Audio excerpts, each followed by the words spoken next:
Needs if you want to find predictions, news, and everything that deals with MMA. Shout outs to Kyrie Abu El-Kheer MMA, Sacramento, California represent. That's right, Kyrie. I appreciate you, my nigga. You came in here, you was talking that shit. That's right, bro. Much love, Flo. I appreciate you for always stepping in, bro. Be safe out there. Man, my nigga Kyrie. My man Kyrie came through. He started talking that shit. Hey, here's the thing. Here's the thing. That nigga whoop your fucking ass. You would think that nigga's all squared up and all that type of shit. This nigga come through and beat your fucking ass. Like, man, fuck you up. You would never see it coming. So for those of y'all.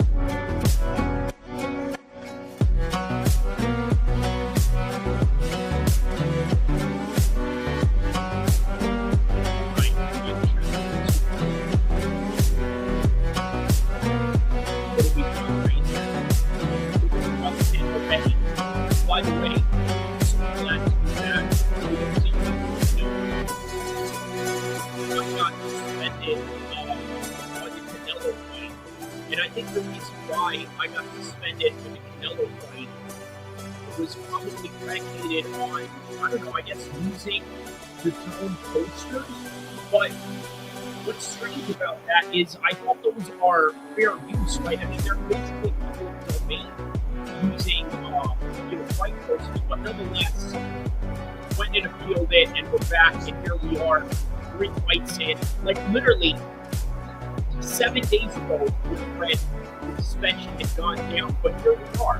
And by the way, just so you know, everything that we're going to cover here is all fair use. Not only that, I'm going to put all the timestamps of every action that we got going on and everything that we are reacting to. Okay? So we got 3 fights in already. Obviously, this is the intro right now. 3 fights in, and we're going to go over those 3 fights, but not only those 3 fights, we're also going to go over the fights that are going to be happening live right now. So let's take a look at from the very top. What did we have so far in the fight?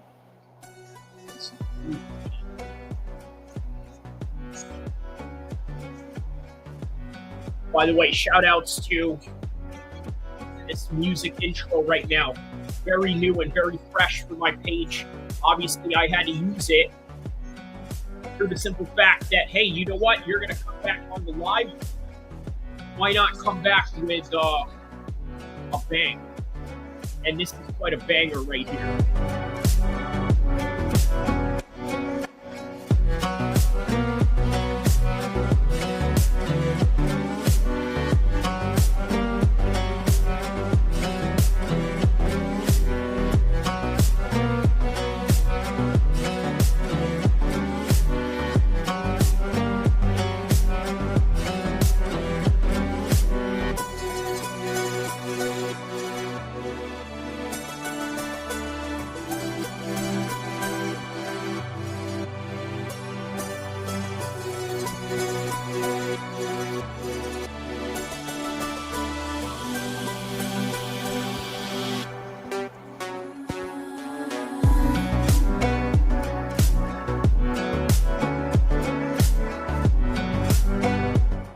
Check this out, y'all. I got some timestamps below. figure it out says great fights so far. For real, man. These have definitely been great fights so far. Now let's take a look at what fights have happened so far, just so kind of put things in perspective. So right here, beginning of the night, you had Vs.Valentina 12-2, knocking out Brad Katana out of nowhere in the first round. Next fight, 3 rounds between Daniel Santos versus Lee Young. Now, what's interesting about this? Daniel came in here at a short notice, okay? And not only did Daniel come in here at a short notice, he won. Oh, man. Hold on. I didn't even have the microphone on that one. Here you go. Sorry about that, y'all. Had a bad microphone sound on that one. Let me start the very beginning here. 7 minutes. Okay, here we go. So, okay, very beginning, off the top, right here. First fight of the evening, right? You had Bezat versus Brad Katana. First round knockout. Any surprise? Not really. I mean, I just knew that this was Bezat's fight to win right here. Next fight after that, Daniel Santos taking on Lee Young. Daniel Santos came in here as a late replacement, coming in here with Ian Gary in his corner, gets a win, 3-round decision. Look more of the fresher guy between the two, quite honestly. If you look at the contrast between these two guys, it looked like Santos was more of the fresher guy.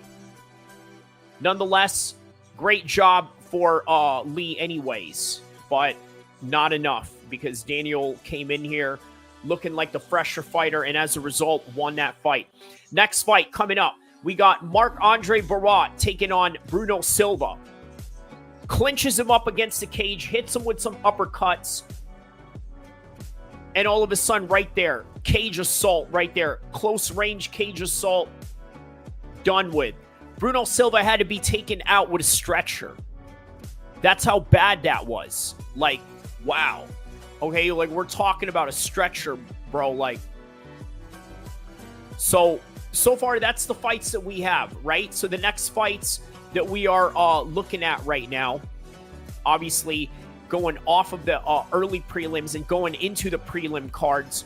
The first fight of the night, how about this? Navajo Sterling taking on Ivan Erslan. Now, this is going to be a very good matchup right here. Very good matchup. Navajo Sterling has a bit of the range, but let's see how Ivan Erslan deals with that range. And not only that, the age factor as well. Good matchup. And then Modestus Bukaukus taking on Ian Cutelaba.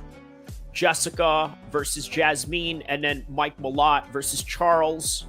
And then obviously the main card coming up 2 hours from now, less than 2 hours from now to be exact.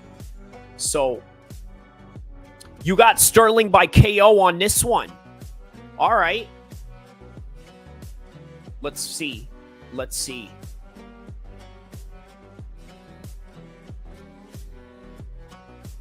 All right, here is a video I had posted earlier today regarding Alex Pereira.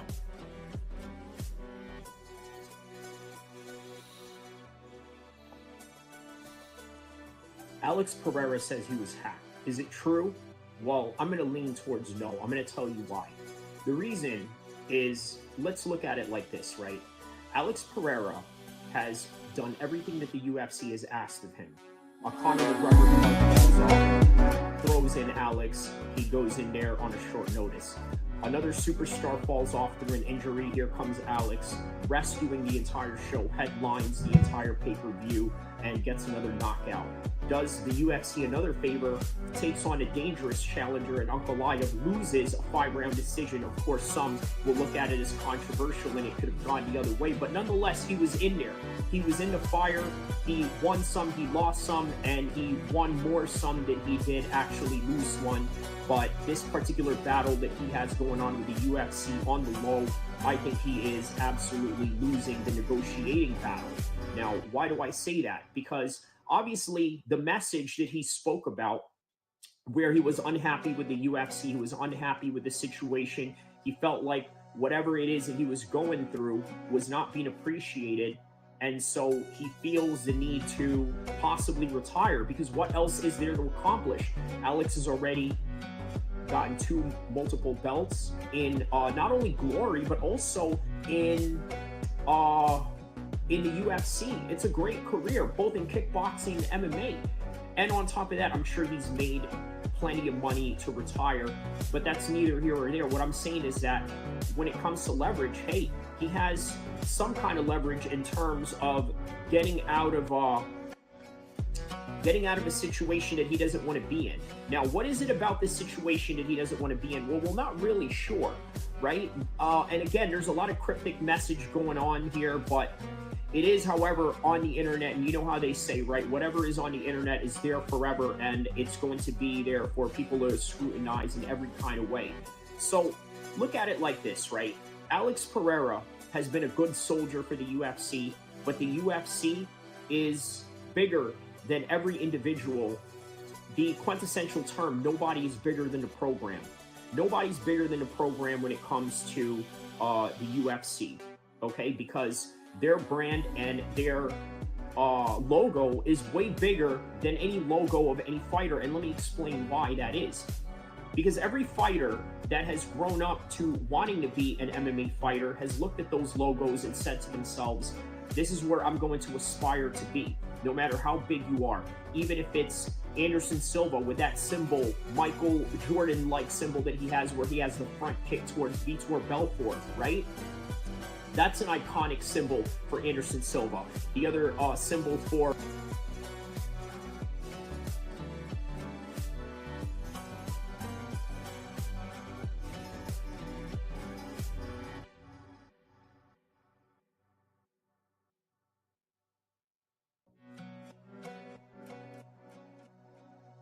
All right, so it looks like Erslan versus Sterling coming up right now. Oh.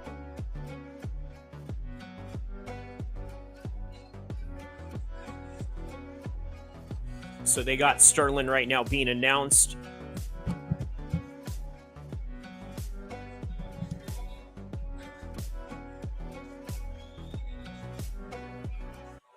All right, here we go. Round 1 between Erslan and Sterling.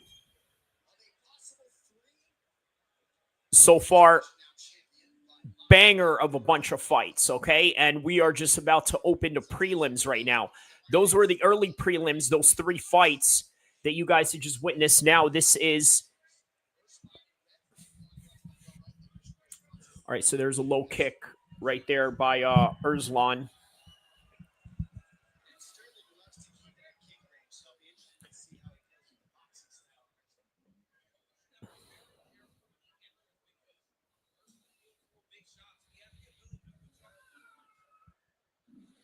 All right, so good leg kicks so far by Sterling over here. Ooh, there's some good 1-2 shots right there. Oh, man, what's up? William. My man William right here. Hey, brother, much love and respect. Semper Fi. Shout outs to William and all the USMC out there, man, for show. All right. Really glad to be back doing the live streams right now. Obviously, as I told you guys, not that anybody cares or anything, but obviously I got my live stream taken down when I was doing the Canelo fight. And those things sort of get complicated, but at the same time, if you understand fair use laws, you sort of know and understand how to mitigate out of those situations. But here we are, UFC Quebec. Okay, live right here. I'm showing you guys some shots of Montreal, Quebec, Canada. Obviously, some beautiful scenery out there in the city where this fight is taking place. There's Bilal Muhammad right there during the face-off. William says, I really enjoy your lives, man. Well, thank you, man.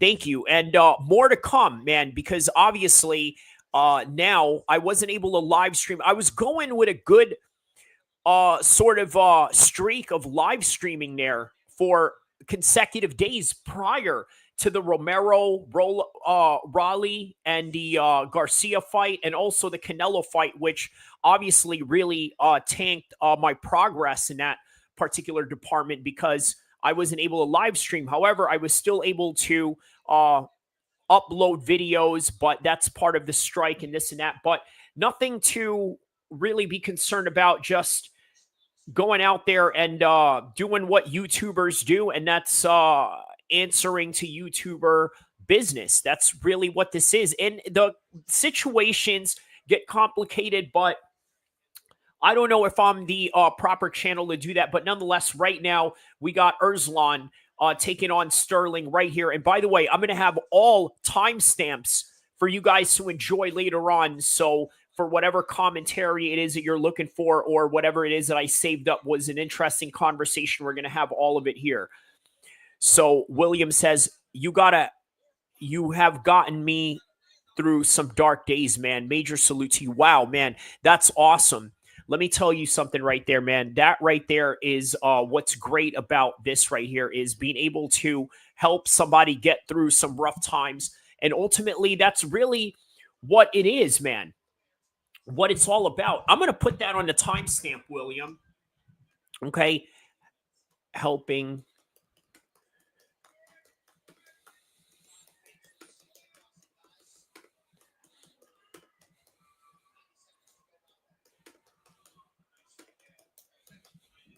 Now, I got to tell you, William, as I'm basically, time stamping that, I'm glad that you said that, right? Because, man, let me tell you, a lot of people don't really understand what all of this is about, or what is the purpose of YouTube, or what it can do for other people, or what it is that you can find in different content creators and a different niche that they offer. Well, I tell you what, if I was able to get you through some rough times, man, I'm telling you, that right there is really one of the most major accomplishments that you can really do as a content creator. And not only that, I think that with that alone, I think that there's also more things that can be accomplished as well, as we are also covering Sterling versus Erslan right here. Basically, the first fight of the prelims, away from the early prelims, with just 3 fights down already. And here is a 4th fight of the card while we are talking about these things. My man here says, all right, we got some Jack supporters in the house. By the way, obviously, as you guys know, I'm obviously a pro Khabib, pro Bilal Muhammad, and this and that, right? I'm obviously pro those guys, right? But man, obviously, I welcome all the Jack supporters here too, because guess what? There's nothing but live good banter that we got going on here, and we're going to learn from each other as a result of that. Obviously, during the fight week festives, as we end the first round of this fight that we're covering right now, who did we have in the house? We had Rory McDonald with that legendary fight that he had with Robbie Lawler. Obviously, one of the most iconic fights that we know Rory McDonald to have been a part of. Along that, the Montreal basically all-star, right? You have, I believe that's Letourneau. Correct me if I'm wrong, but obviously that's Patrick Cote. Fought Anderson Silva, was also a former Canadian military guy. Rory McDonald. Then you had GSP. Then you had the Quebec pioneer of that particular region, the Uriah Faber of that region, the way that Uriah is out here in Sacramento, none other than David Loiseau. He fought for a championship during the Rich Franklin championship days. And yeah, it was a great Q&A that they had just right before the weigh-ins. So the major person that honestly has, thank you, brother, I really appreciate that. The one person that really took over this whole entire event was George St. Pierre. Obviously, this is in his hometown. This is a belt that he is the lineage champion of. So what better place to contest that belt than right here? Obviously, there's a lot of flack that this particular event is sort of getting right now. A lot of people are saying, well, you know what? George St. Pierre was the man, right? He was the 170 champion. And he will always be the 170 champion in our hearts. It sort of reminds me of these Reagan 80s disciples, right? You see these people that are like hardcore Reaganist, right? They always say, oh, we're always down with the Gipper. The Gipper will always be our governor. But he graduated to becoming president.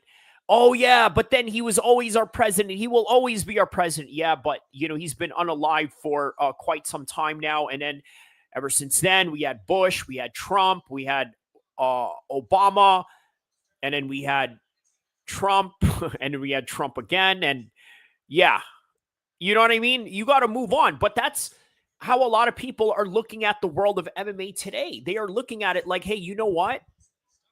It was the George St. Pierre that I remember to be the 170 champ, and it was Michael Jordan who I remember to be the leading scorer of the NBA. Well, guess what? This is a completely different era. Times change, fighters change, and it was great for George to come by and give some of his nostalgic takes in what he has gone through in his career, right? I think that was a really important thing for George to do, right? Let me tell you a little bit of some George's legacy as we are covering this fight right now with Sterling and Erslan, right? The one thing I will say about George St. Pierre is this. The guy was a consummate professional, but not only that, he was the blueprint to every fighter. Now, he didn't talk a lot of trash. He didn't really go out there and was the most flamboyant or the most exuberant personality. But I tell you what, the one thing you can give and rest assured with George St. Pierre is that the guy was absolutely real about everything in terms of his experience. He says, well, I am afraid of this guy. I am really afraid. I don't know why. He's really honest with it. And guess what? There's a lot of fighters that are very honest about that too. And then there's a lot that aren't. But the reality is that George St. Pierre gave you the glimpse of the reality that goes into the mind of a fighter, including the time that he was being accused of being a quitter, which is why I references back to my Bo Nickel video, where a lot of people are calling Bo Nickel a quitter right now. And we got to ask ourselves, is it really warranted to be calling him a quitter to any degree? Maybe not. Maybe not. But I tell you this, right? I'll tell you this. History is different for everybody. And George St. Pierre obviously fought his demons and became the best version of himself. And not only that, became the greatest of all time. But yeah, that is George St. Pierre in a nutshell when it comes to this. And one more thing about George St. Pierre that I really wanted to say, right?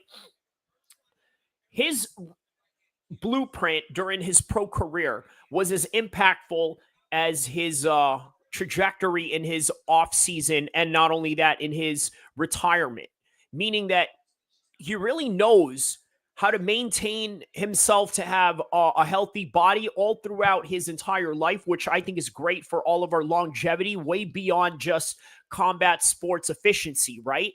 And obviously he's great at sharing technique. He's still a coach. And as we're covering UFC 315 tonight, he's the cornerman of none other than Vs. Zahabi's brother, Aieman Zahabi. So again, George St. Pierre was just a consummate blueprint in whatever it is that he did in the world of mixed martial arts. You look at the way that he's disciplined in comparison to other fighters today. This is the reason why a lot of people just look at George St. Pierre and say he's the greatest of all time. And then you look at these fighters and you think that, well, maybe they're digressing. But obviously this is not in any slag towards Patty in any kind of way. Just a funny example of such. Obviously, next video that I have coming out right now for you guys to check out, Alex Pereira lied about being hacked. Check that out. Don't forget to like and subscribe. See you in the next one. And as for now, yes, let's get to it. All right. Well, we are continuing our coverage of UFC 315 right now.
All right.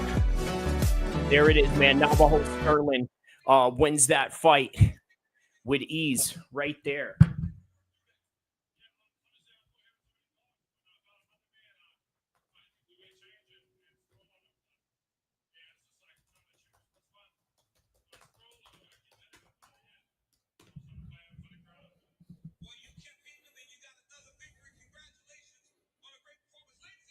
All right. Navajo Sterling, straight out of kickboxing, city kickboxing team, getting a win, getting a decision. And there's Gene Berman right there in his corner. Probably trained with Izzy, obviously trained with Carlos Ulberg, all those guys. Great kickboxers, high level striking at best. So it was no wonder he was going to win this one. Shout out to Erslan, though, man. He really had him there. He it's close. It was a close one, I would say. So close to a stoppage, damn ref. That's what I'm saying, man. Yeah, it was such a close one, man. That one right there had a real close stoppage right there. But on to the next fight, indeed. Here we go.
All right, here we go. Round number 1.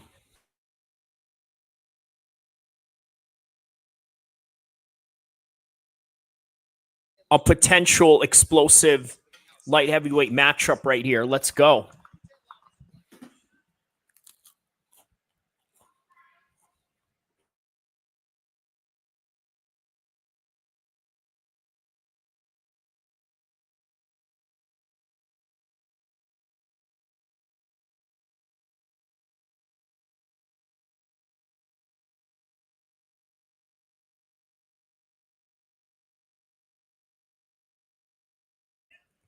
Some low kick attempts by Cutelaba right here.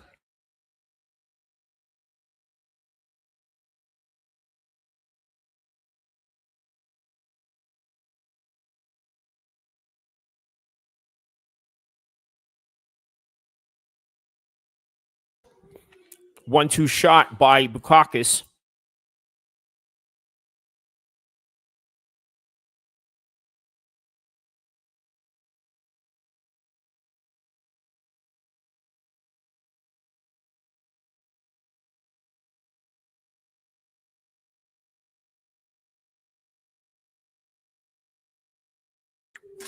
All right, so he's implementing a lot more kicks than I've usually seen him. I'm talking about Cutelaba.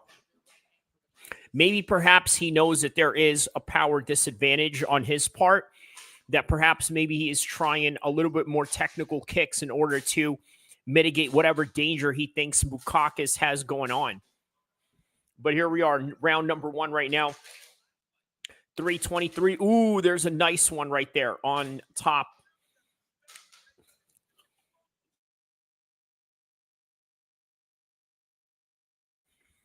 There's a high kick attempt right there by Cutelaba. Oh, there's a spinning kick right there by Cutelaba, trying all these different attacks.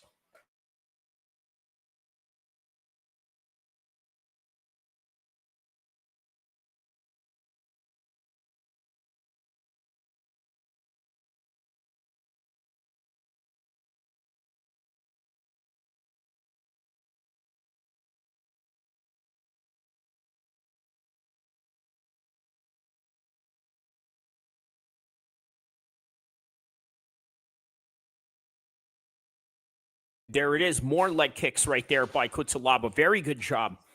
Then there's Bukaukus right there backing him up with a straight right hand. But very good head movement so far in the part of Cutelaba. A whole lot better than most fights that I've seen him previously. Oh, there's an overhand right that he was trying to attempt right there. There's Bukaukus circling around him.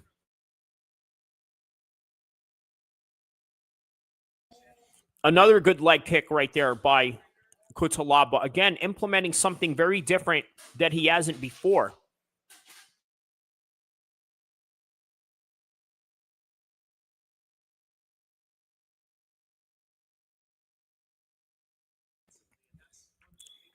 But yeah, Cutelaba is doing a very good job.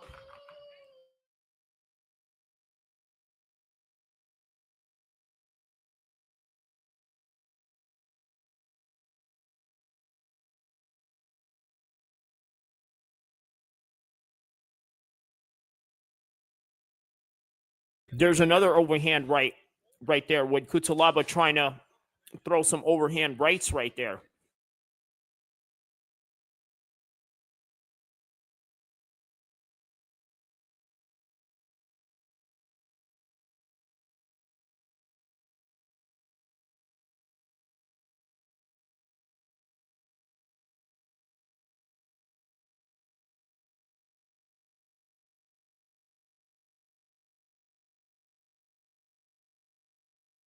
Nice spinning attack on the part of Bukaukus right there. Nice attempt.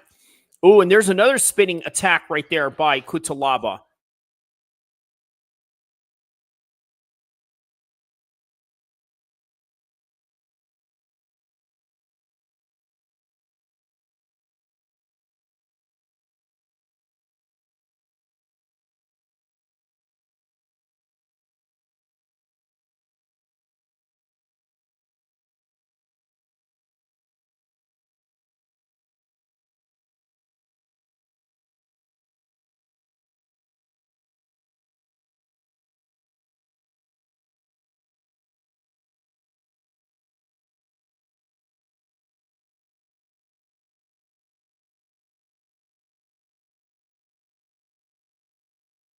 It's constant spinning attacks with these two, but very impressive, very good so far.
All right, here we go. Round number 2.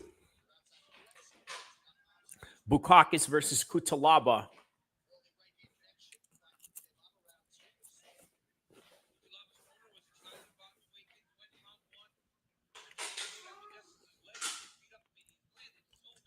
Ooh, good exchanges right here between these two.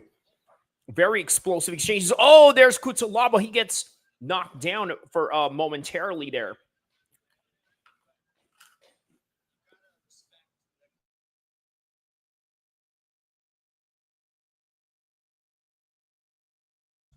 Mudassis seems a lot more aggressive than Cutelaba, and Cutelaba is the aggressive fighter.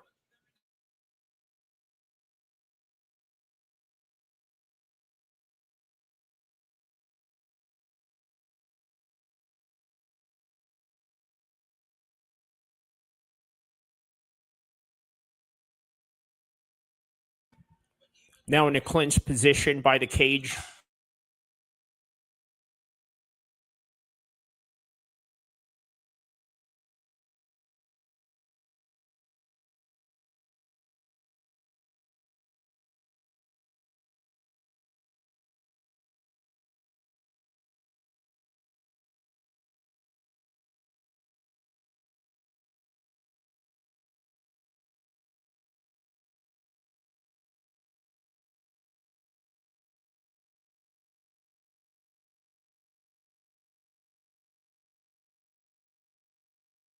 All right, so they got each other clinched up right here.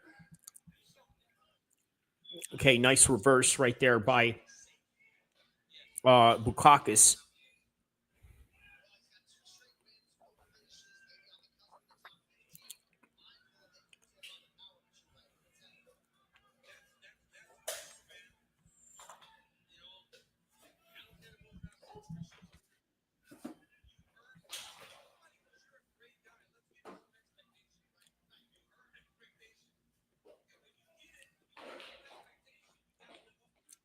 Still with a clinch between these two right here. Oh, wow. Dan Miragliotta breaks them up. A surprising turn of events right there. He breaks them up.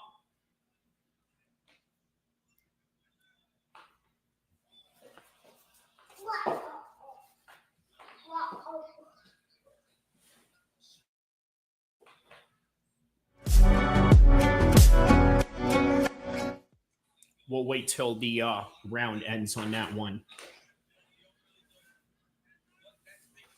All right, good one. Good overhand right by Bukaukus right there.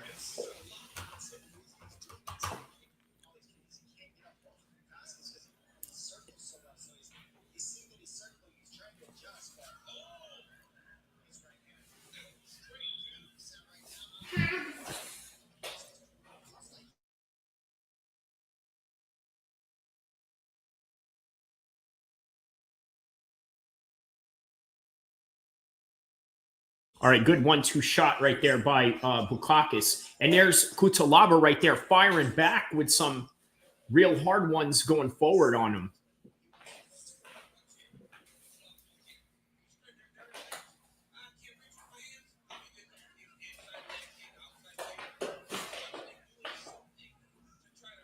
Yeah, Daniel Cormier has a good point there, right? You know, he's constantly doing something to try and hurt him. He's either trying to go from one position to another, next to next, leg kick here, high kick there, just trying a little bit of everything. Oh, what is that?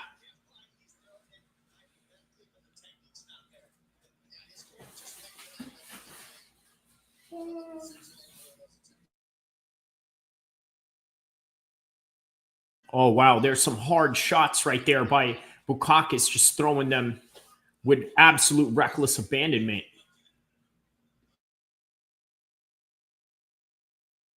Throwing a little 1-2, 1-2 shots here.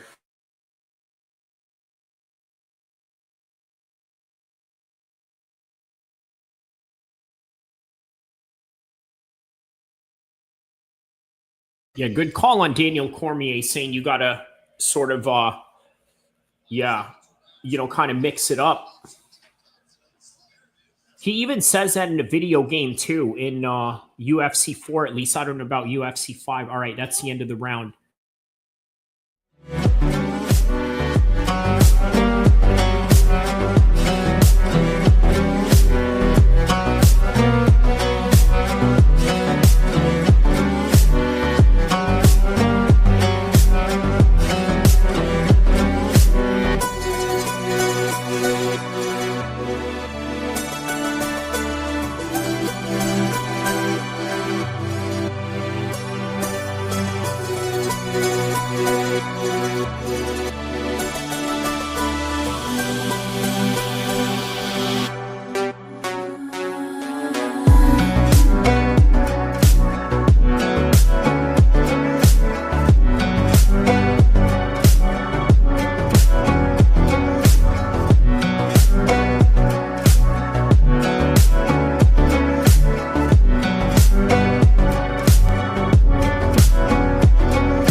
All right, so we're back at round number 3 right now, and still back in the clinching position between these two. What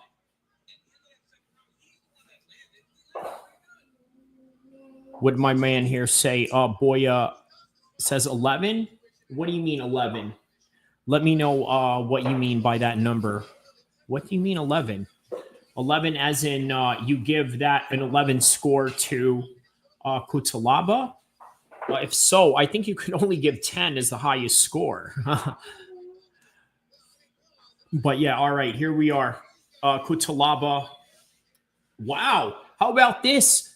Another sudden turn of events. Dan Murgliata actually breaks them up off of that clinch. They're not allowing them to work. Now, was there no work going on? Or maybe they were just clinching on behalf of trying to catch more energy. But who knows?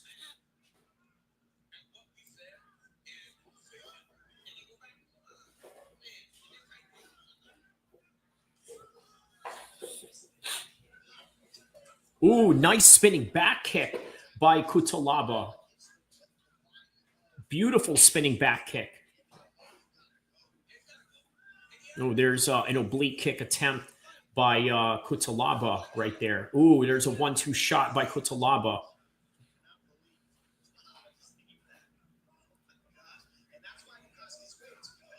There's another low kick right there. Oh, there's an uppercut shot right there by Bukaukus.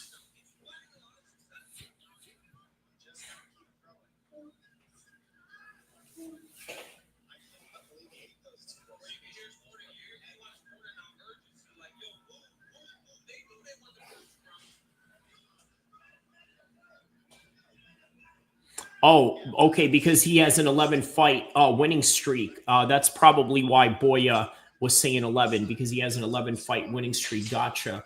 And 17-fight win streak by Jack Della Maddalena. Obviously, 7 of those have been in the UFC. So, in a way, yeah, you could say Jack Della Maddalena is sort of deserving of this, right? He's been on a hot streak as of late. So, here we are.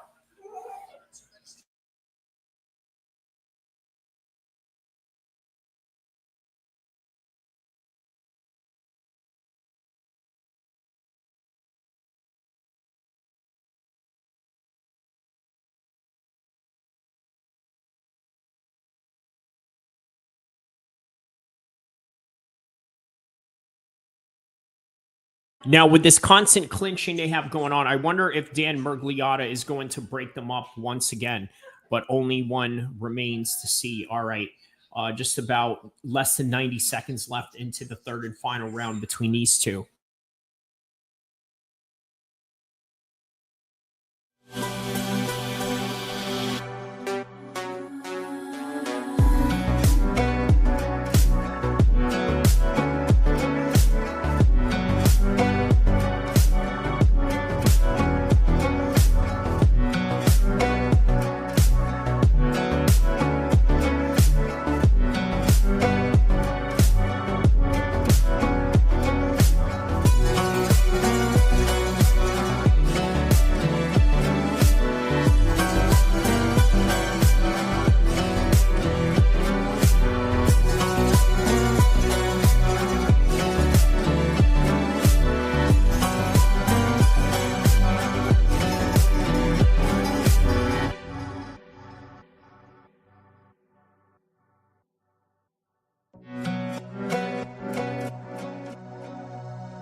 All right, so this fight is about to end right here. Last 5 seconds.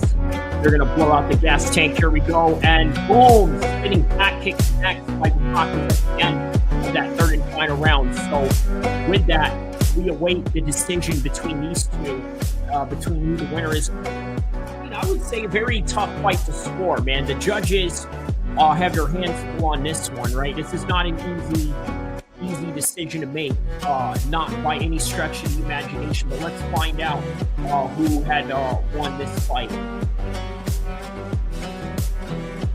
We're going to find out soon, so we're just awaiting the judges' decisions, and we're going to find out. Meanwhile, let's take a look at the different scenery of where the fight is taking place at Montreal, Quebec, Canada.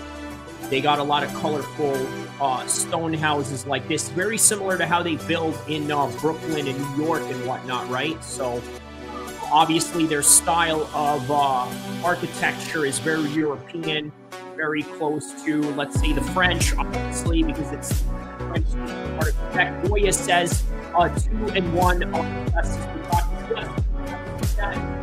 very similar fashion as well, right? 2-1 situation. Let's find out right now. We are about to find out who the winner of this matchup is.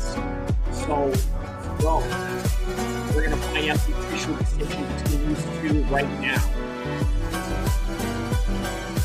And of course, next Saturday is going to be Gilbert Burns versus Morales, May 17th. Basically the same main card time, 7. I'm not sure if it's at a major city or maybe at Apex again, but nonetheless, there's Cutelaba right there waiting in the wings. Let's find out who the winner is.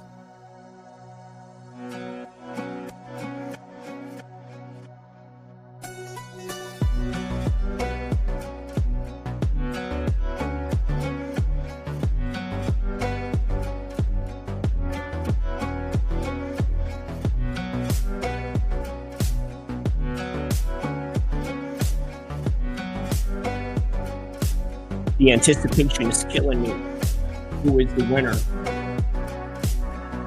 Cutelaba. No, that's one judge.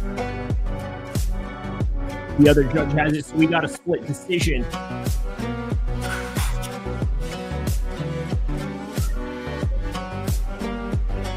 All right, Modestus Bukaukus wins that one. So shout outs to Boya on that one. You got that one correct, my man.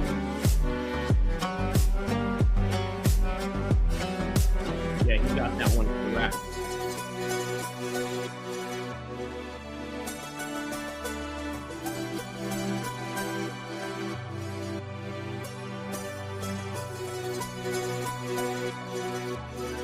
Yeah, by split decision. That's it. That's all she wrote right there. Moving on to the next fights. We're just moving down right into the main card. Main card's just about an hour away, man. It's going by fast. I love UFC Montreal, Canada. I love it too, man. I love it. I love it. And you know what? I think I'm going to continue to do this with all the fight cities that we got going on. I think that I already have sort of given a little bit of theme in the background as I already have done. But yeah, nonetheless, it was a great fight week. Obviously, look, a lot of people have had a lot of complaints about this fight. But you know what? I'm going to say this. This is not a fight or a fight card for, let's say, the average fans, okay? Or the casual fans. This is for the hardcores. Look who they got in the panel during the weigh-ins, right? Just right before the weigh-ins. George St. Pierre, David Loiseau, Rory McDonald, Patrick Cote, Letourneau, all these UFC Canadian legends, okay? They all have really interesting stories. Obviously, Patrick Cote fought Anderson Silva. Rory McDonald has had a great career in Bellator. And right before that, he had great championship fights with Robbie Lawler. He lost, but it was one of those fights that made him legendary. Of course, George, no introduction needed. And David Loiseau, the pioneer of the... I mean, look, it's for the hardcores, man. I get it. It's not exciting for everybody. But you know what? If you're a real hardcore fan, I think that you will really appreciate this fight week, and that's all there is really to it. So on to the next one.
Next up is Javidius versus Andrade. I don't even know how to pronounce her name, to be quite honest with you. But yeah, Javidius. I'm just label it Jasmine. I mean, that's a lot easier.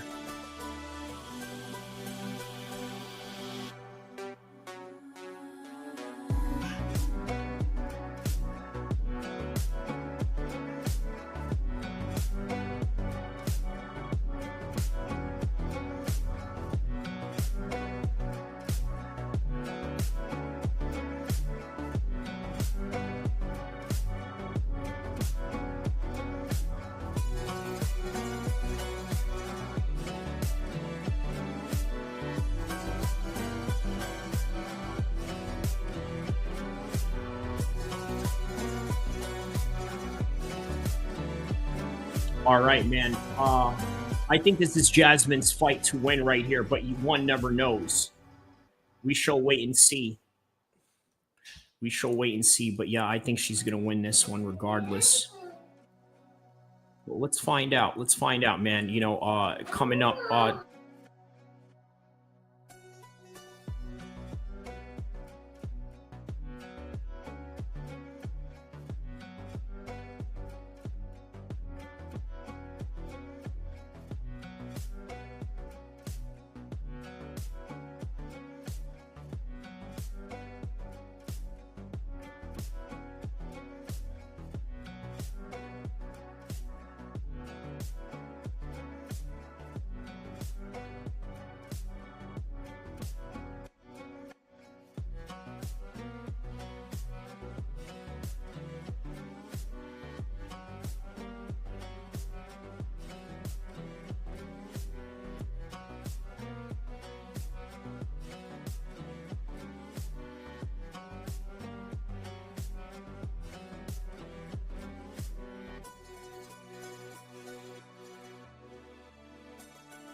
All right, Andrade versus Jasmine Jas. Sounds like a very Greek name, right? Or some like Roman name of some sort, like Javiticus or Inviticus or whatever, you know, like that type of tip. But nonetheless, yeah, we just await their entrance in the ring right now. Just everything's on a commercial break, but I'm going to give this fight to that Jasmine. I don't think that Andrade is going to really win this one, although one never knows, right? In the grappling exchanges, she's definitely going to have the bigger advantage, but we shall see.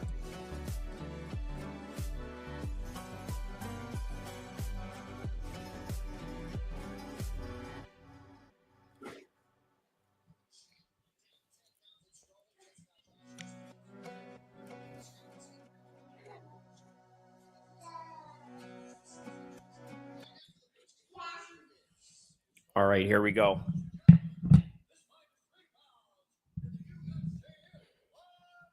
All right, in the flyweight division, here we go.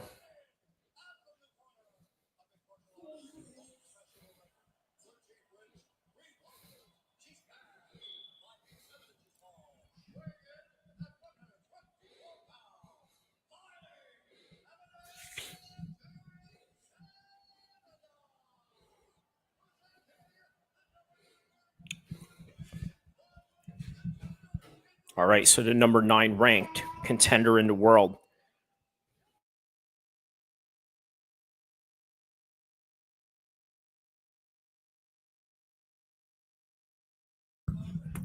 All right, her opponent right here.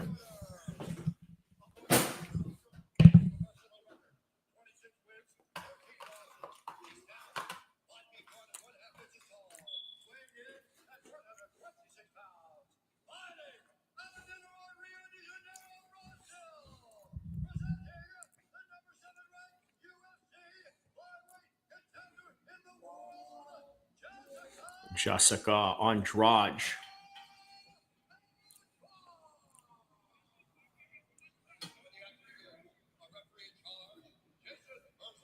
All right, round number 1.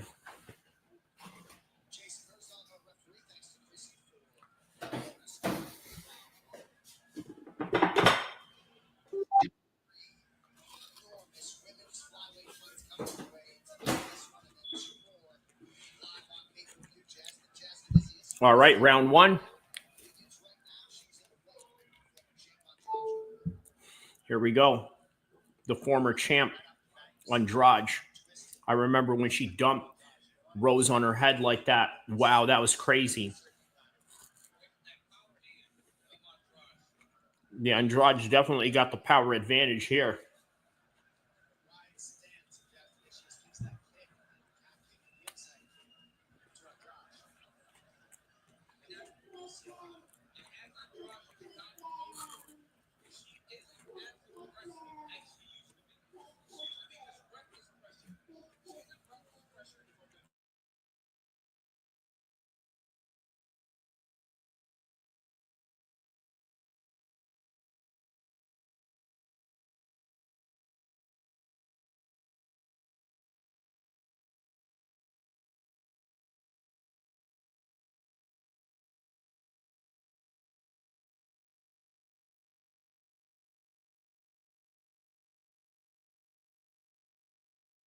Yeah, real good head movement on a part of Andrade here. Ooh, that was a good one right there. Good right hand right into Andrade. Oh, there's Jas right there taking her down. Wow. She gets a takedown straight away right here.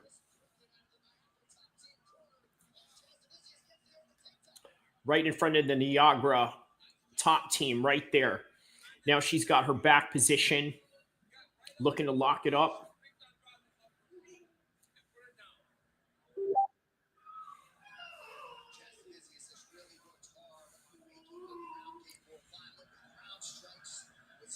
There's some ground strikes right there.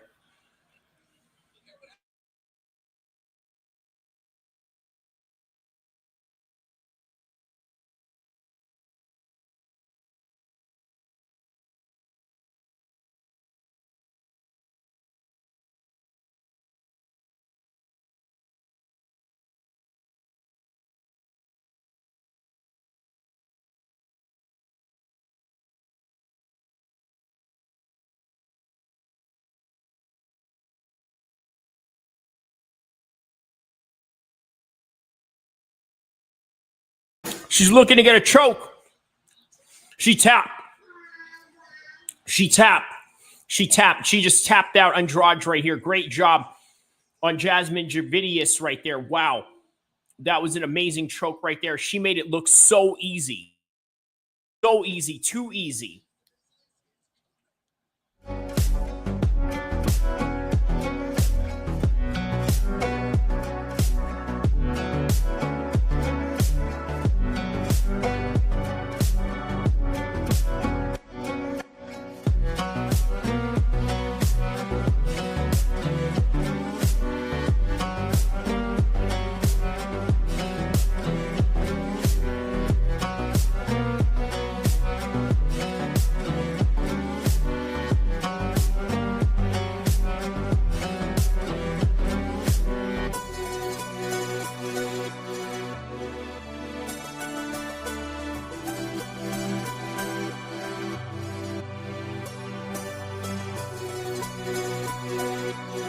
She made that look too easy. Shot in for that takedown, took the back, got the win. Easiest work I've ever seen all night so far.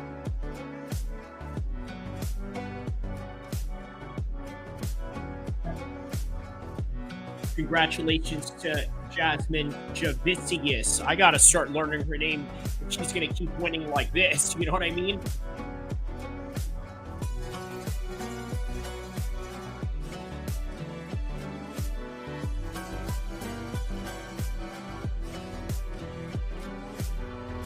That's the best.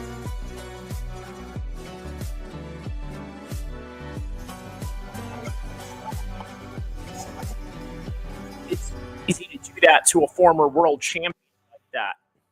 Shout out to Jasmine.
Hey, that's right. Shout outs to Toxic Gameplays, man. So you heard about what happened, right? It was during the Canelo fight. The zone flagged me, I believe, because it was over a fight poster. But it's fair use, man. You know, so I'm kind of fighting it right now, but no big deal. You know, just one of those YouTube type of situations. But, man, shout out to Toxic Gameplays coming through, man. Yeah, man, you know, that's why I haven't been doing lives in the afternoon and in the morning that I normally do, right? Especially since I could, like, sneak one in there, like, during lunchtime for y'all, right? So, yeah, but otherwise, man, I would have been live every day. There would have been something to always talk about and something to sort of relate real-life stuff to that. They need to focus on their fighter calling other fighters the N-word. That's what I'm saying, man. You know, kind of a weird priority that these guys got going on, right? But I agree with you nonetheless, man. But either way, here we are, ready for it, ready for tonight, ready for Belal Muhammad. And shout out to Toxic Gameplays, always here supporting your man. And, you know, I always support him too. And that's always love right there. You know, that Cali-Atlanta connection we got going on. So shout outs to him. Next fight we got coming up, Jessica Andrade. We got Mike Malott. How about this? The Canadian Michael Chandler. Better yet, more like, yeah, I would say he's right up there with Michael Chandler as sort of this, you know, cringe. But you know what? He's Canadian, bro. And, you know, Canadians really mean to be like that. They really mean to be genuine. He says, only because you deserve the support, OG. Shout out to you, my man. Really appreciate that, man. Really appreciate that. But Mike Malott is the next fight coming up against Charles Radke. I forget Mike is already 33 years old, but man, I tell you what, you look at where George St. Pierre was when he was in his late 20s, right? I mean, the guy was living the life, man, during that time, which, by the way, this whole entire fight sort of goes into just a reflection of George St. Pierre, right? Obviously, this is a belt that George St. Pierre has held on for a long time. And as a result of that, Belal Muhammad is sort of holding on to the lineage of that from the days of Matt Hughes. If you remember, even BJ Penn held the 170 strap. Carlos Newton, another Canadian, held that strap. Who else? Who else held that strap? Matt Serra, obviously, because that's sort of the focal point of George St. Pierre's struggling career early on, right? In his championship run, or lack of title defenses just right after he had won it from Matt Hughes. But either way, man, great fight of weekends, and I'm very glad to be here. Even more appreciative than ever, right? You know, just great times, great fights, and I'm really happy to be here to cover it with you guys. So here's some new music that I got for the page right now.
UFC. It's a great career, both in kickboxing and MMA. And on top of that, I'm sure he's made plenty of money to retire, but that's neither here or there. What I'm saying is that when it comes to leverage, hey, he has some kind of leverage in terms of getting out of a situation that he doesn't want to be in.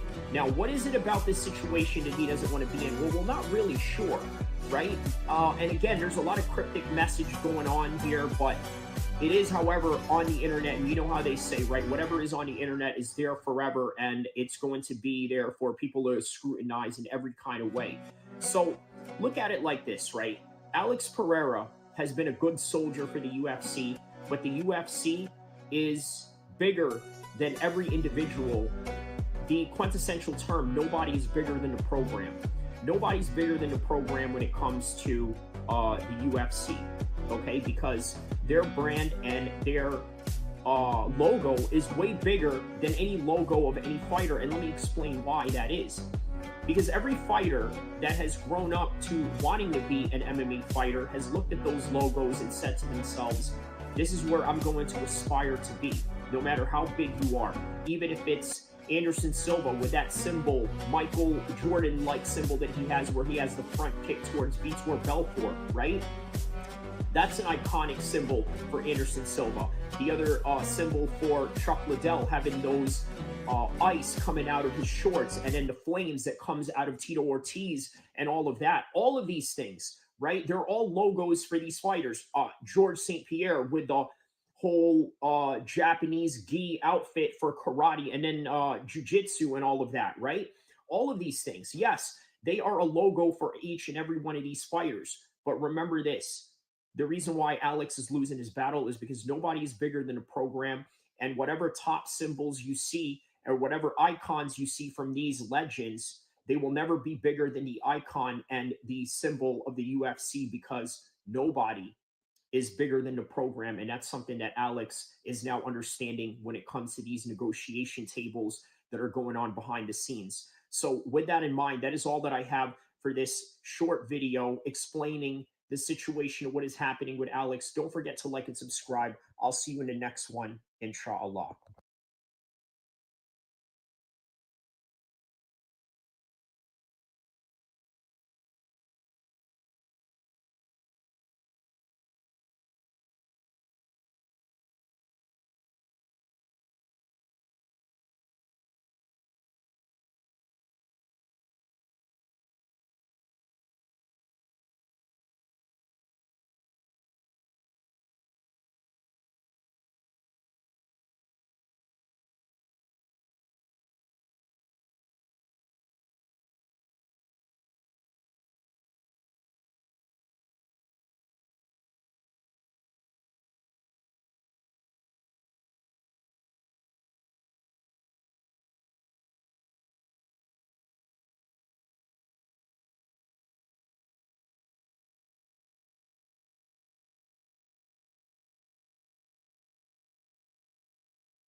soon, guys. We got Mike Malott and Charles Radkich coming up soon.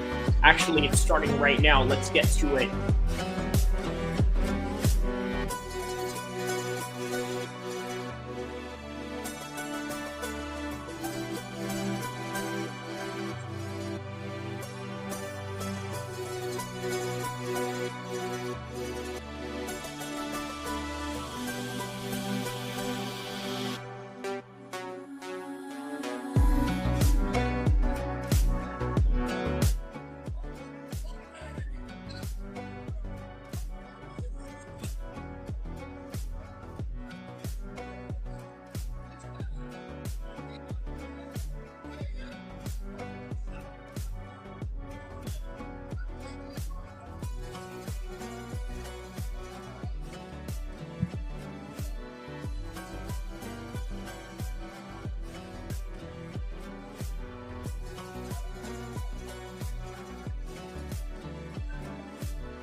All right, round number 1 is about to start with these two right now.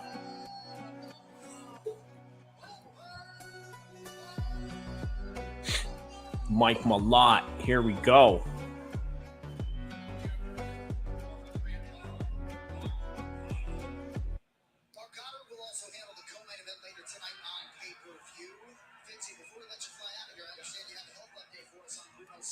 All right, round 1. All right, so update on Bruno Silva. Still at the hospital. All scans cleared.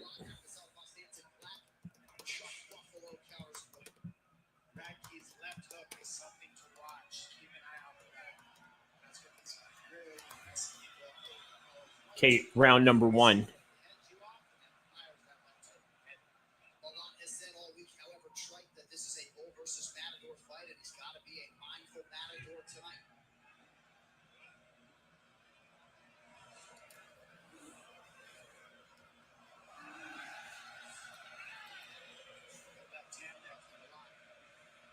Ole, ole, ole, ole, ole, ole, ole, ole, ole, ole, ole, ole. There it is. Nice little kick right there by Mike Malott. There's an overhand right by Radkich. All right, there's another one of these oblique kicks coming from the side of Mike Malott.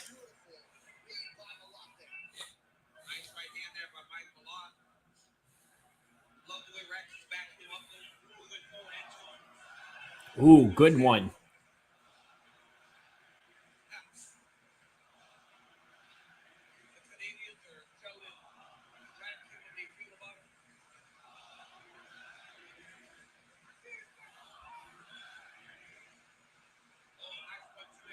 I don't know what they're saying. I'm not getting a clear exactly what it is that they're saying. If you guys know, let me know in the comment section below. But I'm not really getting any clear sound as to what exactly it is that they're saying.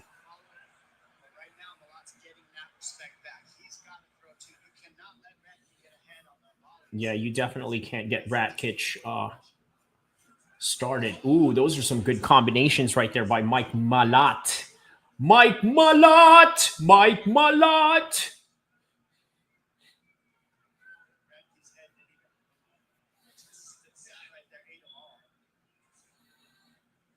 Shout out to Team Alpha Male's Mike Malott. The new generation of Team Alpha Male. Show you guys some, I think I have some pictures here with some Team Alpha Male guys. Where is this? Wait, hold on. Right here, yeah. 2010 Team Alpha Male. So this is where Mike Malott sort of trains at right now, as we are in the first round between Radkich and Mike Malott. Rakic walking Mike Malott down right now, doing a very good job of sort of staying away from the power of Rakic.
All right, round one. I don't know who I'd give that one to right there. What do you guys think? I don't know, man. The pressure on Charles was pretty good.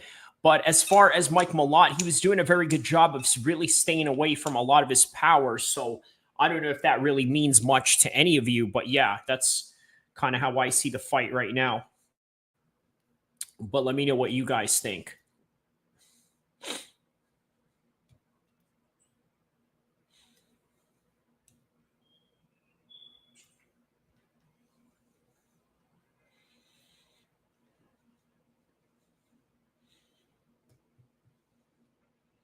All right, round two is about to come up right now.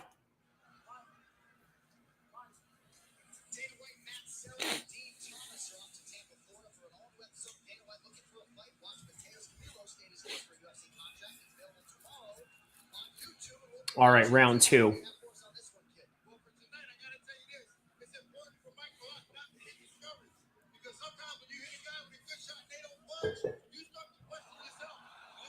Ooh. Oh, there's wow. Mike Malott just rocked Rakic right now. He's looking to finish. Oh, wow. He just finished him. Mike Malott just finished Charles Rakic right now. Unbelievable finish by Mike Malott right in his hometown. And that came literally out of nowhere. Mike Malott got that second round knockout, and we didn't really see it coming until now.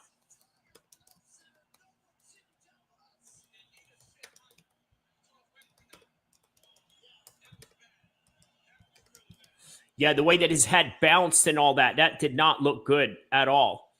But, man, great shots by Mike Malott right there.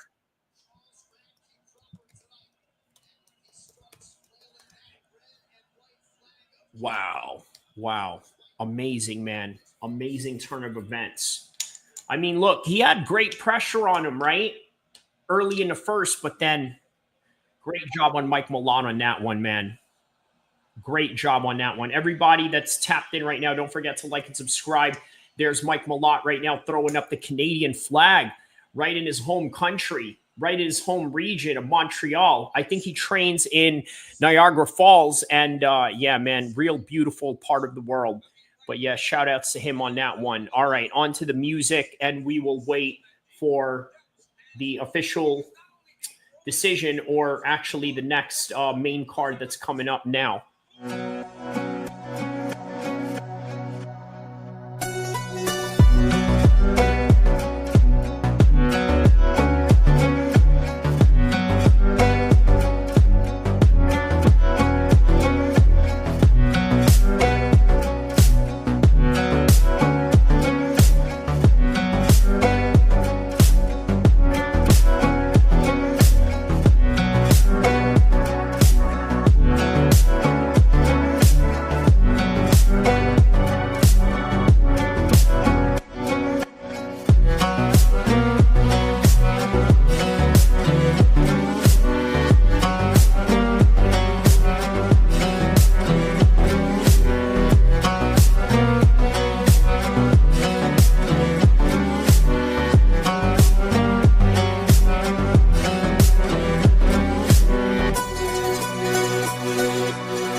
All right, guys, stay tuned. All right, we are just awaiting the main card right now. So maybe I'll play a video in between, one of my videos that is not really getting a lot of love right now that I wish it was. But yeah, maybe it's a good way to promote it right now. Let's see what I can put on just right in between intermission right now. Let's see here. How about Manny Pacquiao coming in July 19th? What do you guys think of this? Come back. We have a date, we have an opponent, and we have a venue. We're talking about Barrios taking on Manny Pacquiao July 19th, 2025, the same day as the BMF card for UFC 318, and also for the Undisputed Heavyweight Championship of the world when it comes to boxing. Alexander Usyk taking on and putting on the line his unified championship against the IBF world heavyweight champion in Dubois. A lot of unfinished business going on there, but from what it seems is that Manny Pacquiao is the guy who has all these unfinished businesses going on. Now, obviously, when we saw him fight Ugas, it didn't work out too good. Why? Because he proclaimed there was a shoulder injury going on. Is there any truth to that? Well, we don't know. A lot of fighters do make a lot of excuses or whatever type of mishaps that have happened in their training camp or whatever it is that they're trying to get across, right? When it comes to bad performances or lackluster outcomes or just bad losses. Obviously, he lost very bad in that fight, got beaten from pillar to post all 12 rounds. And as a result of that, unfortunately, he never got the Errol Spence fight. Well, lo and behold, now Manny Pacquiao is looking to fight Gervonta Davis out of all people. Now, why is he looking to go after Gervonta Davis specifically? Well, Gervonta is the biggest star in that particular weight category right now, in which Manny Pacquiao sort of fits right in that particular mold. What do I mean by that? Well, he started out as a 125 or maybe even less than that, moves up to 130s, moves up to 135, moves up to 140. The next thing you know, he's one of the best 147 fighters, and he probably had one fight where he was at least at bare minimum, maybe 150. But that's neither here or there. What we do have going on right here now is a very dangerous situation, in my opinion.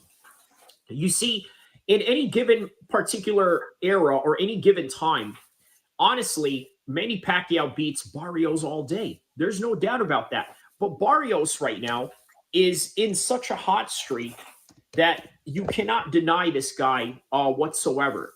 Okay? In fact, let's take a look at Mario Barrios' record right now. Okay? Just as we speak right now. What is Mario Barrios' record? So he's 29 years old, again, taking on a 45, maybe even 46-year-old Manny Pacquiao. Let's see. His last fight was a draw against Abel Ramos. Not a bad fight. Got a draw. Before that, it was a win over a guy that Manny Pacquiao got beat up by, which is Ugas, and then Fabian Maidana. And he's been in there with Gervonta Davis. He's been in there with Keith Thurman. Now, look, you're probably thinking, well, Gervonta Davis knocked him out, right? And Manny Pacquiao is looking to make Gervonta Davis as a potential goal in the future. Well, guess what, man? Unfortunately, I got to tell you that the hot streak that he's on right now, the fact that he beat up a guy that beat up Manny Pacquiao not too long ago, doesn't really sit well with the reality of Manny Pacquiao's chances. So I'm going to give this fight specifically to Mario Barrios by decision. It's going to be very difficult for Manny Pacquiao to finish him, but that is my official prediction for that one. And don't forget to like and subscribe.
All right, so far, man, Benoit Saint Denis has been dominating this whole entire round with just nothing but grappling.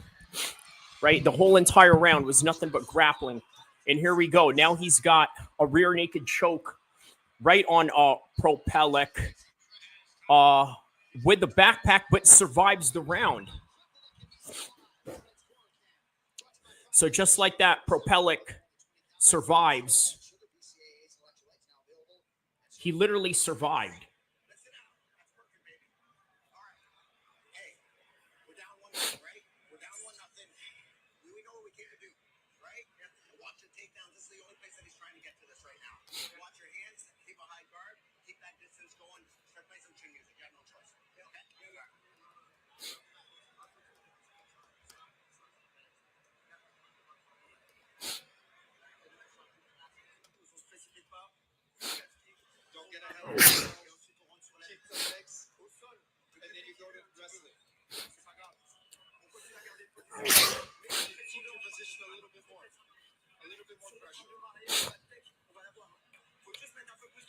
Just put a little bit more pressure.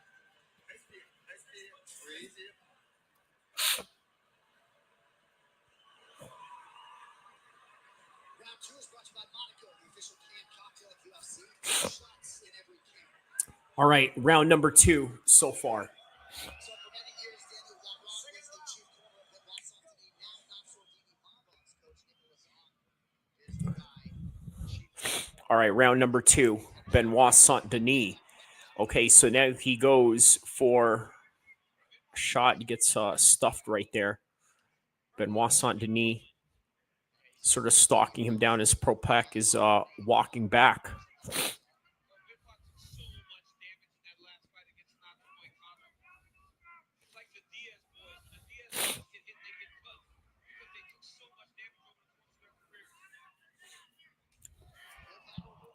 Yeah, just the first round was just all nothing but domination. But this second round right now is a full-blown brawl. But then, okay, there's a little bit of an eye poke right there in the complaint of Benoit Saint Denis.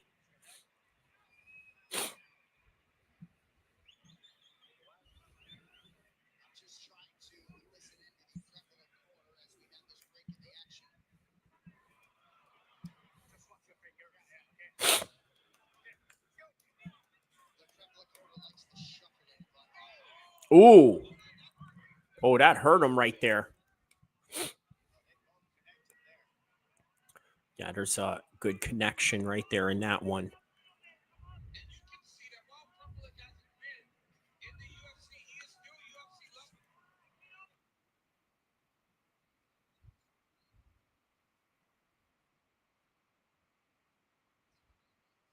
Oh, wow. Okay, now they're back up, clinched right there. Oh, wow. Look at these dirty boxing positions that Saint Denis is trying to get at. Oh, wow. Some elbows right there by Benoit Saint Denis. All right, there's some serious action we got witnessing right now in the second round with Propelec and Saint Denis.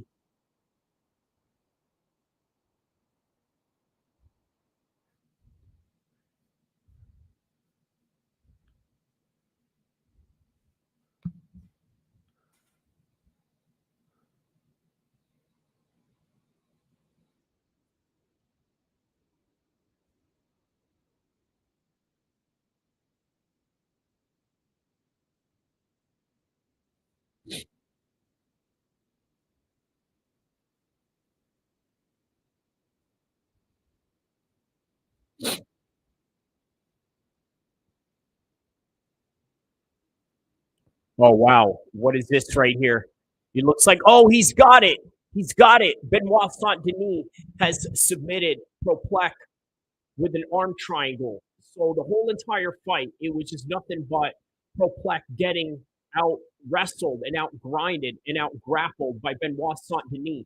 And finally, Benoit Saint Denis was very close in the first round to being able to perhaps catch him at a rear naked choke in a backpack position. But instead, They rode through in the next round, and here it is right here. Benoit Saint-Denis finally finishes it off with an arm triangle. So right here, he uses the body lock to get him down straight away, right? As he's trying to get off his back, instead, he gives up his front and into the side control of Benoit Saint-Denis. Eventually, he just got the arm triangle right here and was able to finish him, and that was all she wrote.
All right, Grasso, Silva right now, first round, 3 minutes down already into the first round of Silva and Grasso. A lot of blitzing going on between them, right? A lot of speed, a lot of explosiveness. Hard to tell who's winning this fight, really.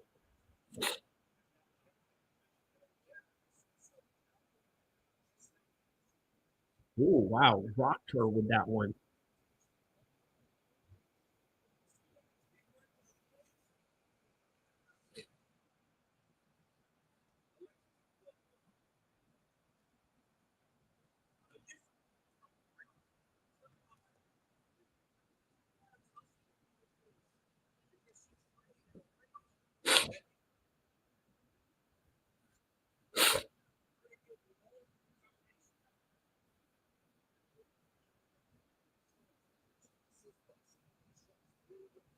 All right, there's a high kick right there by Silva.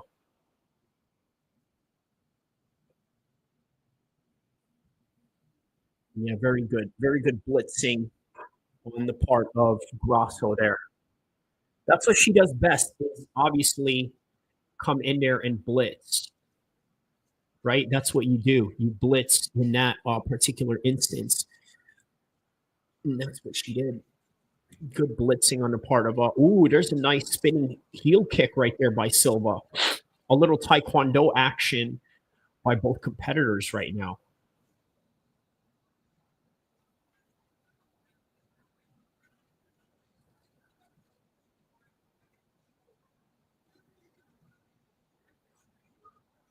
Oh, wow. Nice. Nice leg kick right there by Grasso. All right. And that is the end of the first round between Silva and Grasso.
Got round two coming up right now with Grasso versus Silva.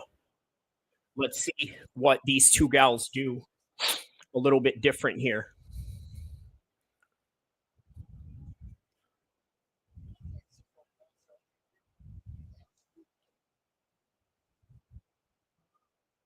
Oh, there's a nice leg kick right there by Silva.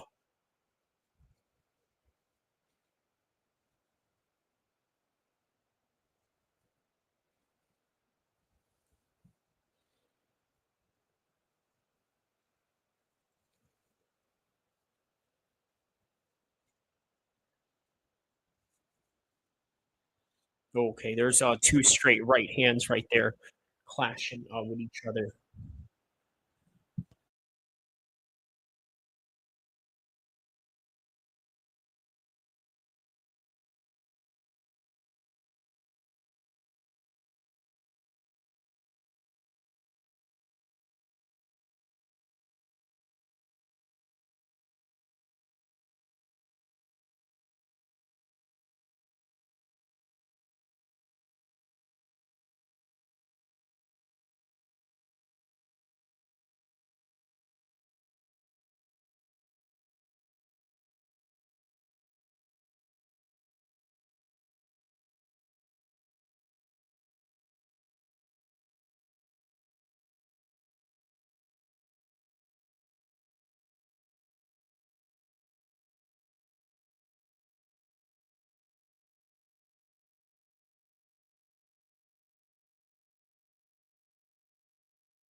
Sorry.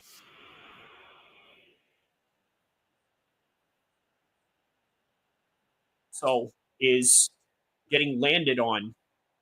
I'm sorry, Alexa Grasso is landing her shots consecutively. And at the end, in the final 5 seconds over there, they had a little bit of a brawl there.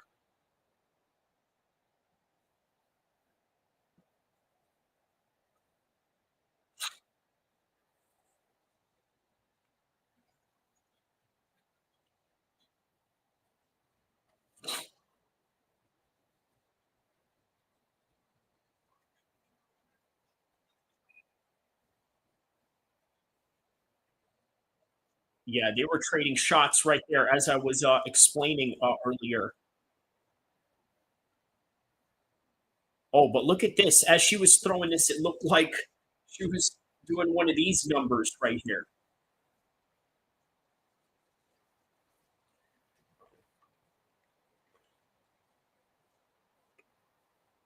All right, so now round number 2. Nice little push kick right there by Silva. Round number 3, rather, sorry.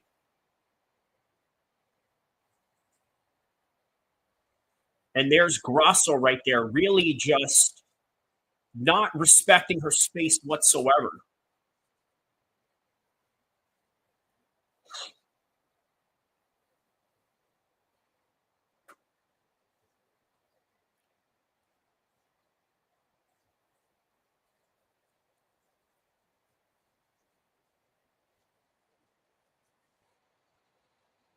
All right, she's got a body lock in this position right now. 4'11", 4'10".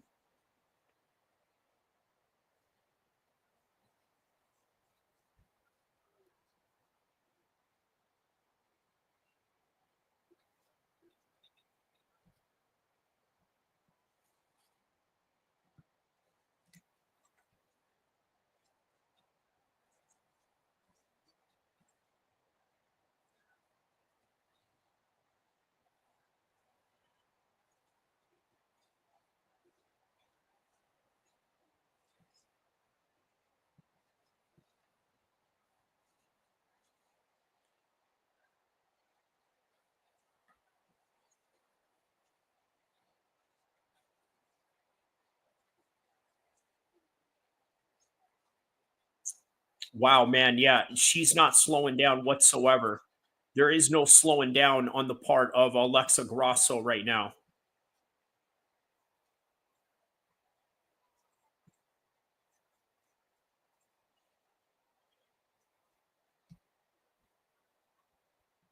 Oh, wow.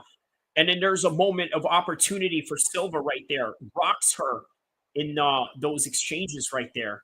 And then there's a double hook by Alexa Grasso. So what it seems is that the entire uh, game plan of Grasso is to box Silva right in. Meanwhile, what Silva is doing is backing away, but also trying to prevent herself from getting backed up into the fence. Because at least in that situation, Grasso could see an opening for a wrestling exchange, perhaps. You've seen a few grappling exchanges earlier in the fight, but right now, 217, 215, 213 of the third round right now. Third round of this fight while we are heading into the third hour of this live stream that we are doing right now. Everybody that's tapped in the future or present right now, don't forget to like and subscribe.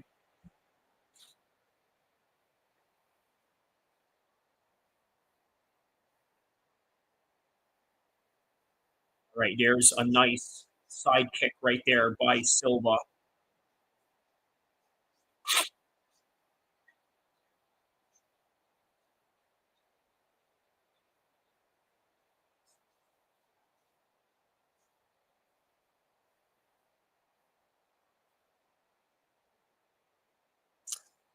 Attempting a little leg kick right there.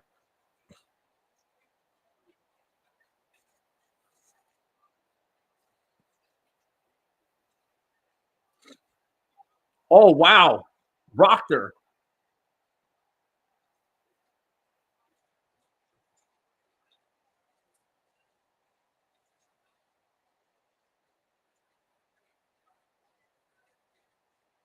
Yeah, there's a bad cut in that eye right there.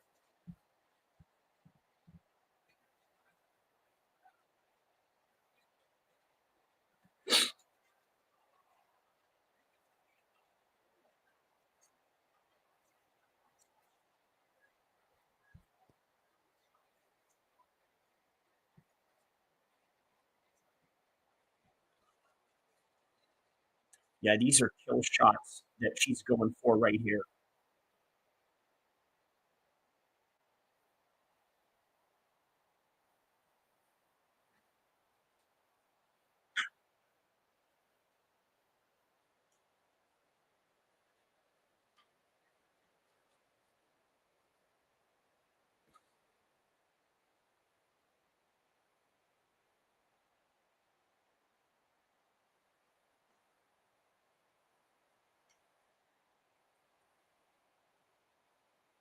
All right. That is the end of the fight. Oops.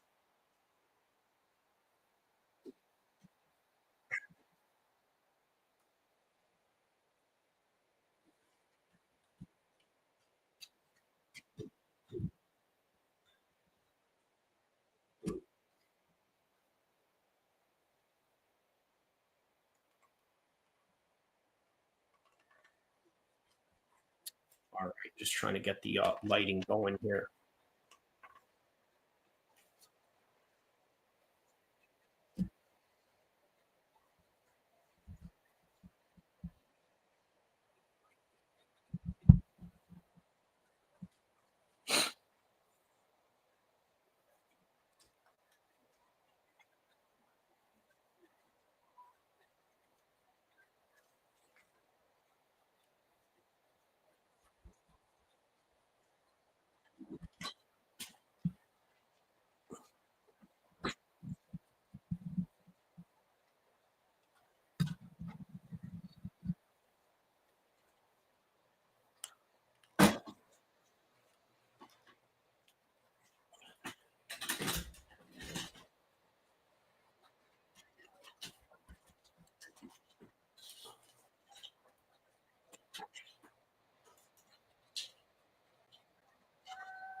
Oh, snap.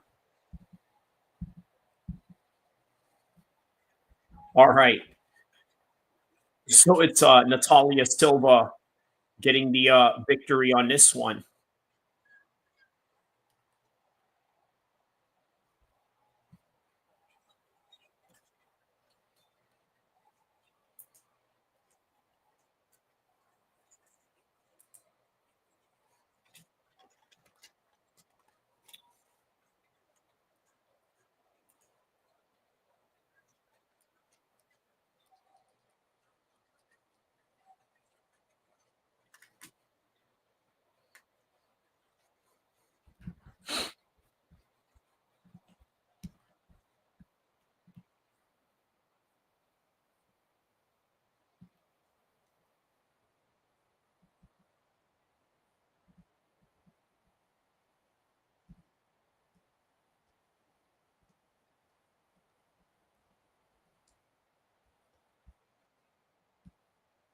All right.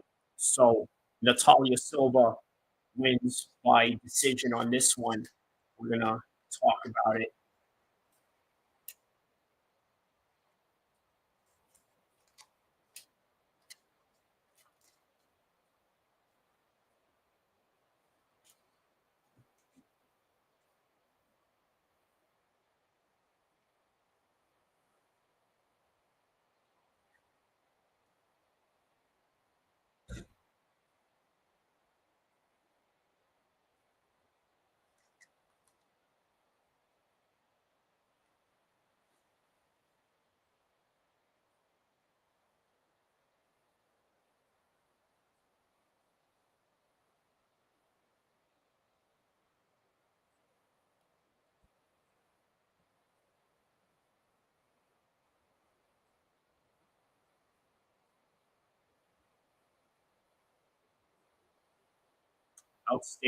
Outstanding performance on her part. Ali Silva. Good side kicks. I really like the side kicks that she implemented right there. So at the end of that fight, Silva won. Grasso made a great account of herself, but this was a big win for Silva. Okay, this is a former champion that she just now defeated. Big name for her. And only good things come when you beat a former world champion, especially if they are still a top contender in a current moment of time right now. So, yeah, man, that's a very big win for her career. Who's she going to match up with next? I mean, that remains to be seen, but beating Alexa Grasso at this level is not easy, and she did it. So, big ups to her on that one.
What is this? Vitor Belfort is inducted into UFC Hall of Fame.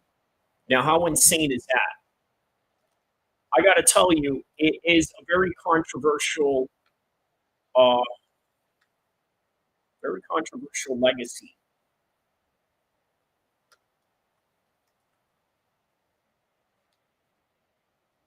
Yeah, very controversial legacy. I'm going to tell you why. Okay, uh, the reason why that's a very controversial legacy is because obviously he came from an era of bare knuckle, right? When he came from that era, he was also using a whole lot of substances that he is stereotypically known for.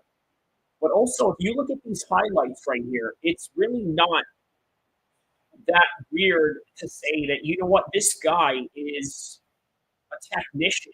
Not only that, he has attributes that are like really super athlete like in his speed that he had when he was younger. But then when he got into this era, when he stopped using or when they implemented stronger uh, drug policies, he became a shell of himself, and that's just a matter of fact. But on either regard, you can't deny his legacy and you can't deny his work. So that's all there is to it. And he did manage to really make Michael Bisping go blind. Let's not forget, it is Vitor that made Michael Bisping go blind. Never forget that.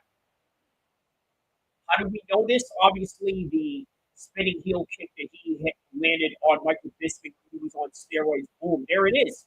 As I was saying that, there's the highlights right there being mentioned.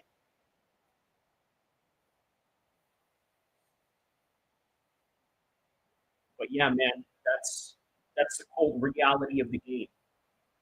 There's that nice head kick right there that he had towards Dan Henderson.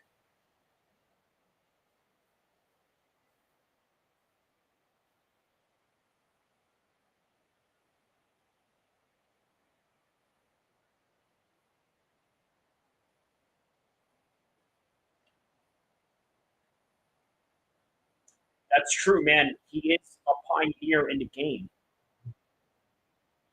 You can't deny him of that.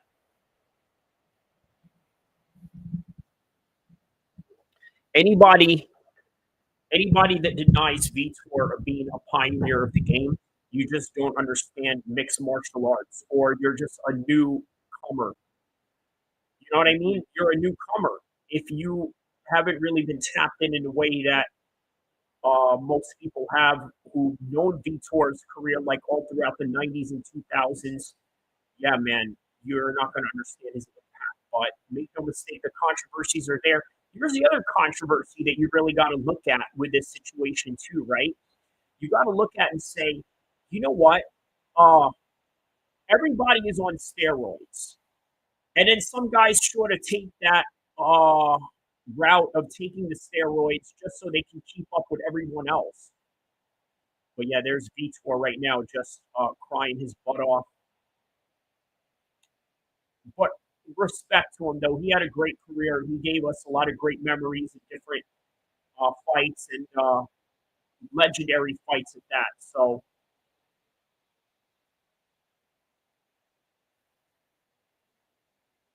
yeah, getting the Pioneer Wing, Hall of Fame, man. Well deserved. And lasted a whole, like, three different generations, if you think about it. The bare knuckle days, uh, the early days of Zuffa, and then the new generation of Fox and then ESPN. He was in all of them. And speaking of an all generation, all time great, here's Jose Aldo and Faraz Zahabi's brother right now. Next.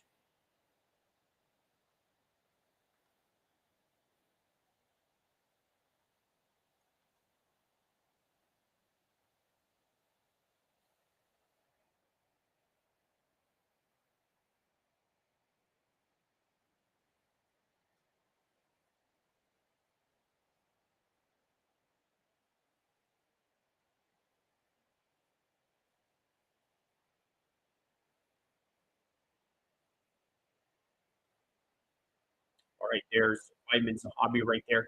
Often mistaken to look like Ariel Helwani, right? So really has a striking resemblance towards Ariel Helwani in a very strange way. But yeah, he does resemble Ariel Helwani a lot. So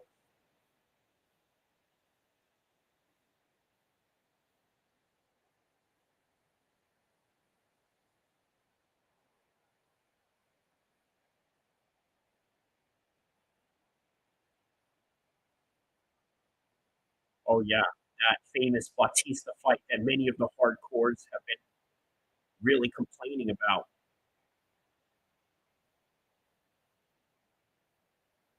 All right, let's make this official right now because you guys know I'm very good with timestamps. So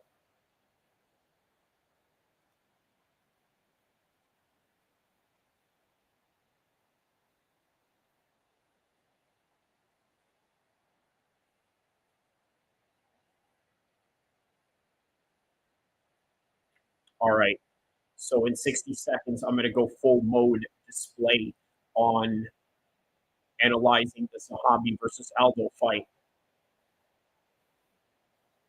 What I mean full mode display in the analysis of what I see in this fight. So that's going to be in 3 hours and 17 minutes of this particular time mark, which is going to be in 40 seconds. There's Aieman Zahabi right now as we speak, walking out into the cage.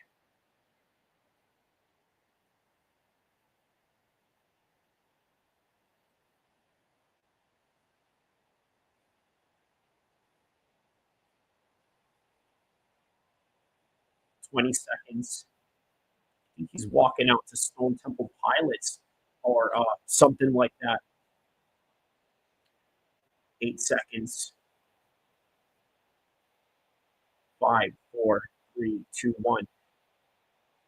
All right. Aieman Zahabi versus Jose Aldo. Here's at the prep point right now, Zahabi walking out with none other than his brother, world famous trainer Faraz Zahabi, and world all-time great George St. Pierre.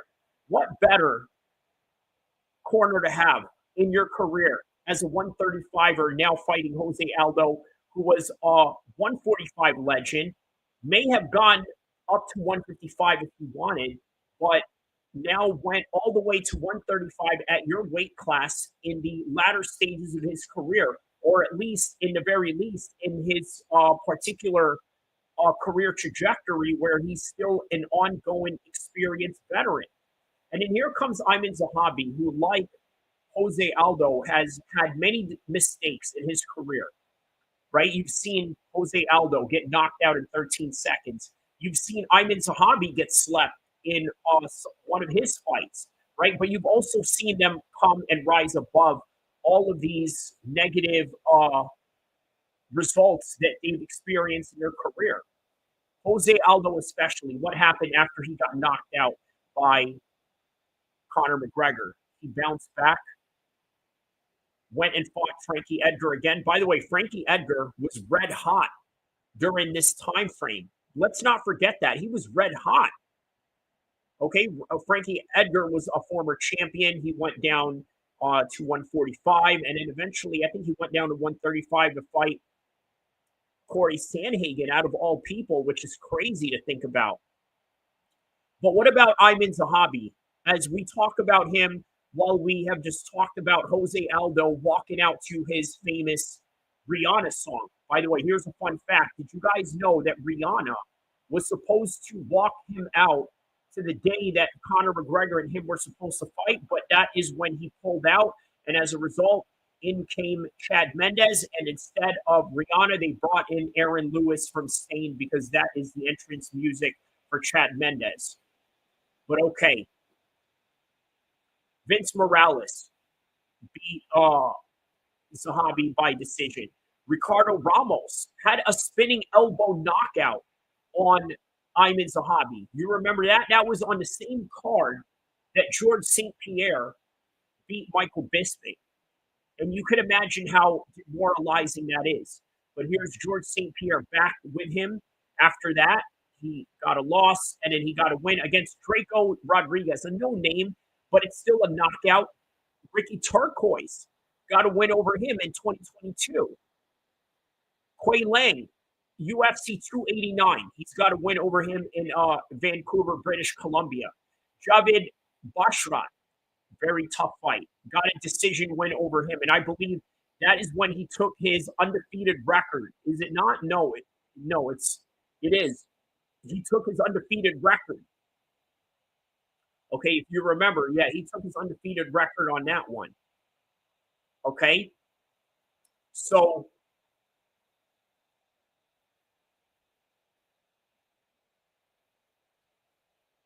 going back to the record of Aieman Zahabi. And then Pedro Munoz, not an easy task. Beats him back in November during the Albazi Moreno card, if you remember. A 3-round decision. So they're very similar in that end, is what I'm trying to say. Okay? Very similar in that end. What I'm trying to say is that they had a lot of adversity, and now they fight through this adversity. Look at this, but strangely enough, they're the same age. They're the same age. Wow, the weight, 142. So what is it? This is a catch weight fight. This is interesting. What was the story behind this? I didn't really pay attention to the weigh-ins, so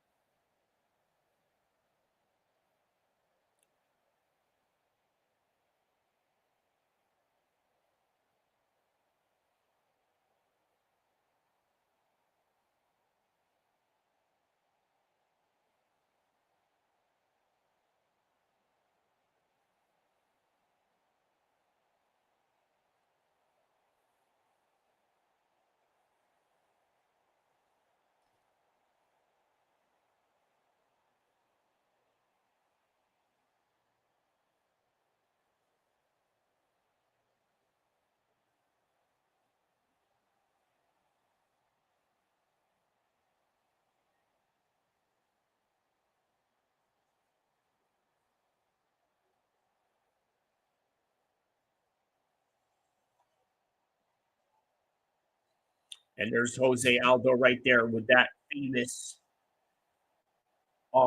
looking down that he does. You guys know what I'm talking about, right? So, all right, here we go, man. Let's go for Vs. Zahabi. It's Vs. Zahabi's little brother at that.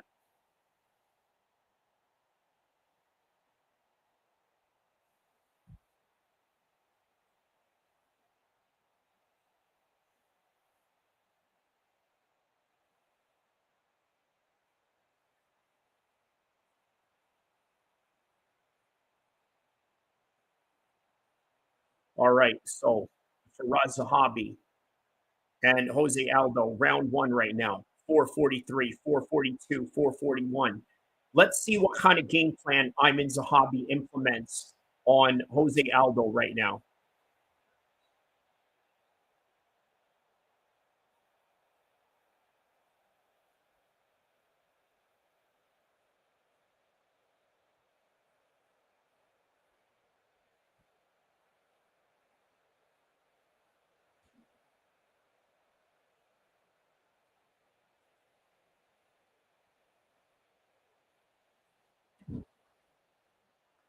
All right, so Aieman Zahabi seems to be circling around Jose Aldo right now and jabbing him as he is circling around. Also switching stances. I think it's a very brilliant strategy because if you look, what is Jose Aldo's first initial reaction to do is to throw a body kick, but he's sort of out of range to do so. One of the biggest problems that Uriah Faber had going on when he fought Jose Aldo was that he was fighting him a little bit too close. But Aieman Zahabi's sort of doing a very good job of mitigating a lot of problems by keeping Jose Aldo at bay. But look at this, Jose Aldo ferocious with his attack going forward towards Aieman Zahabi right now.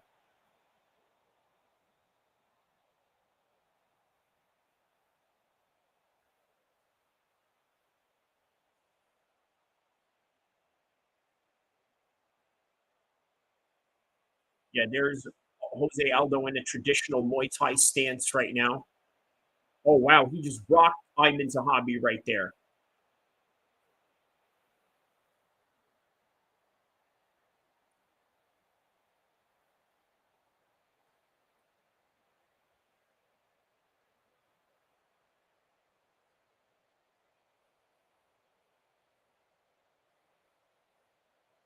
Yeah, Jose Aldo has a shocking, insane speed, right? That is just shocking to your system in terms of like just how explosive he is. But you know what? I just think those are just fast twitch muscles that you can't really teach. Look at this great Muay Thai stance on the part of Jose Aldo, sort of lifting those knees up in a tippy toe Muay Thai stance while also throwing teep kicks with it. Nice traditional Muay Thai on the part of Jose Aldo. Also a little bit of karate as well when you're lifting your knee up in that kind of manner, like as if you're doing like these front kicks. Also still displaying good boxing, good body punches that Jose Aldo was throwing right there. And look at this, just very explosive in the way that he's throwing. And you know what? What's even crazy about this is how Jose Aldo is moving down to 135 at an older age that he's at and still be able to look like the way that he does at this speed.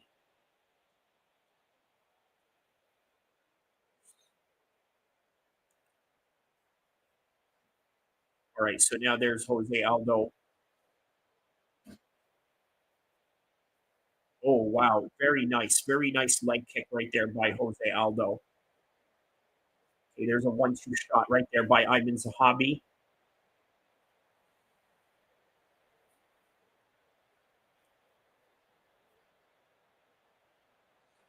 Wow, so Aieman Zahabi is also doing a very good job of sort of fighting in a very unorthodox stance, but also being very wary and wiry, rather. Of the, well, look at this. So he's sort of matching up speed with him. He's saying, hey, you know what? I could match speed with you as well. But then Jose Aldo fights back with some body kicks of his own. Oh, wow. There's some hard leg kicks right there.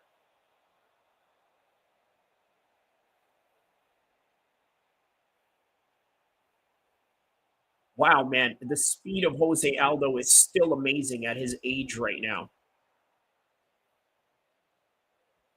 Ooh, good body shots right there by Jose. Oh, wow, he just rocked Jose right there. Aieman Zahabi did.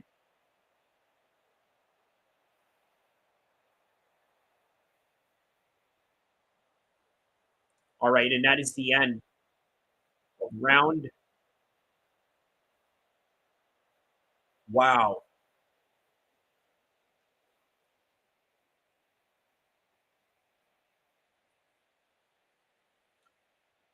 That round is a tie. What do you think, man? I don't know. You know what? I give that round to Jose. Objectively speaking, I'd have to give that round to Jose. Aieman Zahabi needs to step it up a little bit here.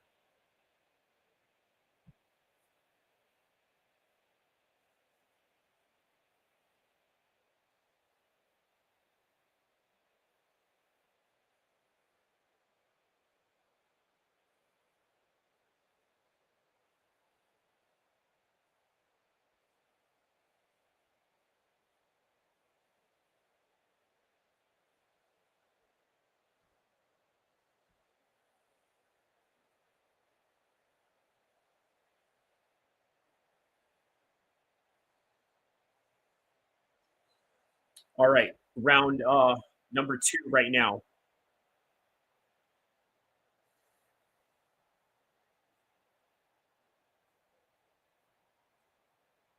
Wow, good knee to the body right there by Aieman Zahabi.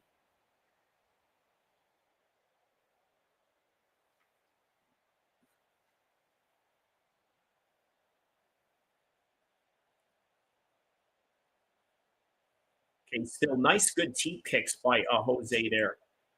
I don't know, man. I said that I'd give round 1 to Aldo, but a very hard round to score. Let's see if there's some discrepancies that they could sort of separate themselves from in this round.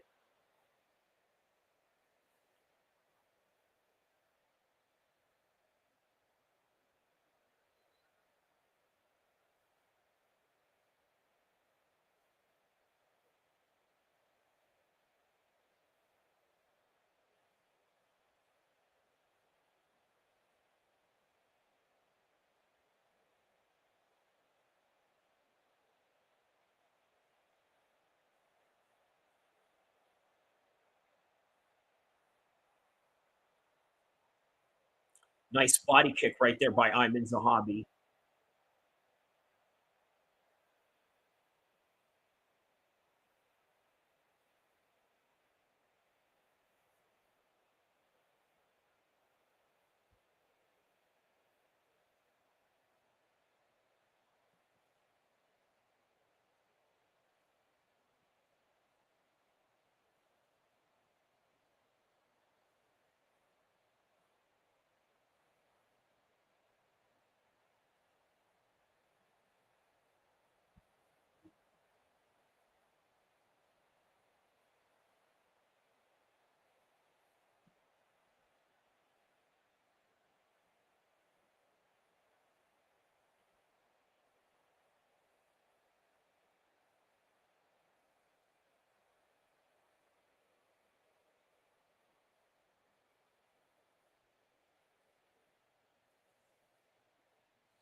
Yeah, Zahabi's brother is asking him to give some relentless pressure here.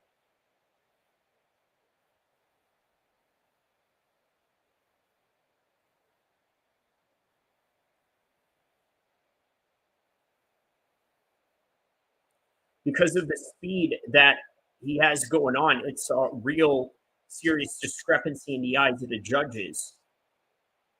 So by this point of the fight right now, this is a very close fight, honestly.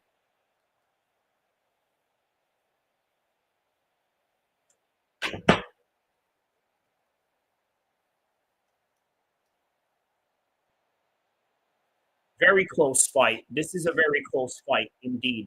There's no doubt about it, right? The only thing that's separating these two in terms of speed, or I'm sorry, in terms of just any type of discrepancy, is the speed of Jose Aldo, which is why the brother of Aieman Zahabi, Vs. Zahabi, and George St. Pierre are begging him to sort of speed up a little bit or throw volume to sort of make yourself stand out in the eyes of the judges, because the trajectory of this fight, I think he understands that Jose is tough, Aieman is tough, and it's going to be very difficult for each other to knock each other out. So they have to do something different. But I think what that is you got to hurt them. And if you don't hurt them, then you're not doing anything different, unfortunately.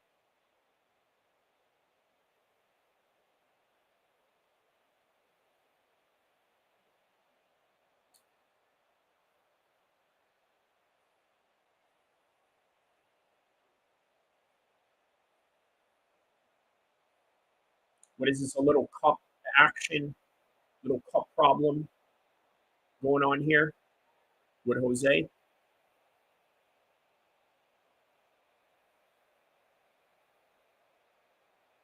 An illegal strike, huh? Okay.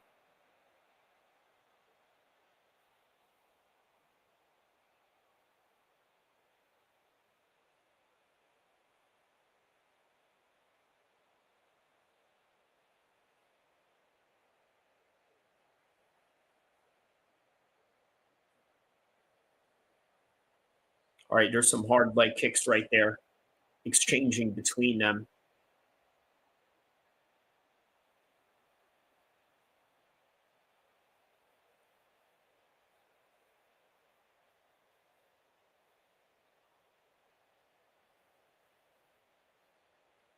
There's overhand right by Zahabi right there. One is a legend of the game. The other is a brother of a legendary coach. Still both pressure and a lot of names on the line. Ooh, good clashing right there. Ooh, as they were clashing right there, you've seen the way that he was walking forward towards Jose Aldo, like, come on, let's do something like that.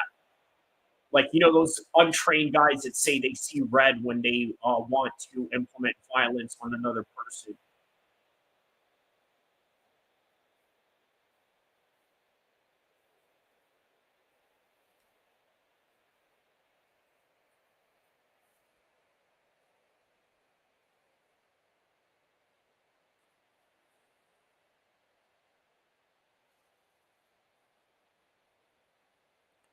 Yeah, good jab by Aldo right there.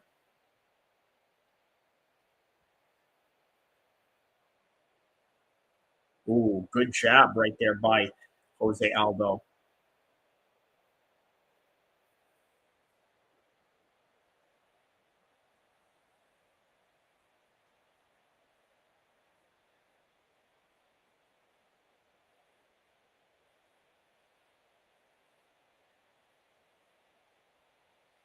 All right, final round between Jose Aldo and Aieman Zahabi. They hug it out in the beginning of the third round right now, showing a sign of sportsmanship between them.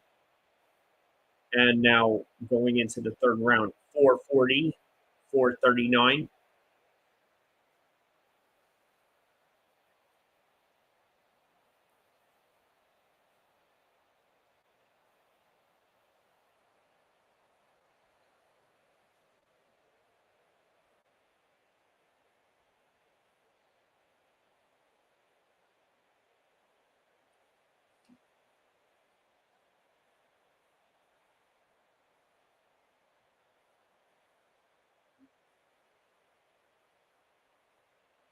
All right. Really good pace between these two guys. Really, there's a nice up knee right there by Jose Aldo.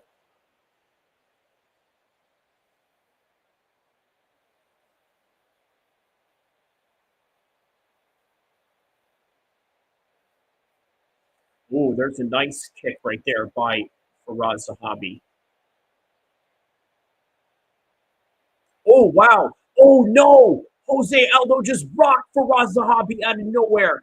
But look at the heart of Vs. Zahabi. Oh, Vs. Zahabi is wow. Oh, no. Faraz, no. No, Faraz. No. No, Faraz. Oh, but Vs. Zahabi back with the right hand. They go back at it, man. Oh, wow. This fight is getting good, guys. This fight is getting good.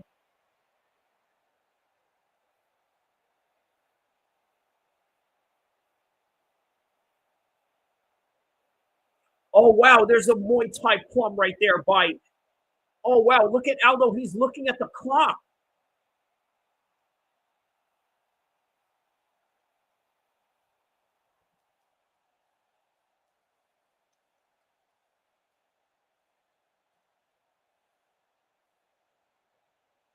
I can't believe Jose Aldo was looking at the clock when that was going on, man. That was insane. Him looking at the clock like that. And now look, he's shooting in for a takedown for the first time in the fight.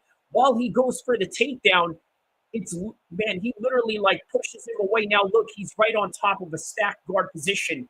Is Aieman Zahabi on top of Jose Aldo, looking to finish this fight in this exciting final moments, or just at least final minutes of the third round. Now look at Jose Aldo. This is very reminiscent of the Hominick fight that he had during the George St. Pierre versus Jake Shields co-main event, where he was the 145 champion and George St. Pierre was defending his belt against Jake Shields, who I believe was the 185 and the 170 champion of Strikeforce at the time.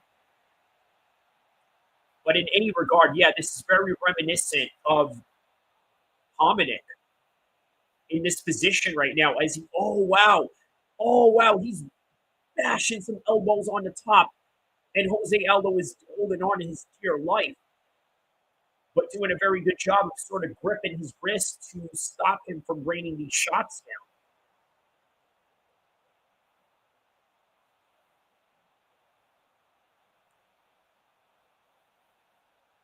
Yeah, Aldo is definitely exhausted from this position right now. Now only time will tell who's going to win this fight at this point. But man, Vs. Zahabi has really smashed his way into the third round right now.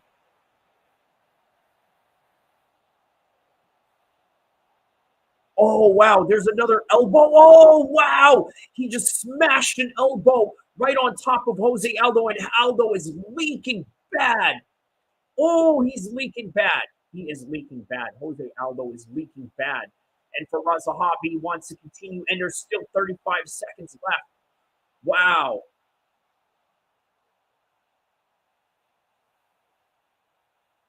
Wow, he is leaking bad right now. Jose Aldo is leaking very badly right now. Look at this. Now he's holding on to his chin as he is trying to stack his way up into his full guard position.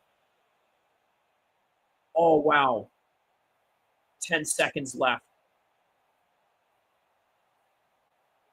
3, 2, 1. That is it. That is the end of the fight. All right. And we find out who wins that fight. Very exciting fight. Probably the most exciting fight of the night right there. And there's Vs. Zahabi right there hugging both of them. George St. Pierre's just chilling in the corner, but it is the brother of Faraz that is carrying him. And then one of the cornermen of Jose Aldo is holding him up as well on the shoulder as they are walking around in the octagon right now. You definitely could not do this to Brock Lesnar, right? You know what I mean? I mean, you'd have to have a real big guy to be able to do this to Brock Lesnar, carrying him like that. But yeah, obviously these are two average size men. That's easy, a little bit easier for them to carry. But yeah, man, look at this. And great fight, man. This is fight of the night right here for sure. This right here is going to win fight of the night, no doubt about it. Jose Aldo and Aieman Zahabi are locked in for fight of the night, unless, of course, you get an even worse bloody fight coming up in the co-main event and in the main event right now. Oh, look at this, almost like a soccer kick that he sort of threw at him in this highlight right here. As he's chasing him down, look at this. He follows it up. Oh, he's looking for that soccer kick right there as he is looking to follow up on him.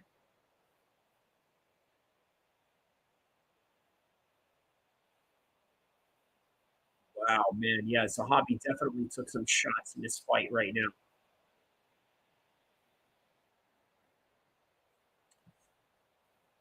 Yeah, he's like, oh, where's the clock, man? Yeah, that was a bad sign. when he was looking for the clock right there.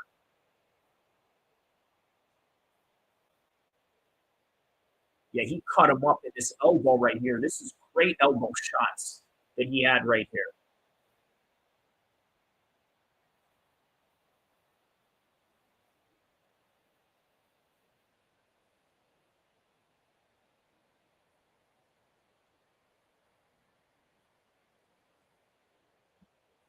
Ooh, yeah, that's good.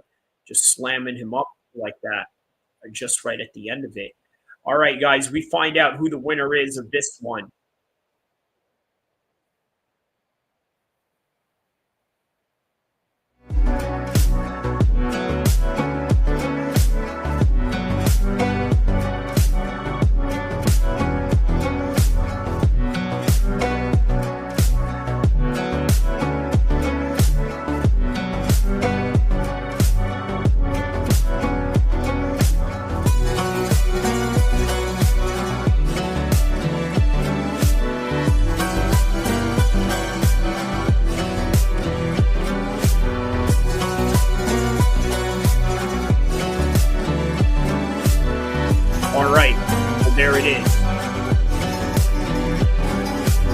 Aieman Zahabi wins, hands down.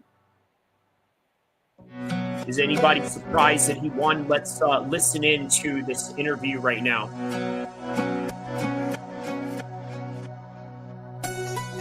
He said, I did all the work. He says, I want to thank Sean Shelby.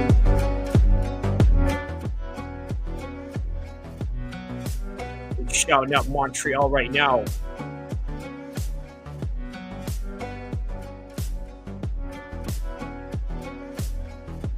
Wow, look at this knee right here, right up on Jose Aldo.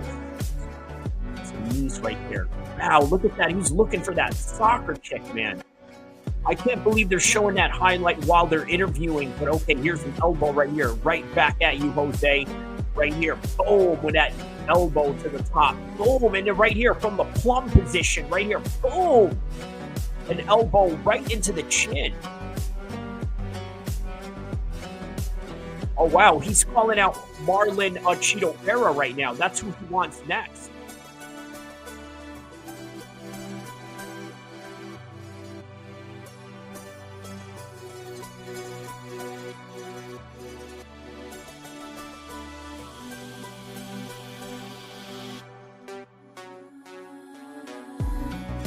All right, man. Awesome job for Aieman Zahabi, man. Awesome job for Aieman Zahabi. Wow, that was an awesome fight, bro.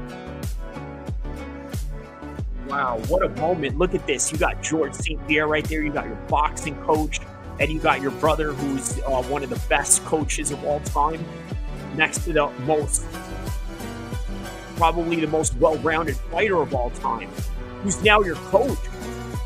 Bro, you ain't messing with Aieman Zahabi, bro. They're asking Jose Aldo right now if he's planning on walking away.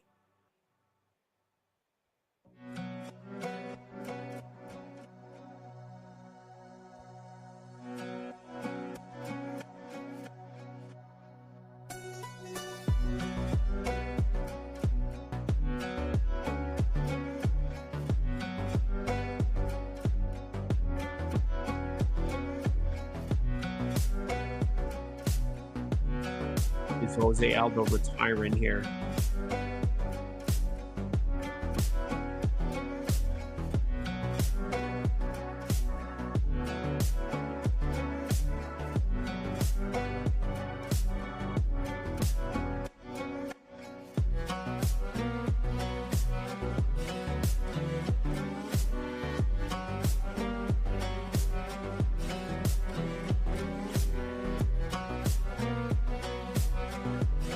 Oh, wow. Jose Aldo really is retiring right now. He says that he doesn't have it in him anymore.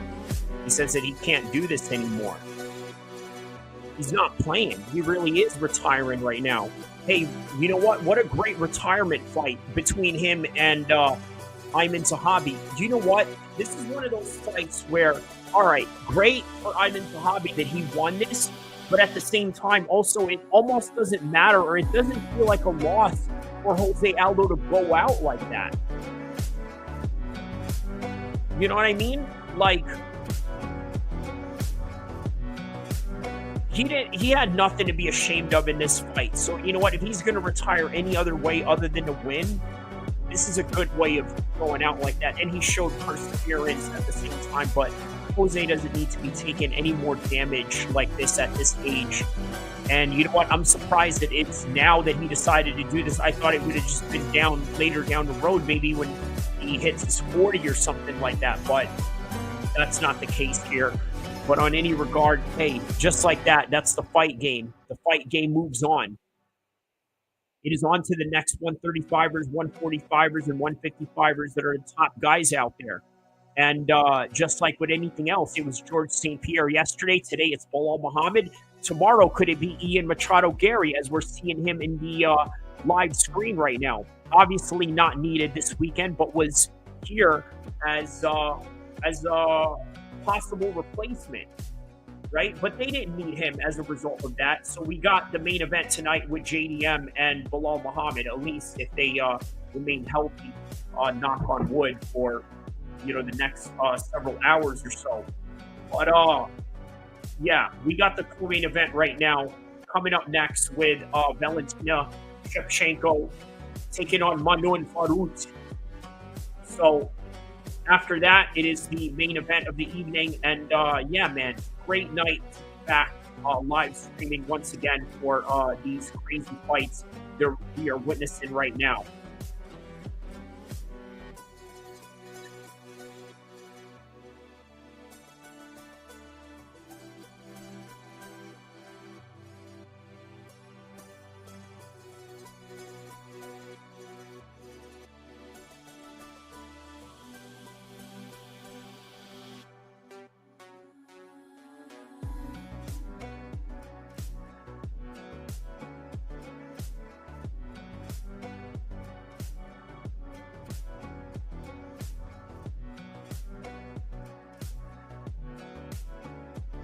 All right, there's Manon Walks coming up next.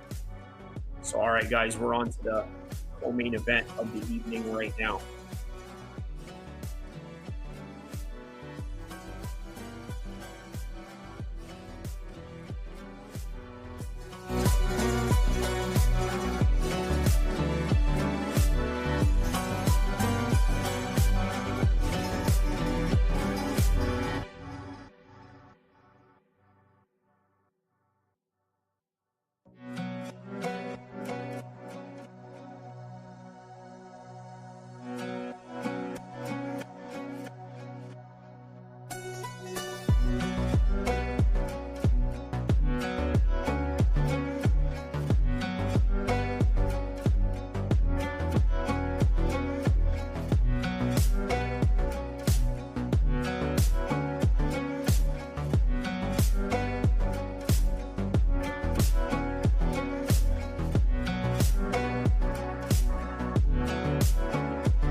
All right, here's Manon Walks walking out into the cage right now. All right, guys, we are about to enter the live portion right now. Here we go. Manon Walks walking out into the cage.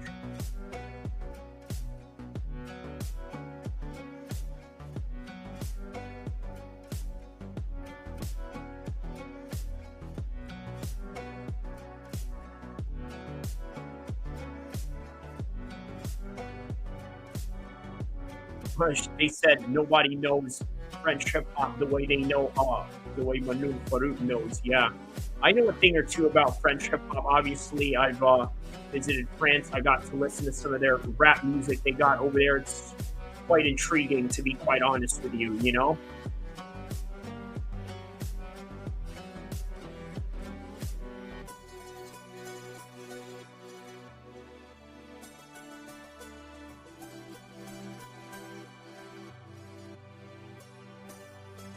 Got a 12-fight winning streak right now, so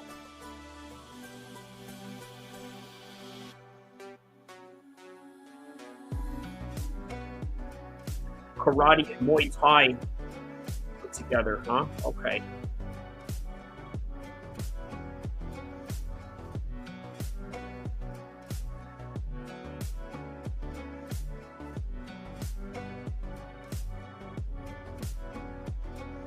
By the way, guys, check out my video that I got right now of why Alex lied about getting hacked, dealing with his negotiation failures with the UFC. Check out that video right now as we are waiting for the entrance of Shevchenko right now. But in the meantime, there's Manon Walks walking out to French hip-hop right now. And as I said, I know a little or thing or two about French hip-hop because, you know, I've visited Paris a few times, got to listen to a few good rap music from over there. There's this one artist that I listen to, Ruff. His name's Ruff, Rhoff. He's got some good songs. What else? NTM. They did a song with Nas, sort of like a French version of, what do you call it? What is that song that they did? The Firm. They did with The Firm. What is that song? Let me see. What is that French song? NTM. Nas. Affirmative Action. Okay, the song Affirmative Action. Yeah. Saint Denis style remix. Oh, there's a Saint Denis style remix? Oh, is that? Okay, that's all right. Interesting. Okay. Speaking of which, all right, well, here's Valentina Shevchenko now walking out right now.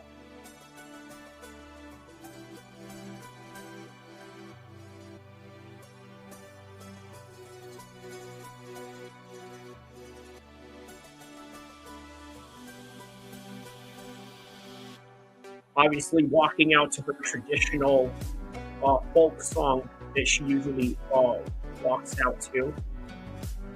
I'm not sure if she's really in tune with hip hop or knows anything about French hip hop for that matter. But tonight, Manon Walks is looking to teach her a thing or two about French Muay Thai.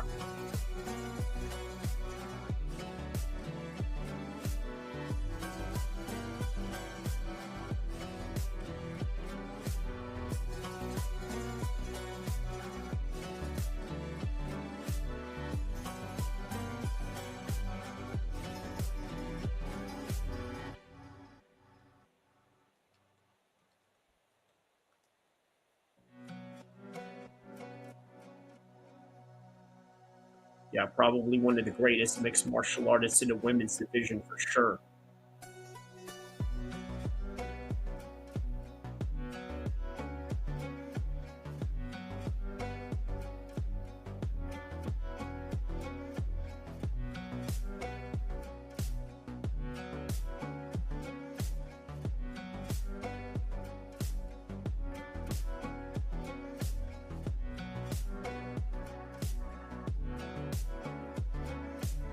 All right, we are now in the co-main event point of this coverage right now.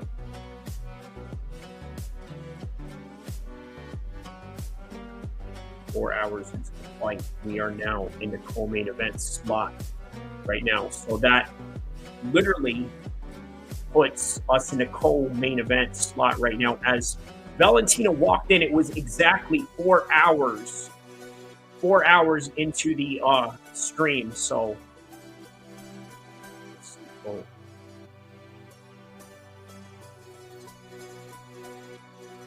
all right, so Manon Walks taking on Valentina Shevchenko.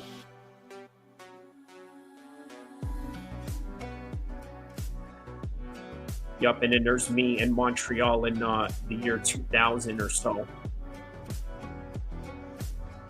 They sort of give a little bit of some cultural significance to this fight.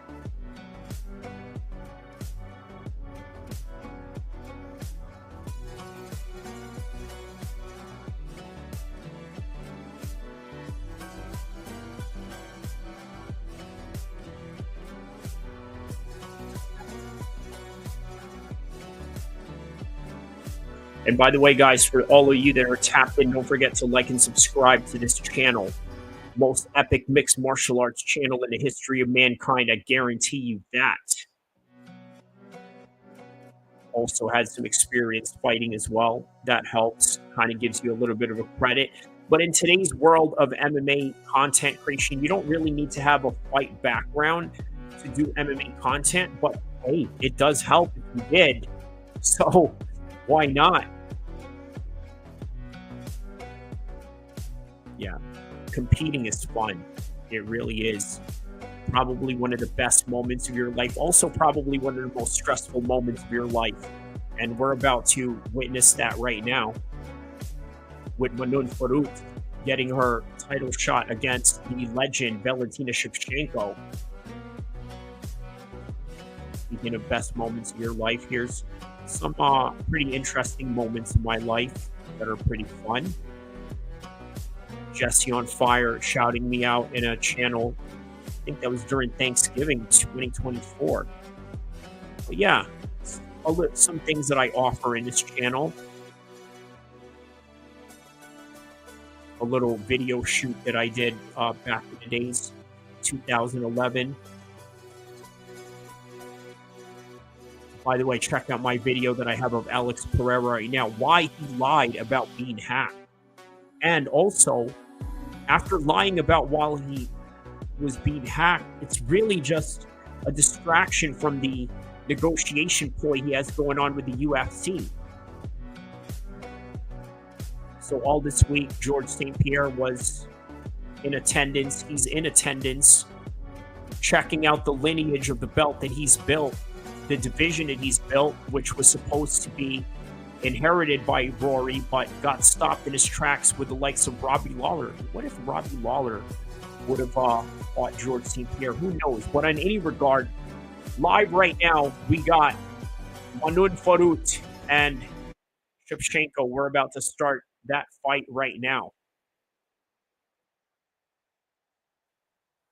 We're about to start that fight right now. All right.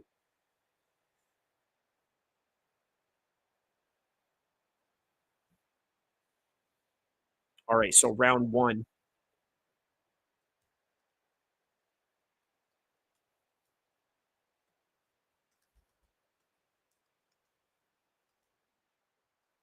All right, let's see what kind of game plan these ladies implement in this co-main event championship fight right here.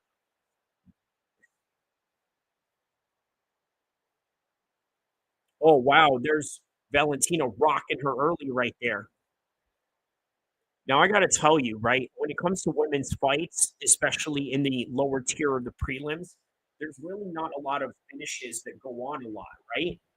But when you're dealing with Valentina, oh my goodness, you better prepare for a finish. Same thing with Amanda Nunes, right? She was very prone to finishing people. But when they fought each other, Shevchenko and Amanda Nunes, I mean, they couldn't finish each other because that's just what you get when you got two high-level people going at it.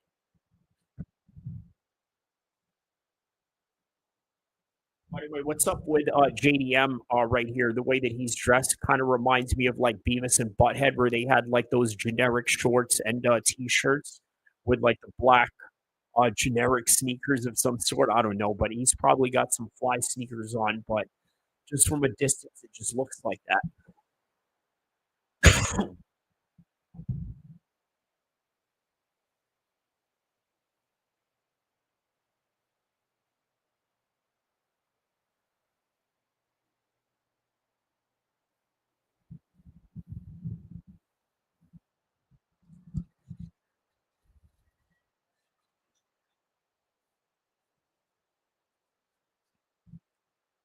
Oh, wow. It's good exchange right there. There's a low kick right there by Shevchenko. There's a high kick right there by Shevchenko.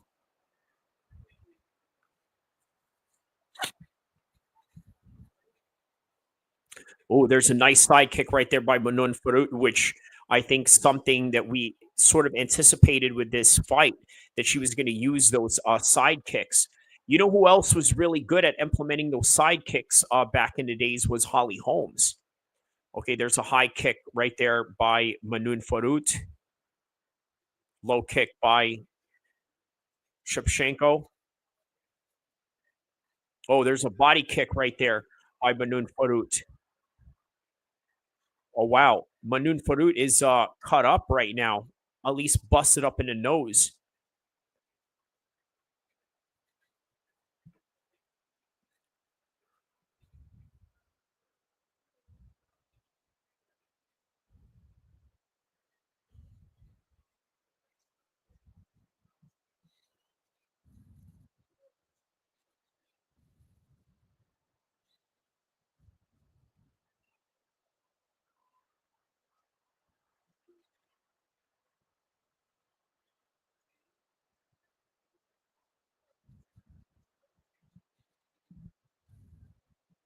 Okay, so now Shevchenko seems to have gotten her down right into the half guard position right now.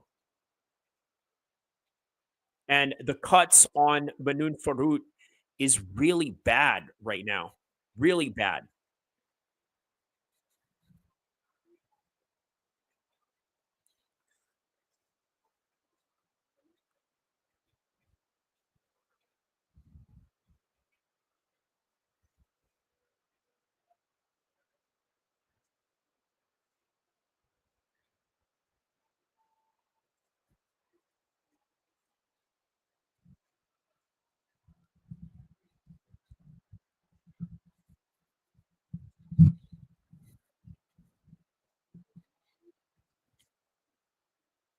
Yeah, there is no attempt on the part of Manon Walks to improve her position right here, even though Valentina Shevchenko is doing a very good job of keeping this half guard position on her.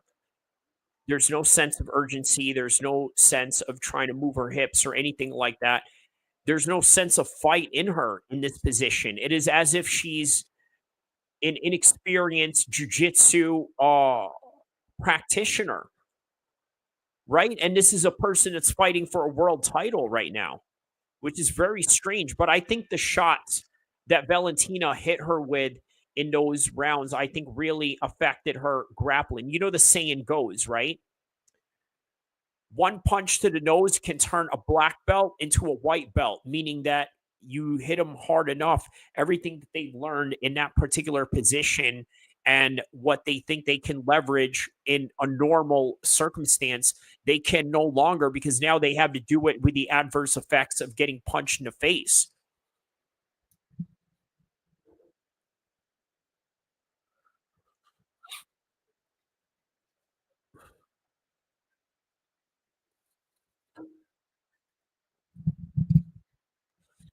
All right, so on to round two coming up.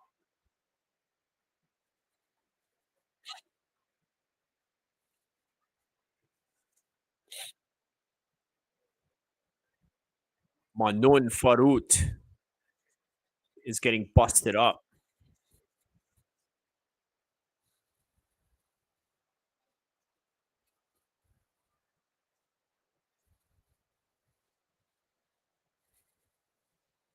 All right, so round two. I think a little bit more of the same. This is where Valentina Shevchenko is going to start cooking right here. Well, there's the side kicks right there that she wants to implement, but it seems that Valentina has really studied these kicks where she knows where this is coming. She knows where not to be. Here's Manon Farut trying something a little different right here at a close range position, but Valentina is doing a very good job of implementing these clinch exchanges with her, stuffing her takedowns right now as she's trying to push her up against the fence.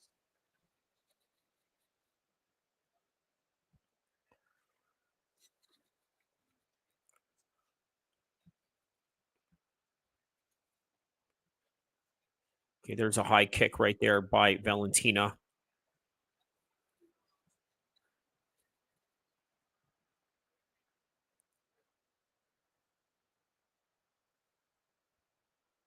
Okay, there's a high kick right there by Manon Farut.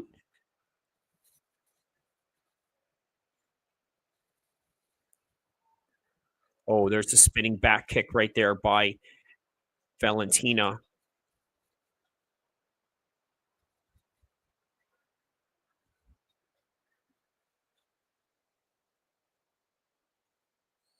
Yeah, that is interesting, right?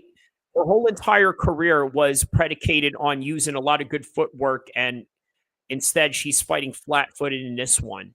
Interesting set of choices here.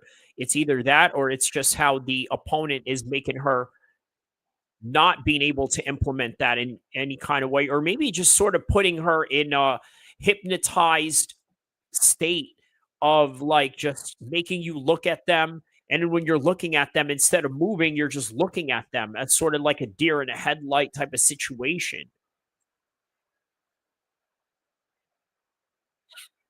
All right, a little grappling, scrambling exchanges there.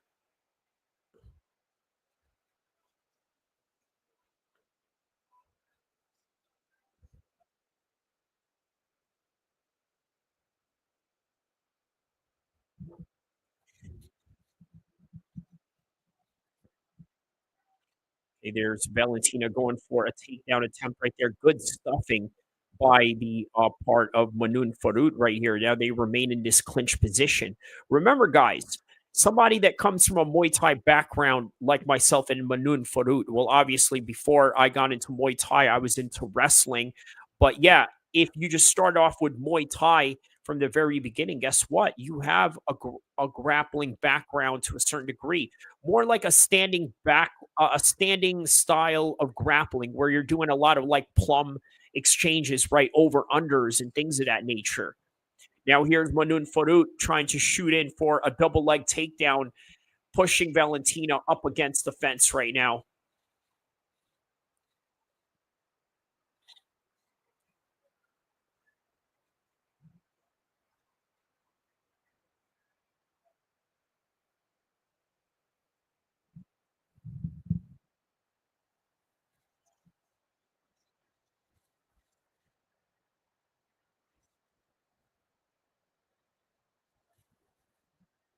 It's got a body lock maintained on Valentina right now as Valentina's trying to push those hands down.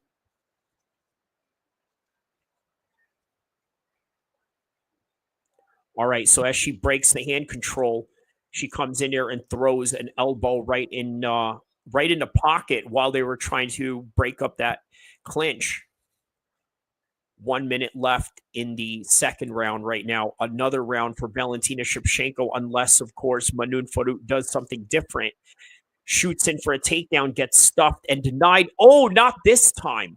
This time now she's got Valentina down on the ground, sort of looking to figure four, Khabib figure four. You know what I'm talking about when I say Khabib figure four, right? He has two of your legs in a figure four leg lock position right up against the fence and finally gets Valentina down. Could be a game changer, maybe something different on the eyes of the judges. Who knows? But right now, Manon Farut is doing a very good job of maintaining top control position on top of Valentina Shevchenko right now. With just 10 seconds left, they're going to. Oh, wow. There's a knee right there as she was down on the ground. I don't think the referee saw that, but not affected in that matter. That could have been anybody's round right there. Oh, she blocked it. She blocked the knee. That's why it was not affected in that kind of matter because, yeah, she blocked it. She's like, oh, swapped it up out of there. Yeah, real genius.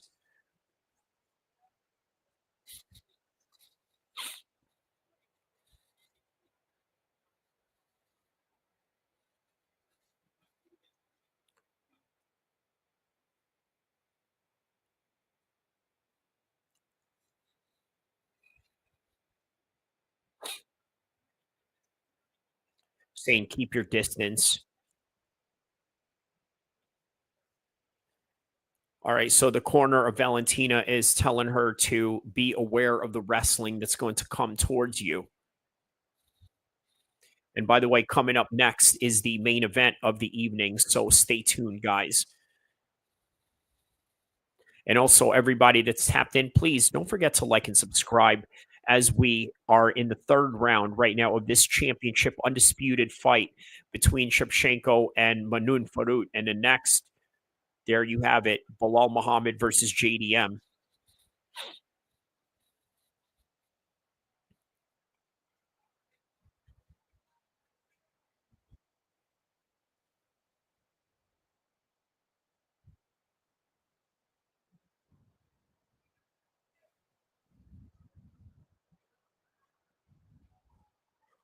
Okay, there's a high kick right there by Manon Farut.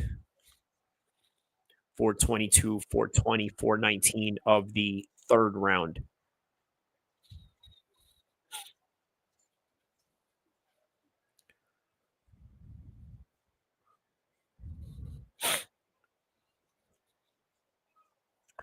.405, 403, 4 minutes. Oh, there's another high kick attempt right there by Manon Farut. More of a karate style high kick than it is a Muay Thai kick. There's like a difference in the torque of how you throw it.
Well, all right. So, right in the third round right now, just halfway into the third round right now,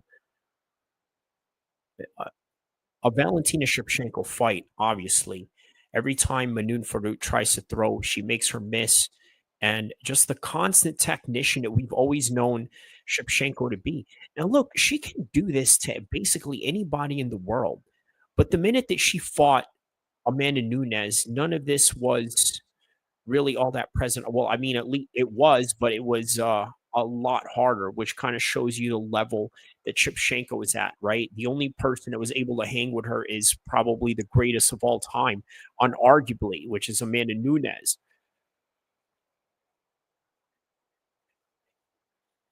But right now, Valentina is trying to prove that she is the best of this generation right now.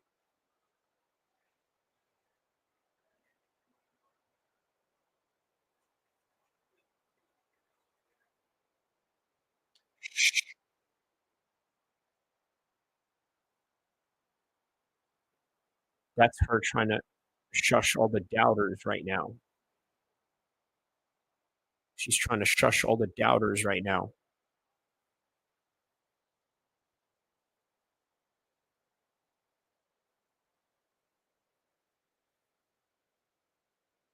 Oh, there's a spinning back fist right there by Valentina Shevchenko. And that rocked Manon Farut, but now Manon Farut is trying to shoot in for a double leg takedown. Will she get it again like she did last time? Now she's in the body lock position right now. It's got her back right up against Valentina Shevchenko. All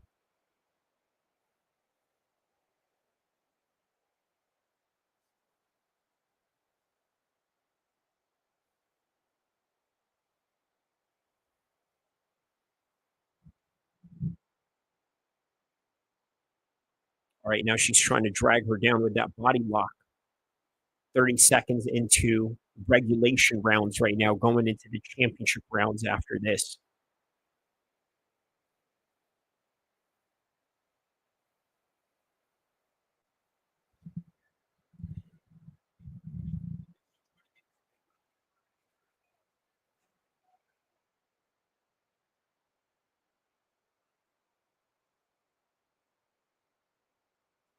Yeah, much even third round, right? Hard to score, honestly, but still, I'd give that round to Valentina, though. All right, third round down. Third round down, fourth round at championship rounds coming up next.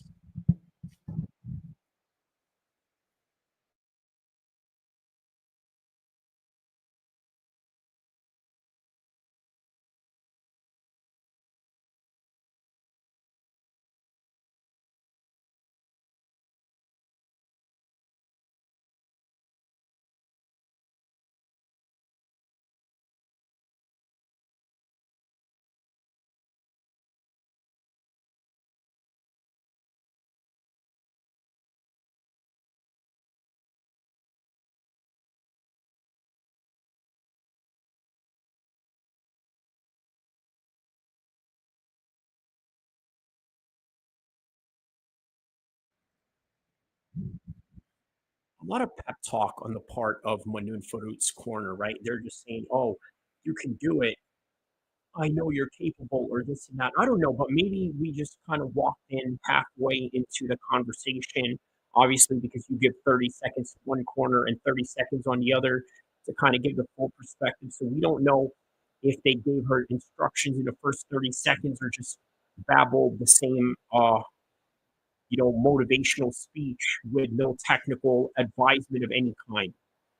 But on any regard, here's the championship rounds right now. Fourth round, 443, 442, 440 of the fourth round. There's the side kick right there. Manon Farut using what got her to the dance.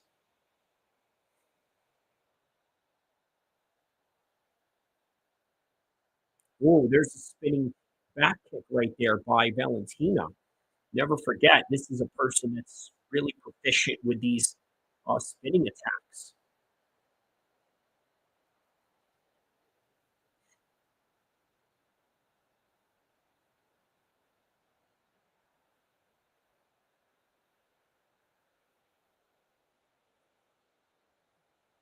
So there's that head kick right there, that karate style head kick, really not the same kind of torque that you get with the Muay Thai kicks.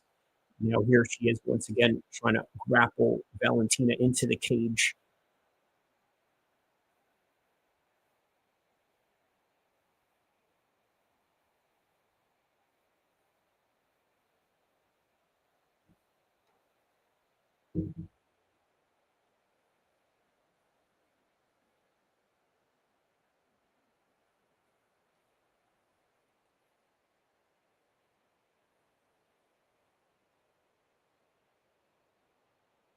Wow, they don't allow foot stomps?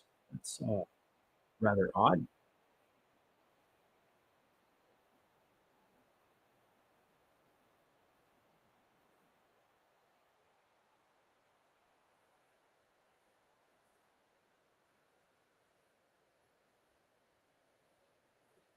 All right, there's a low kick right there by Valentina.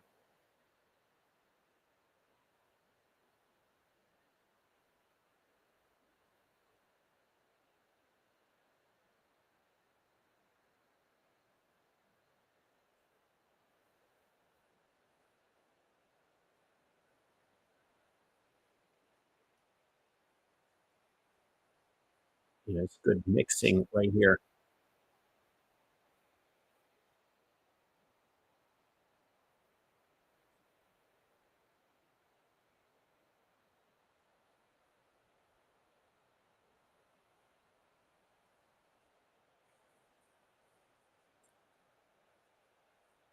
Ooh, there's the spinning kick right there. Good spinning heel kick. Good, well, spinning back kick rather.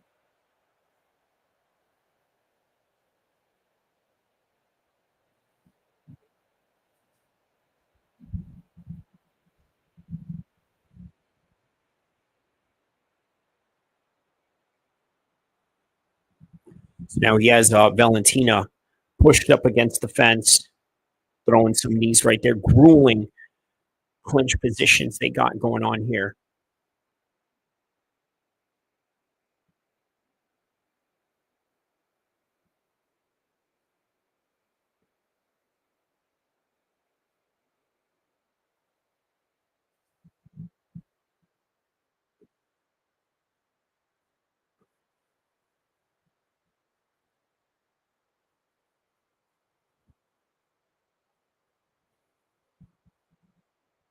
Okay, good 1-2 shot right there by Manon Walks.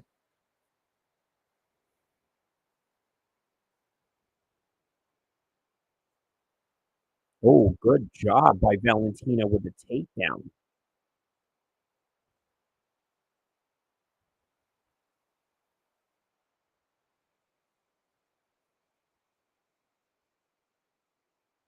Oh, good shots right here.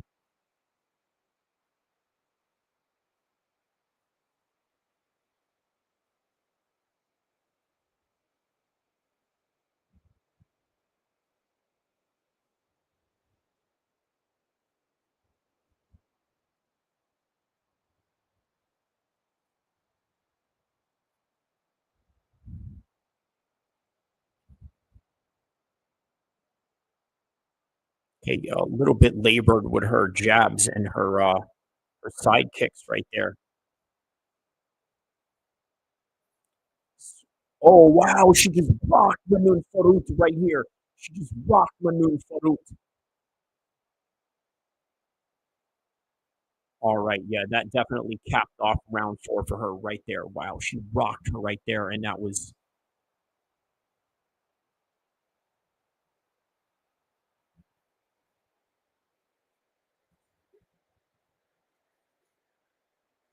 look at this. So she measured her right there as she was going for that side kick that she normally does. She's like, you know what? Not this time. You know what we're going to do?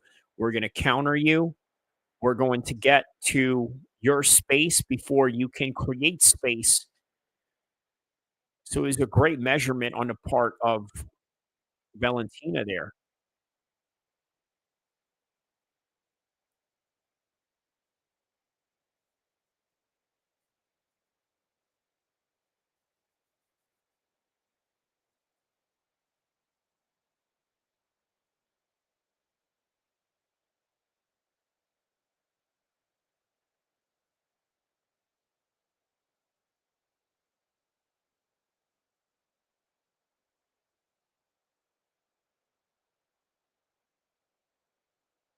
All right, well, 5 minutes to determine this fight right here. And shout outs to everybody tapped in around the world as we get into the final stretch of this championship fight between Valentina Shevchenko and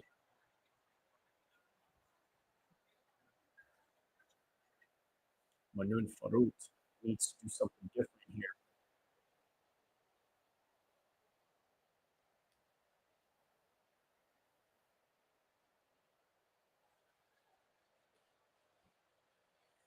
Yeah, Manon Walks needs to do something different here. Oh, there's a beautiful knee right there by Valentina. Now they got over unders on each other with Manon Walks right on top. Well, not on top, but standing right on her in the cage clinch position.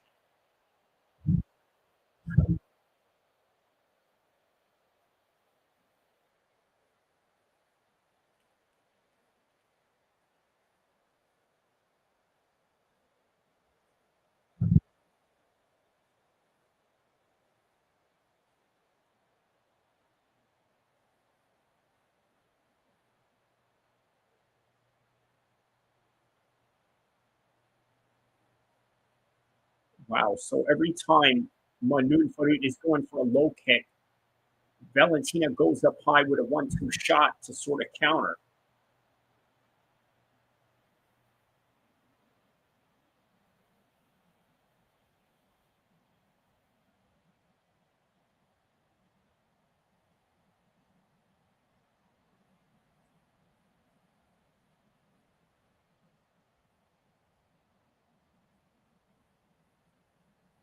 Yeah, definitely needs to use and utilize these last 3 minutes because Valentina is walking out right now with a victory. Ooh, and there's a spinning attack right there, spinning back fist right on the mouth of Manon Walks.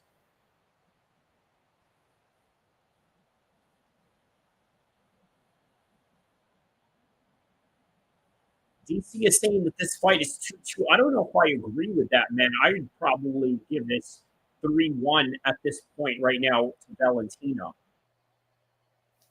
Right? I don't see it any other way. I mean, that's sort of strange why DC would see it another way.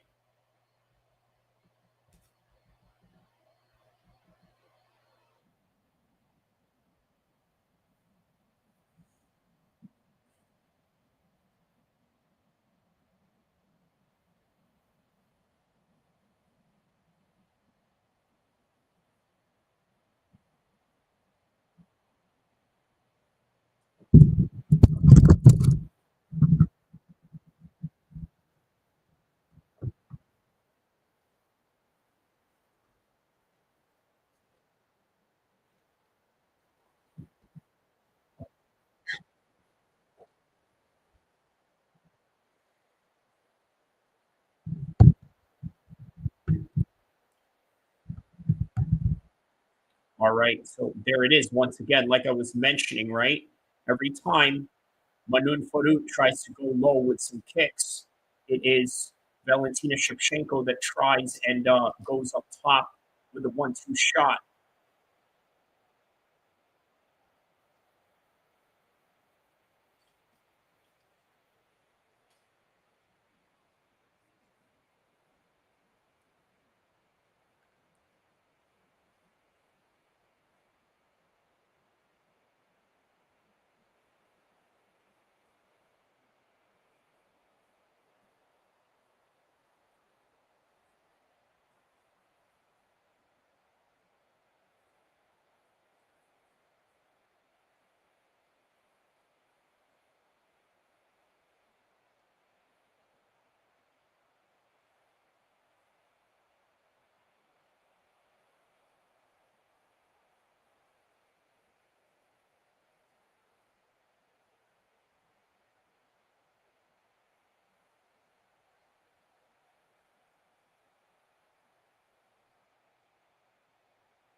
All right, man. So last 20 seconds right here.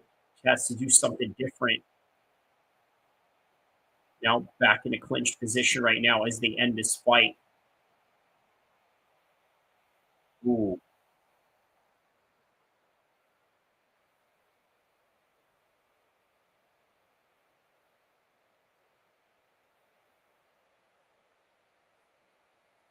All right, full 25 minutes between them.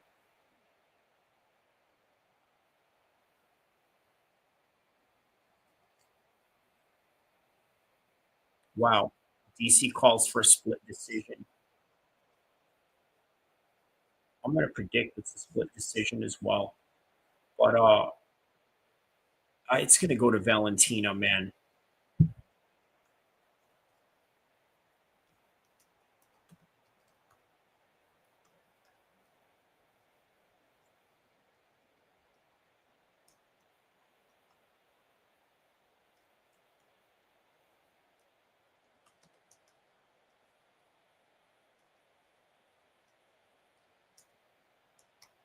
A whole lot of highlights here from Valentina. See that spinning back fist right there. Right on her chest, too.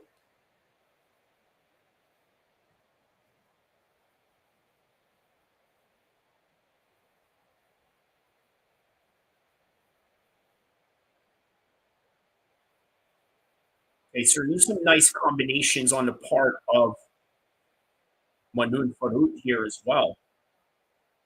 So we're going to find out the winner.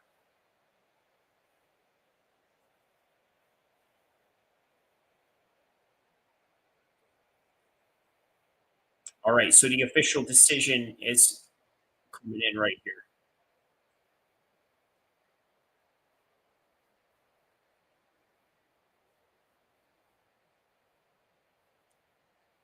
(48-47) by.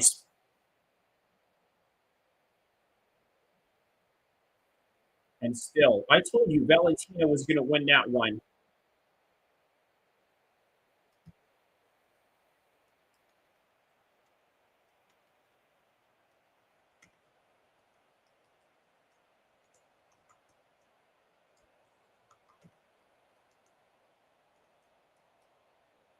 Yeah, her ferociousness, her aggressiveness ultimately won her this fight by the end of it. So it is on to the main event of the evening now.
right, guys, so we got the main event coming up right now. Really excited for it. Really stoked for the main event. Obviously, there's a heavy favorite here in Belal Muhammad. You never know. Jack Della Maddalena is a bad dude, man. Bad dude. And it would be a very bad day and it to underestimate him. But stay tuned. We'll be right back because we're going to be here for the main event while we check out this Mission Impossible trailer right here. Look at this. Wow. Okay. All right. See you in the main event.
All right, guys.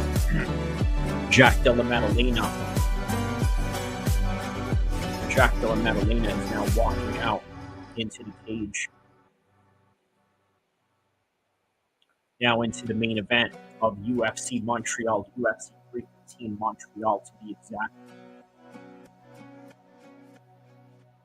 JDM finally getting his title shot, while Belal Muhammad sort of had to wait for a very long time to get this title shot.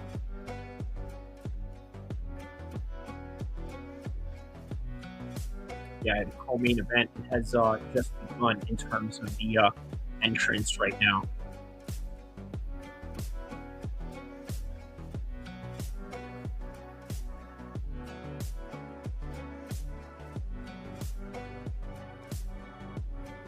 So here's JDM walking out to TNT being right by ACDC. A UK band, not exactly an Australian band. Come to think of it, do you really know a lot of Australian artists out there that are like really up there? I mean, obviously, I think Mel Gibson is Australian. Luke Longley, that center that used to play for the Chicago Bulls, I believe he was Australian, but I'm talking about like legit artists like the way the UK or the United States has. But on any regard, yeah, here we are in the main event of the evening. Jack not looking worried at all. Like, he really feels confident that he can do a number on Belal right now. We shall see.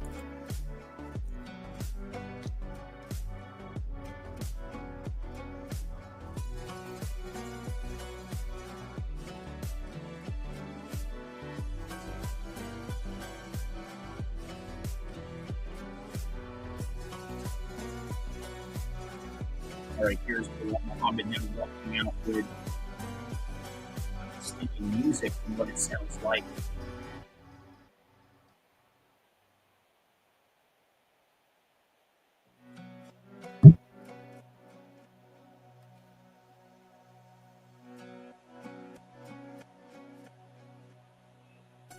Yeah, very prominently Arabic music that he's walking out to right now.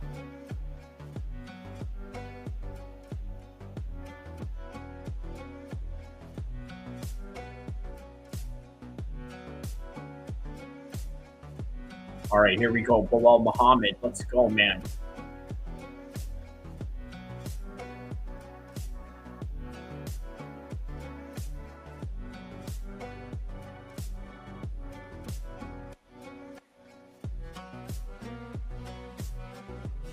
A little bit of some cheers going into Montreal right now. Some people with some Palestinian flags up.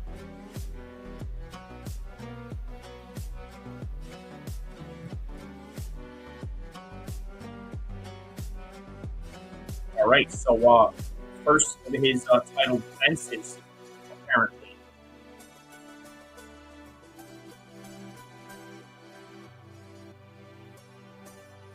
Yeah, the pace that Belal Muhammad has is unbelievable. Unbelievable. Yeah, he can absolutely do it all here.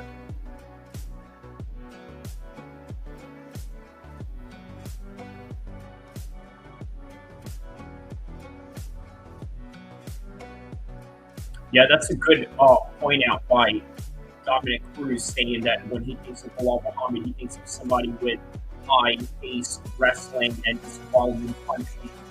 And I think ultimately, who fought like that was Colby Covington.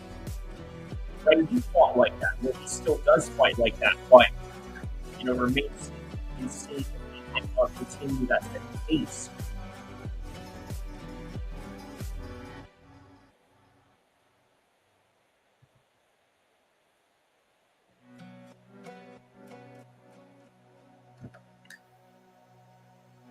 Yeah, he's really carrying himself with a lot more confidence, not really worried about a thing. Neither is Jack Della Maddalena. He looks like he is, just prepared for war here in terms of just being cool, calm, and collected. But Belal Muhammad looks even more relaxed than ever in any point of that I've seen him out of his career. I think he just has this, championship confidence that he has going on right now.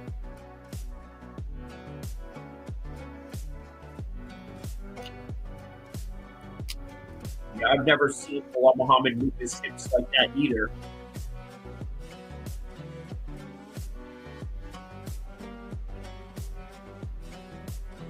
Yeah, man, the shape of Bilal Muhammad. You know what's strange about this, right? What people were sort of hinting at with the shape of Bilal Muhammad is somehow leaning towards steroid accusation and all that, right?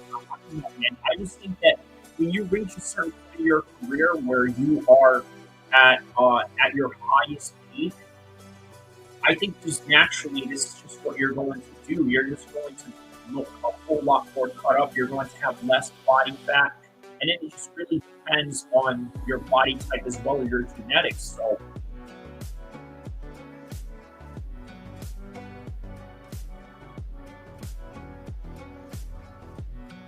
all right, here we go.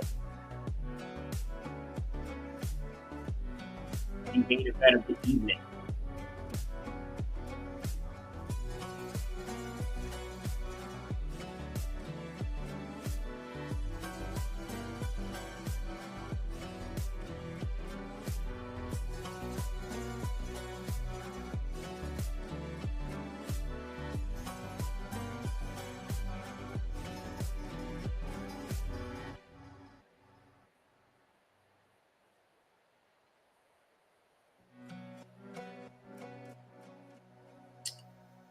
All right, so Bruce Buffer is set to announce these guys.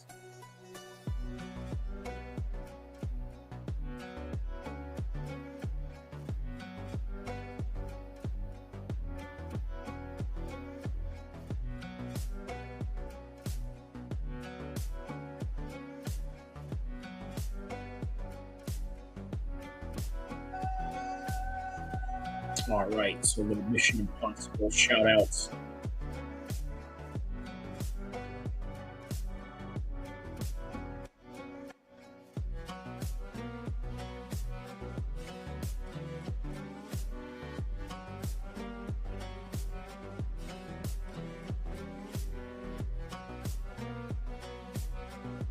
All right, yeah, Jack Della Maddalena is looking a little nervous now, to be quite honest with you.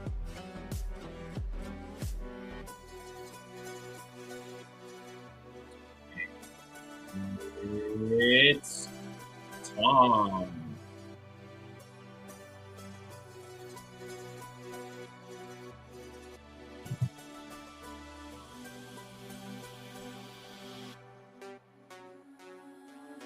You can see it.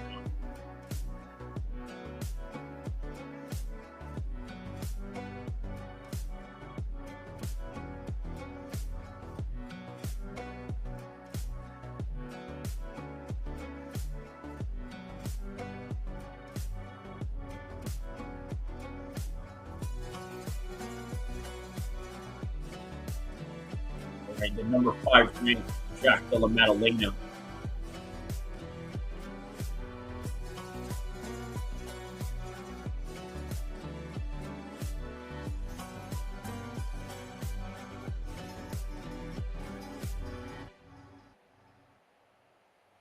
All right, now Bilal Muhammad is being announced.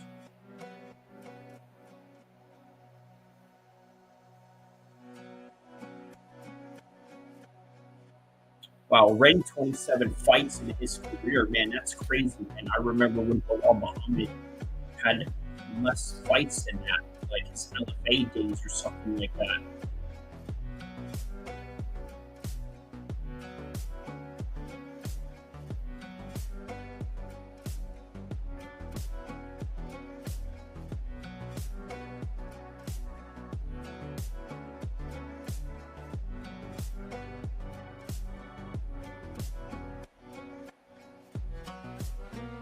All right, they're about to set to face off right now.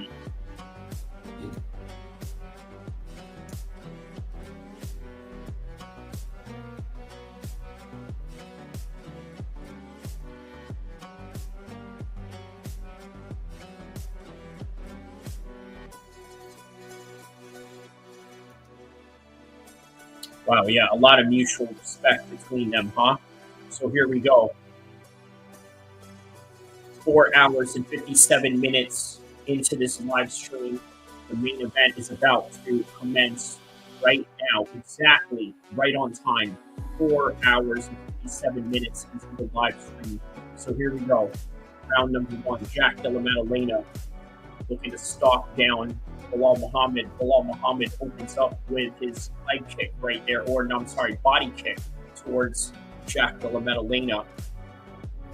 There's some nice jabs right there by Jack Della Maddalena, trying to establish it early, sort of trying to get his distance going there. Okay, there's a leg kick right there by Jack. Oh, what is this? Jack's doing quite well in the volume department, I must say, right? He's putting in a significant level of volume up right now.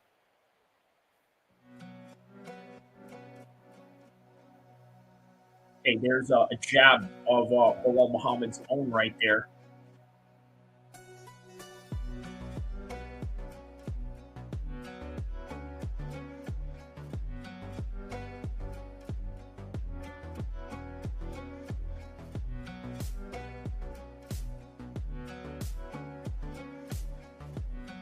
All right, so far, just a little bit of a jabbing fest between them.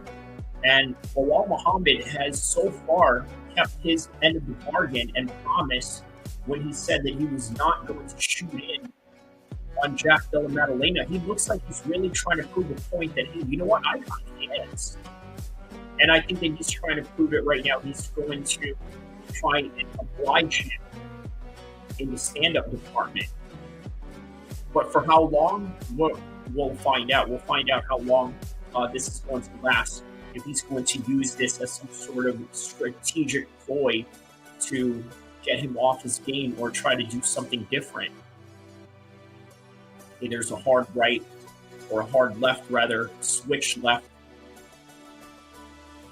Oh, there's Jack right there going with the 1-2 on Belal Muhammad. Now, so far, what I've noticed about Jack Della Maddalena's striking, it is absolutely capable of hurting Belal Muhammad. But how often will Belal Muhammad allow it remains to be seen. There's no initiatives for Belal Muhammad to try and go for takedowns of any kind. Right? There's none whatsoever. He's just trying to... He's trying to oblige him in the striking department. I'm not going to say that I'm surprised, but I am. I know that he said that. He was going to do that. I thought he was messing around or just trying to create a strategic ploy, but so far, 3 minutes into this fight, there's none of that. Now, I wonder if the reason is because of the fact that maybe Belal Muhammad is not able to stop Jack Della Maddalena's striking. Look at this. He's connecting every time he's throwing at Belal. There's a leg kick right there by Jack Della Maddalena again.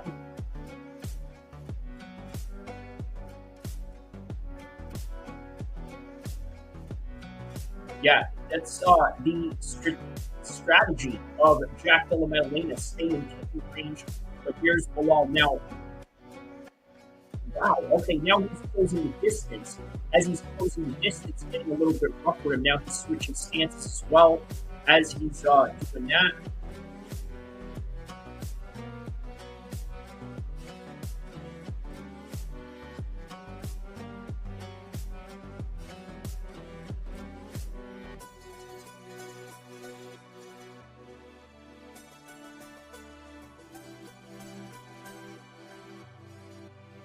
Yeah, he's looking to shoot in on him now because he kind of understands and knows that there's an inherent danger, but still is obliging him.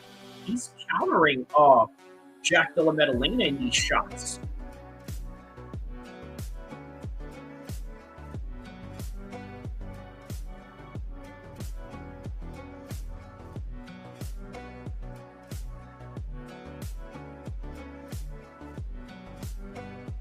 Oh, wow. Okay, now they're back into clinch exchanges right here. Bilal Muhammad is fighting ferociously right here, trying to show something different in his game right now.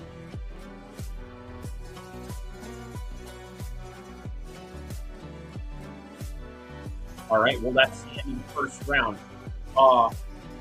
First round, I'd probably give to Bilal Muhammad, but I'm going to be honest with you, I don't feel that confident in giving that to Bilal Muhammad. Yeah, I don't know if I would give that to Bilal Muhammad completely. Toughest round to score. What he needs to do is really get some takedowns into this fight. He can do it. Use Jack Della Maddalena's kicks to initiate the takedowns. That's what Bilal Muhammad needs to do. And what's worked, there's a high kick right there. He needs to watch out for that. What he needs to do is really give some space away from Jack Della Maddalena. Don't let him be in kicking range to do that. And what he's doing good right here, when he's getting range towards Jack Della Maddalena, he's doing a very good job of popping those short jabs and 1-2s. He needs to continue that. All right, round number 2 coming up.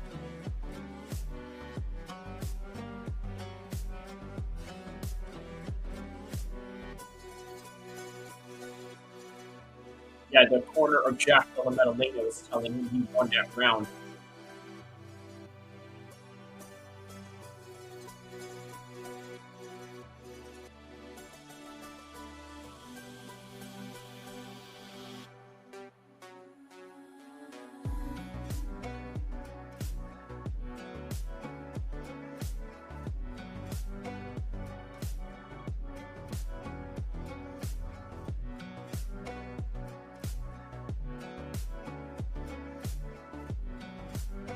Yeah, he had his moments right there, Jack Della Maddalena, but I don't know if I would give him that round. I wouldn't be mad at it, fairly and objectively speaking. But yeah, here's Bilal Muhammad now circling around Jack Della Maddalena as he's stalking him down. Both switching stances, by the way. I like that. I like that both men are implementing stance switches. There's a 1-2 shot right there by Jack Della Maddalena.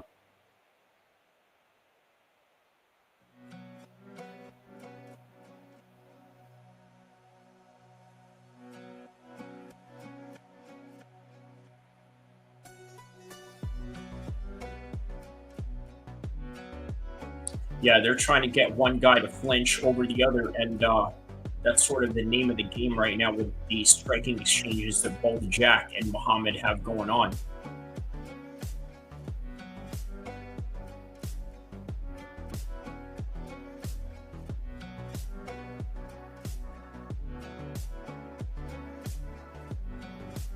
Oh, wow, there's a shot right there by Jack.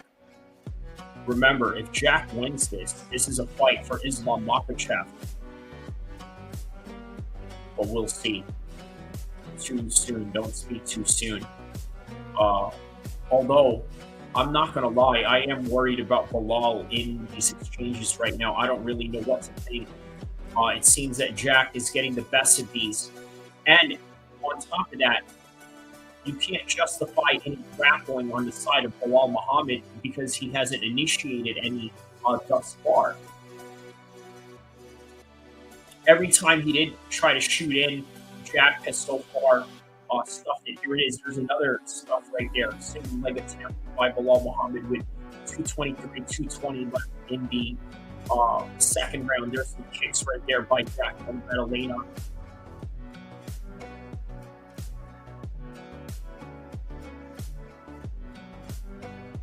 Okay, there's a double jab right there by Bilal Muhammad.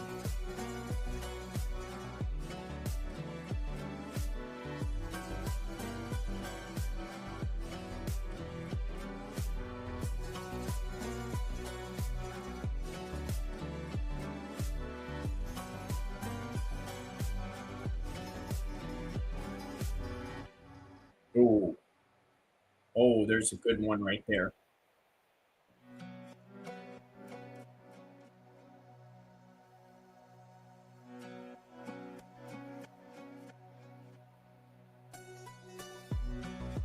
There's Belal Muhammad right there shooting in. Oh, wow. Okay. Jack is actually doing a good job of stuffing these takedowns, but I think as he was attempting those takedowns, Belal may have connected a few shots there. 4 out of 4 takedown defense for Jack Della Maddalena so far.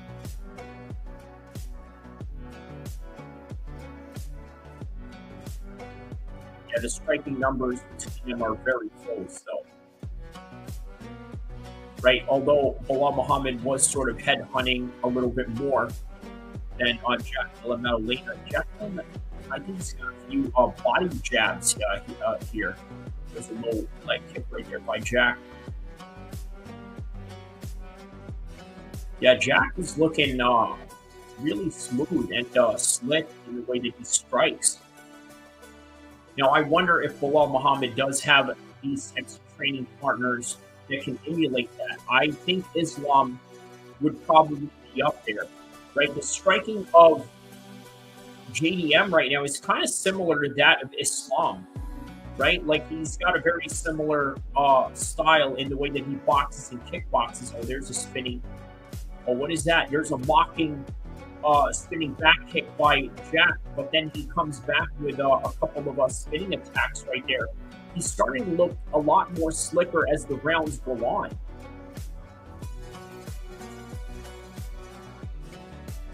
We just came into this fight assuming that Belal Muhammad was just going to come in here and just absolutely outgrind and out-wrestle Jack Della Maddalena, and that may not be the case right now. That may not be what is going on.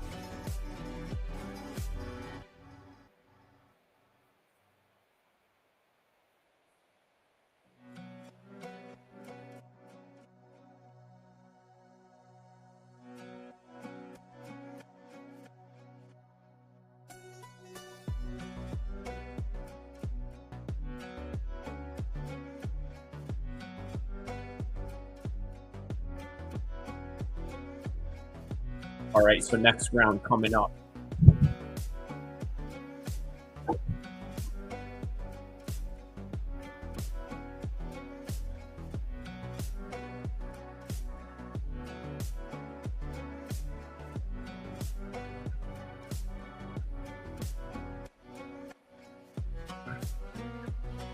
All right, here we go. Round number 3. Yeah, Muhammad has to do exactly what he did against Leon Edwards. But what Jack Della Maddalena is doing right now is a better version of what Leon Edwards should have done against Belal Muhammad. But Belal Muhammad, the story of this fight right here is having those takedowns stuffed by Jack. That's the story of this fight right here.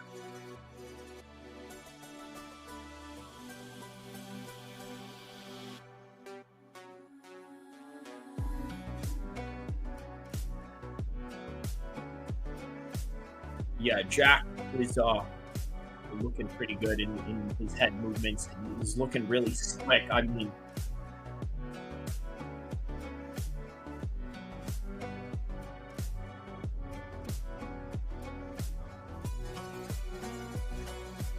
yeah, he is allowing Jack to do too much, right? He needs to really offset his game by sort of boxing him in and pressuring him. But Jack is also doing a very good job of being slick and just moving and darting in and out.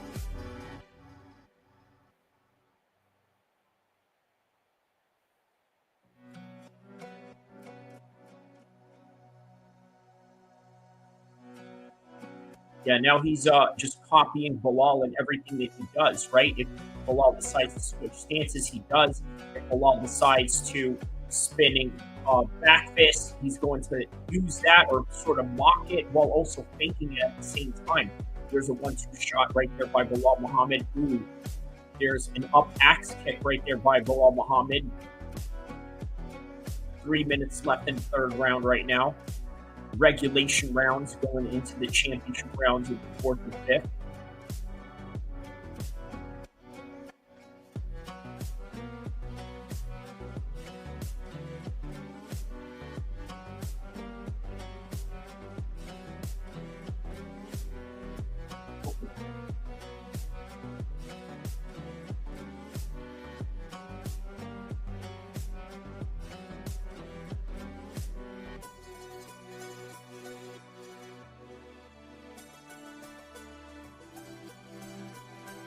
Yeah, the volume is definitely on the side of Bilal Muhammad, while you could argue that Jack has the percentage. But again, you never know. You never know what the judges are seeing here.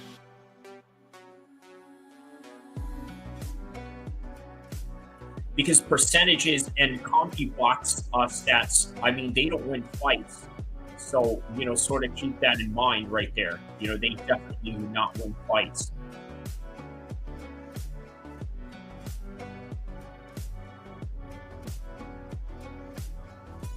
Wow, there's a good knee right there by Bilal Muhammad.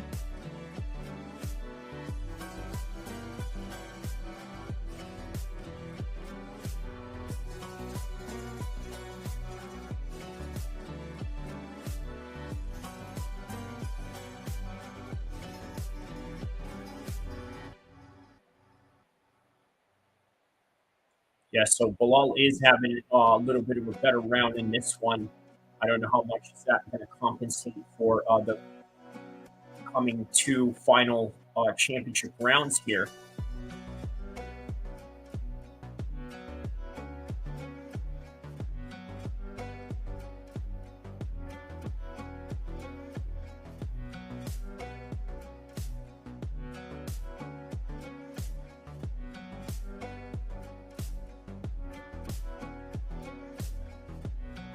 Yeah, we just really assumed Bilal Muhammad was just going to win this fight easily. Not the case. Ooh. Some good exchanges right there.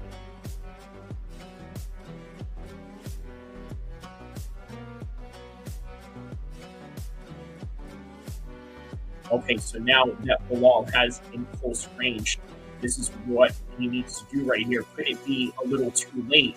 But although, if he does get a takedown here, he can secure some points in this round. But look at Jack. Look at this. Jack is the one that's trying to shoot in, but then, Bilal Muhammad stuffed his takedowns right there.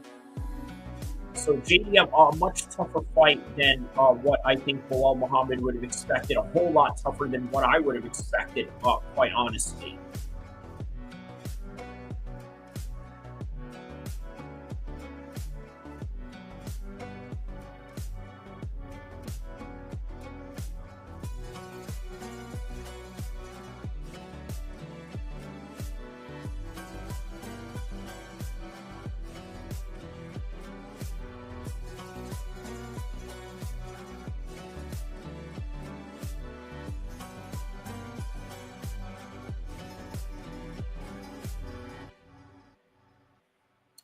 All right, so we got about 2 rounds to this, and yeah, he has to do something different now.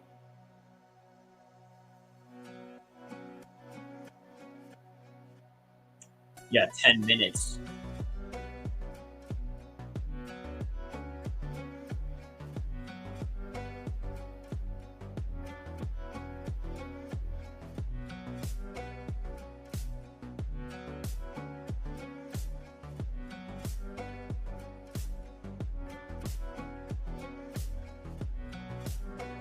So Bilal Muhammad was complaining of how slippery Jack Della Maddalena was, only for the corner of Bilal Muhammad to say, I don't give a piss. You need to go out there and really put it on him or grab a hold of him. Well, now Bilal is looking to look at this, kind of walk him down, but Jack is unfortunately not having any of it.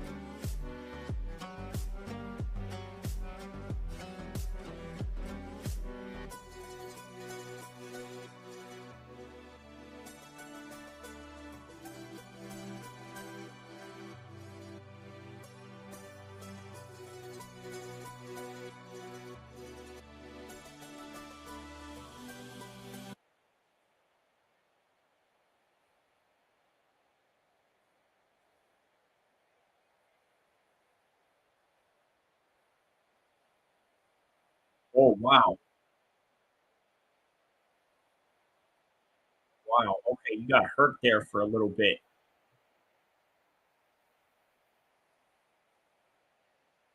Oh, wow. There's another straight hand right there by Bilal Muhammad. Good 1-2 shot. There's another one.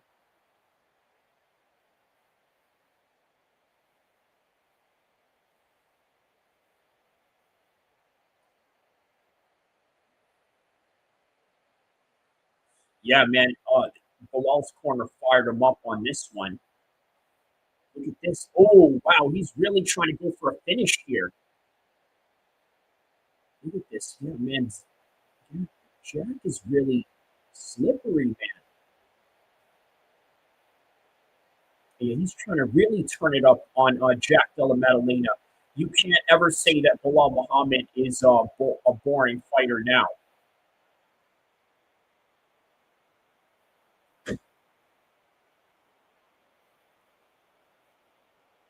Five out of 5 takedown defenses by Jack Della Maddalena.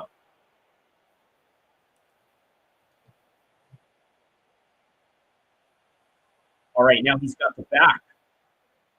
He took his back clean right there. Oh, threw a knee right there in that body clinch exchange.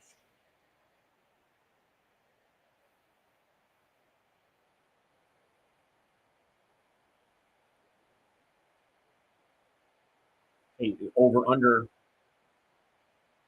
They got a little over under going on right here.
Wow, there's Belal with the body lock right there.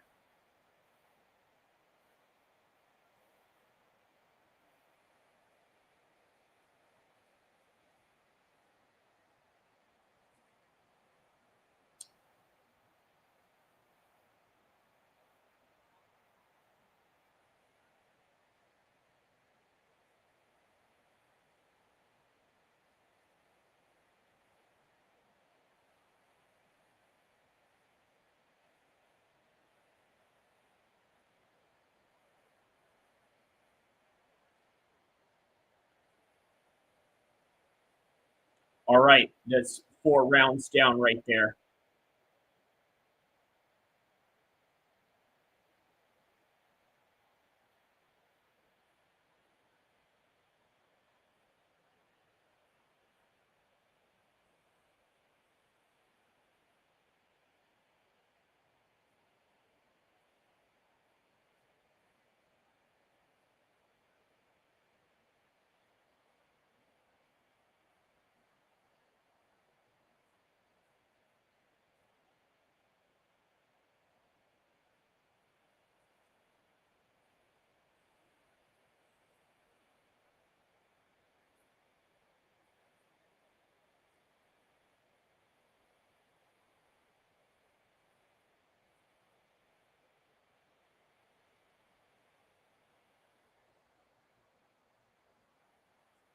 Wow, so the score cards are very close, as they say.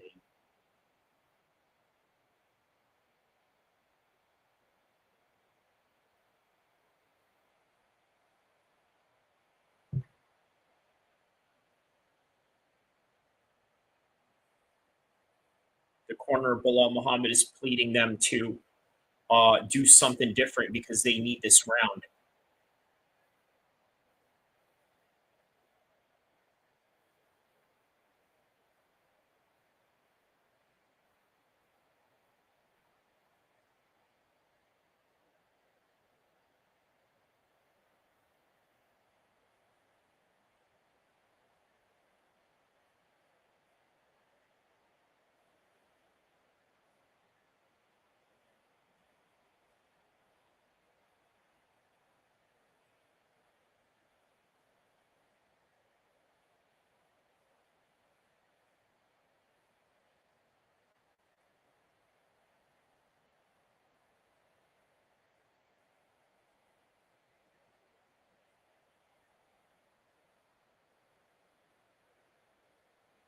Oh, wow.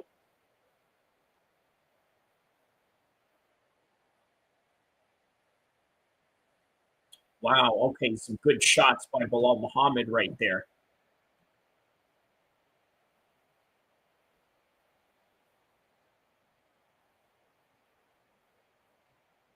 Wow, Bilal Muhammad is cut up right now. So, all right, man.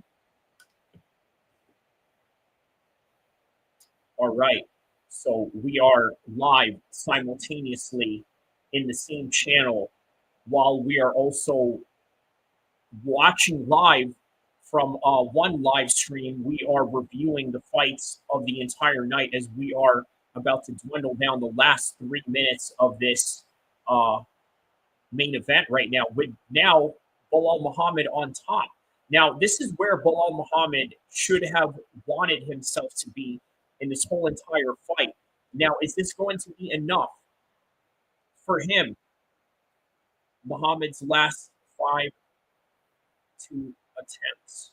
Wow. Okay. So, yeah, man, he has to do something very drastic here in this particular round in order for him to look at this. Just throwing some hammer fists right here up top. All right, so he scrambled right back up with just 2 minutes left. So everybody that's tapped in, we are about to do the post-fight reaction to all the fights that have gone on tonight. Simultaneous live stream going on in one channel right now. So yeah, don't forget to tap in, guys. Tap in, like, and subscribe. So here we go. 2 minutes left into this fight with Bilal Muhammad and JDM. By the way, check out my vertical stream Sunday review of UFC 30315, which is going on right now. Look at this. This is a very exciting fight. You see the thumbnail that I have for the post review. Oh, wow. Look at this. Wow. Muhammad is hurt really bad right now. Listen, win or lose, you have to give Bilal Muhammad your true to God honest respect. But yeah, Bilal Muhammad is hurt really bad right here. Wow. Okay. Wow. And then Bilal Muhammad takes him down. Listen, I think this right here solidified Bilal Muhammad right here in this last look. I know this is not Japanese MMA. I know that we don't go off of those last minute type of situations, kind of like Nick Diaz and Leon Edwards. Like, we don't go off any of those, right? But I tell you what, man, Bilal Muhammad right now, one thing you got to be impressed with him is that he did not put himself in a boring fight. Look, the reason why Bilal Muhammad is in boring fights is because nobody is there to pressure him. Now, what Jack Della Maddalena is doing right here is doing exactly that, is pressuring him.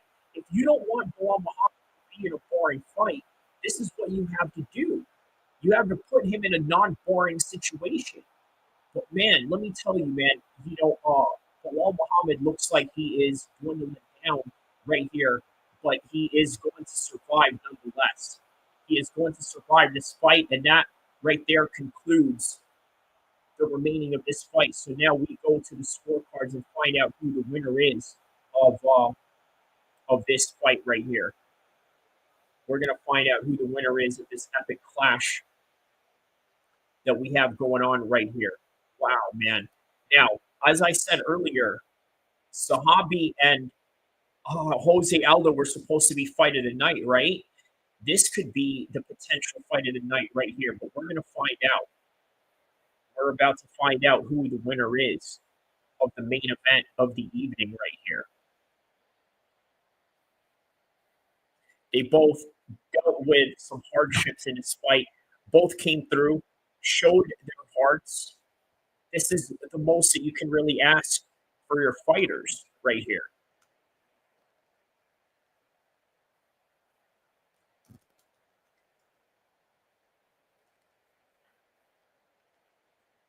Wow, yeah, he sliced them up with that knee shot right there.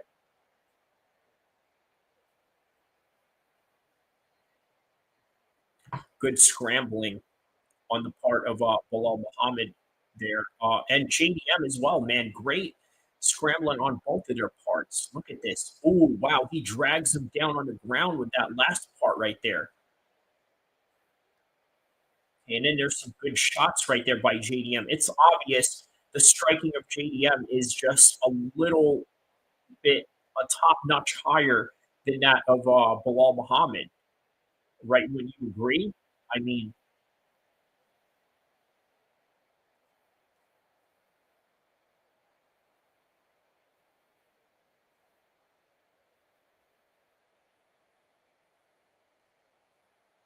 all right. So we're about to find out who the winner is of this fight right now.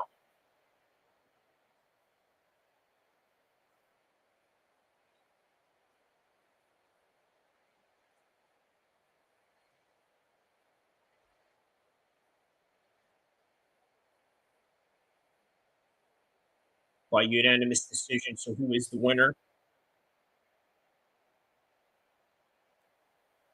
No, I can't believe it. Wow.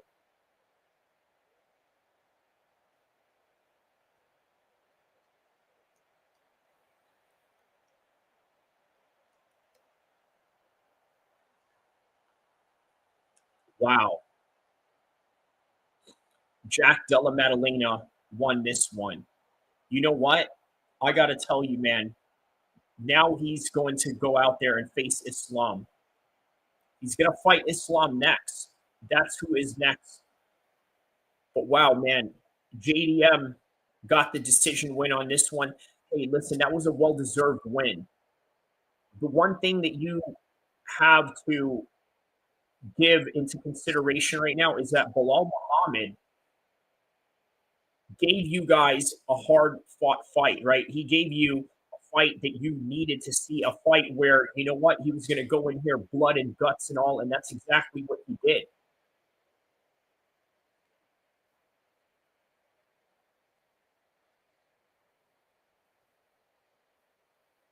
I mean, yeah, they both are busted up pretty good, but Jack Della Maddalena, I think, had the better of these exchanges.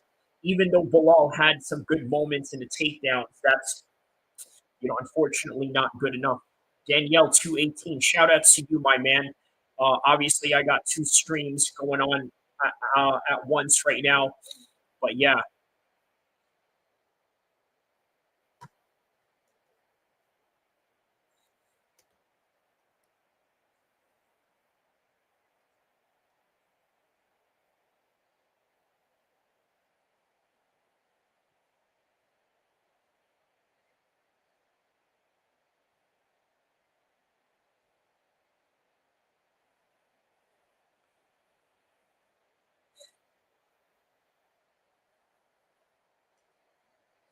wow,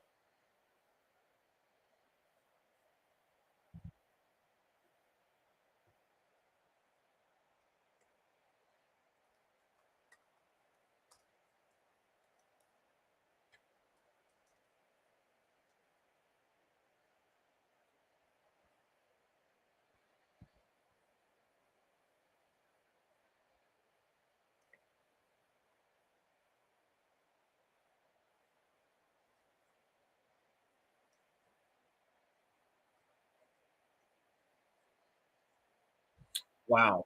Stand amongst the less. I can't believe it, man.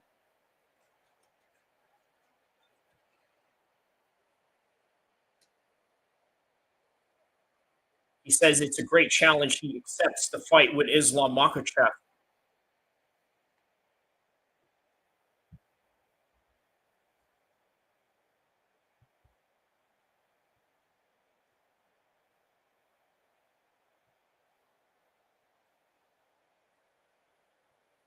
Wow.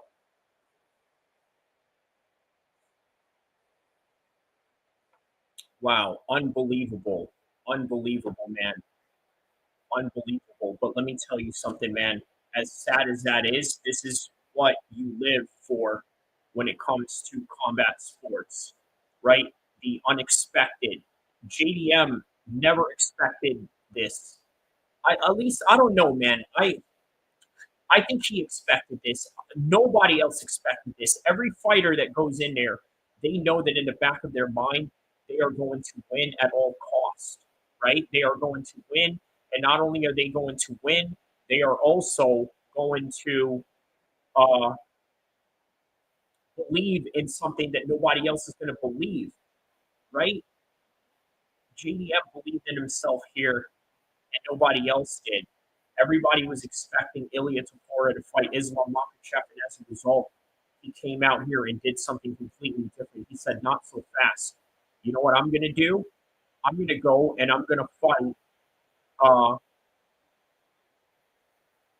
Islam myself." He says that he's going to take this challenge because they asked him right after the fight, "Hey, what are you going to do? Are you going to take Islam on after this fight?" He says, "Yeah, man, I would love to take up that challenge." And here he is, man. Shout outs to him, man. Shout outs to him on that. Wow, man. I can't believe it. JDM won. JDM won. That's crazy. But you know what? You got to keep on trucking.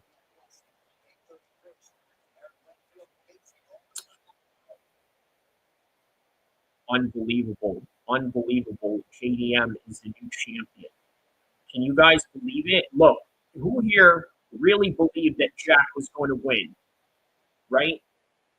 So you are able to find if it's haram to give WWE move to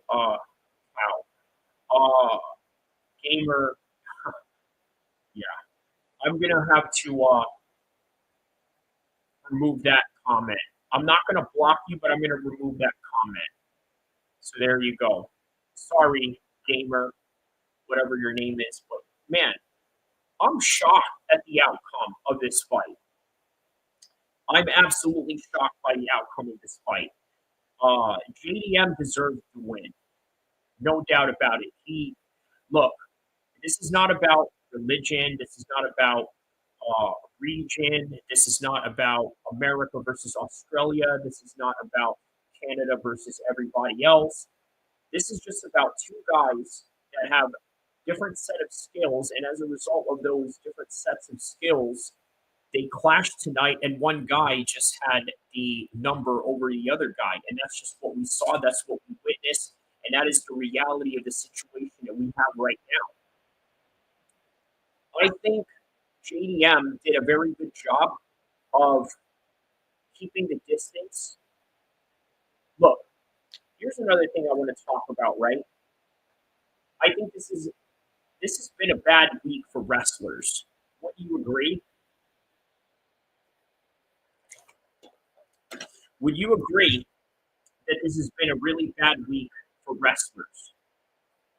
You had Bo Nickel getting fraud checked. Now you got Bilal Muhammad. You could say that he got fraud checked. Not really.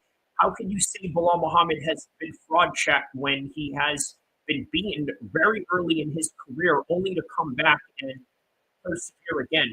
Rhett Knows MMA says best fight ever. I would say so. Look, you see the thumbnail that I have for this live stream, right? That's the sarcasm behind this. Obviously, we were expecting Bilal Muhammad to win. He didn't win. JDM won. But you know who won tonight was MMA. Now, I'm not going to lie. I'm very sad. I'm sad for my Muslim brother losing this fight. But that's the name of the game. Were you guys not sad when your hero Oliveira got choked out by Islam Makhachev? Were you guys not sad when your other hero Sean Strickland got dominated by what's his name, Dricus Duplessis? How about this? How about Izzy? Were you not sad when you were an Izzy fan and Izzy got dominated 5 rounds by Sean Strickland? It happens, man. This is the reality of combat sports, and you have to understand that. You have to give respect to the realities of combat sports. Now, what do I got to say about Bilal Muhammad's performance? You know what? I think that Bilal Muhammad trained very hard for this fight, and he'll tell you himself. He will also tell you that he did everything that he could. This is what every fighter is going to tell you. And I believe him through face value. Here's what I do also know as well. Some guys just have your number. And I'm now starting to think maybe Bilal knew, no, I'm sorry, not Bilal. Maybe Islam and Khabib knew something that we didn't know. Rhett Knows MMA says Islam versus JDM, Ilya versus Charles. Yes, Imavov versus Strickland 2 are the fights to make. There it is. There it is, man. Shout outs to Rhett Knows MMA. By the way, if you guys are watching me on my original live stream right now, I am also on a vertical live stream. So you can choose to watch which you want to watch, right? But it's all in the same channel.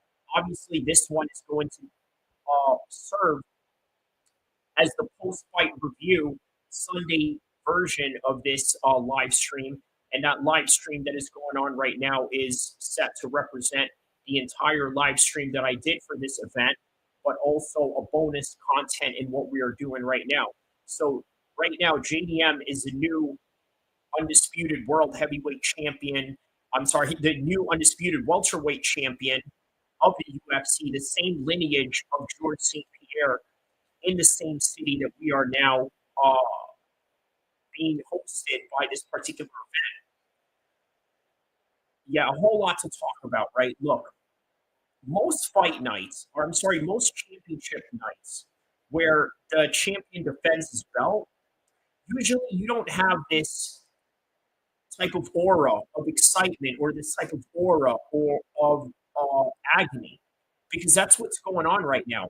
If you're a Bilal Muhammad fan, you're looking at this situation right now and saying to yourself, man, I'm disheartened by the fact that Bilal lost this fight. And then a lot of excuses are going to come about on the side of Bilal Muhammad supporters, saying something to the effect, well, Ramadan may have had something to do with it. He was training during Ramadan, but then you could go and cite back somebody like Al-Kheer, but then the other argument is that Al-Kheer was not really fasting during Ramadan. So there's a lot to take into this particular fight, right?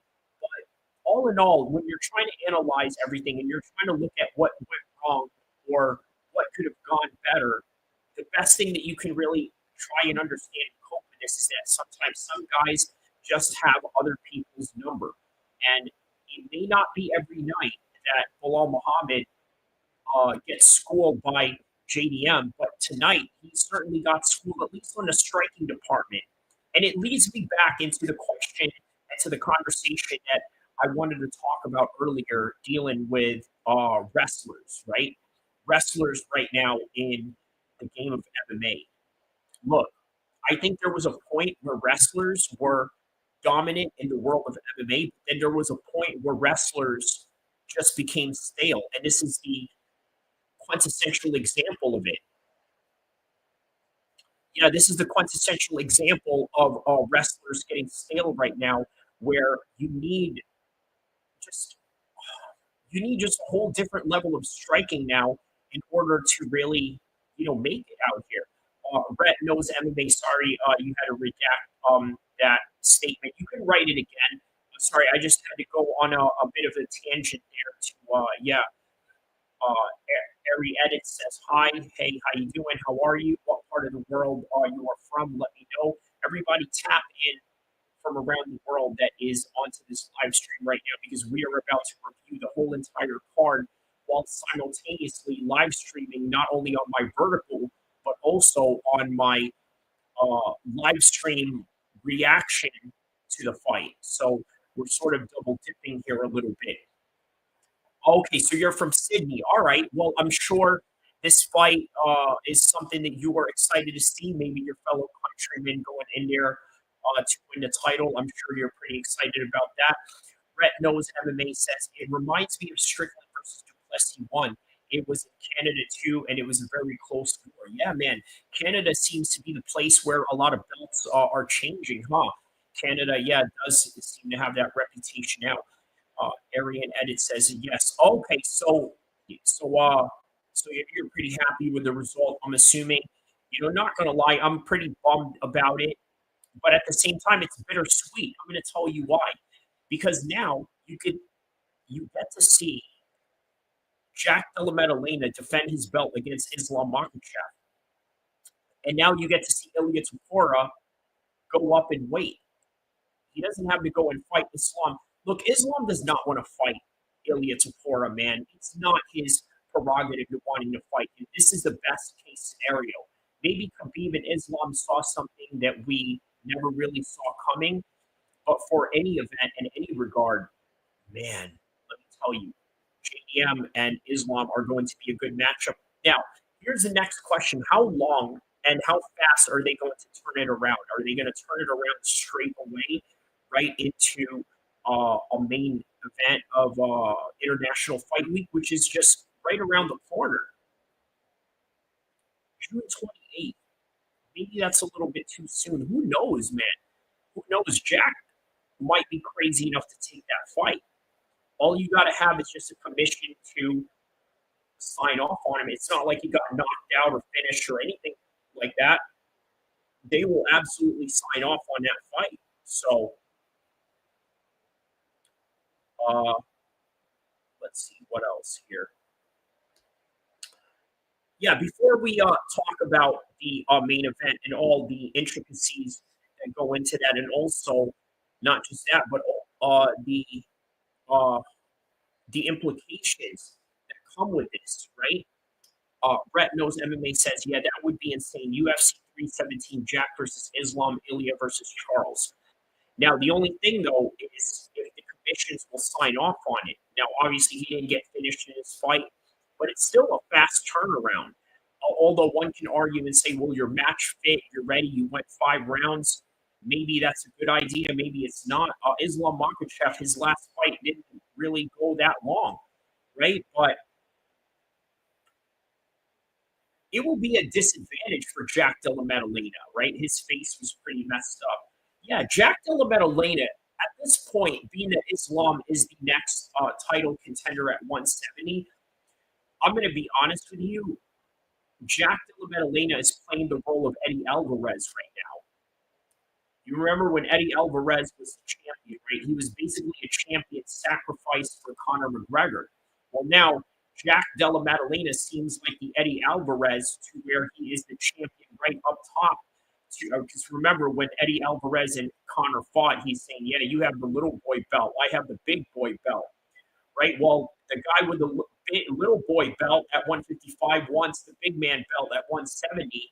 And here it is. This is the fight to make right now at this particular trajectory of the UFC season that is coming up. So, let's see here. Kojio says Islam versus Ilia Topuria would have been the best matchup. Are you sure, though? Are you sure that would have been the best matchup with Islam and Ilia Topuria? I'm going to tell you why that would not be a good matchup. Wow, Islam Makhachev right now just confirmed on Twitter. Right now, he just said, yeah, I would like to be a double champion. Islam Makhachev's feature in the lightweight division after JDM's win will likely move up to fight Jack Della Maddalena at welterweight, which means that title is vacant, just like how Ilia Topuria vacated 145. Now he gets to move up, and there it is. That's history. Brett Knows MMA says there is a whole wave of contenders coming up for Jack. Islam, Buckley, Shavkat, Brady, and Gary. But it seems that Jack Della Maddalena is locked in on Islam Makhachev. Look, he wants that fight. And you know what? Quite frankly, he deserves that fight. They both deserve that fight. Jack deserves a payday for that fight. Islam deserves the chance to become a double champion in that fight. And that's what we have going on with that one. But, yeah, it would have been a good matchup. But unfortunately, it's not. But, hey, you know what? That's the beauty of the UFC, right? We wanted one thing, but got something else in another. Just like in the heavyweight divisions of boxing, right? We've seen for a long time one particular person dominate boxing. The next thing you know, there was an upset of Tyson Fury taking on the Ukrainian Vladimir Klitschko. And the next thing you know, that created a whole different wide range of matchups from Usyk to Fury, from Fury to Wilder, so on and so forth, right? That's what this sport produces. That's what combat sports should produce, is a bright future whenever you have an upsetting of the cards and what have you in this situation. And Red Nose MMA says, yeah, it's a bright future for the welterweight. And you're definitely right about that. It's a bright future for that division now, right? Now that Islam is part of that division. Let's hear what these guys are saying. In,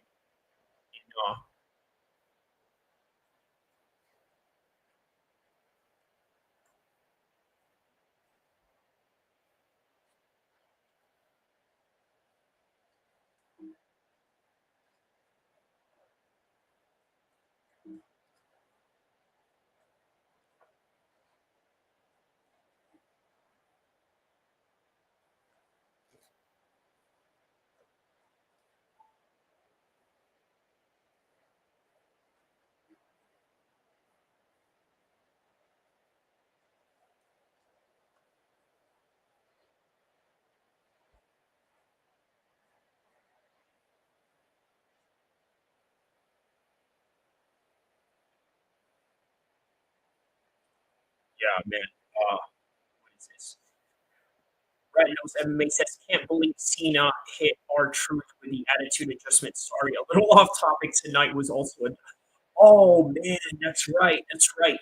Hey, you know what, man? I like that there's WWE fans that are now tapped into my channel. I think it's the belt that I have behind me right next to my Taekwondo trophy, my Muay Thai trophy right here. But yeah, I'm obviously it's kind of symbolizes that even though I've been involved in real combat sports, I'm also a fan of entertainment combat and what happens. So okay, I didn't even realize. Yeah. That's why I thought that I've been getting a lot of, but you know what? I think WWE now is sort of reaching a different popularity, and I think there's a cross promotion between TKO and UFC naturally, just based on that relationship alone. But thank you for that backlash WWE event uh, update on that one, right?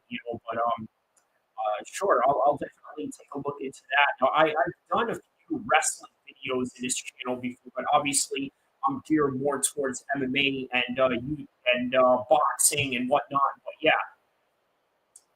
uh, okay, let's talk about the rest of the cards because I'm going to be honest with you. I don't think I have the stamina to really talk about every fight in terms. Look, I have the stamina to talk all night, but I don't think I have the stamina to talk about every fight in its entirety because I think the only fight that's really necessary to talk about tonight is JDM's shocking win, right? So let's give the other fighters their dues right now, okay? And let us take a look at.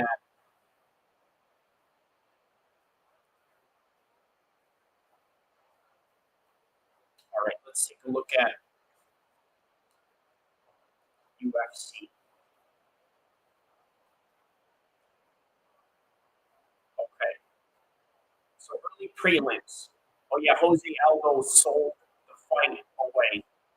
Sold the fight away, meaning that he was going to be fight of the night until Jack Della Maddalena, in my opinion. Yeah, he was going to be fight of the night until it was going to be Jack Della Maddalena. But yeah, that's that. Let's go to Tapology.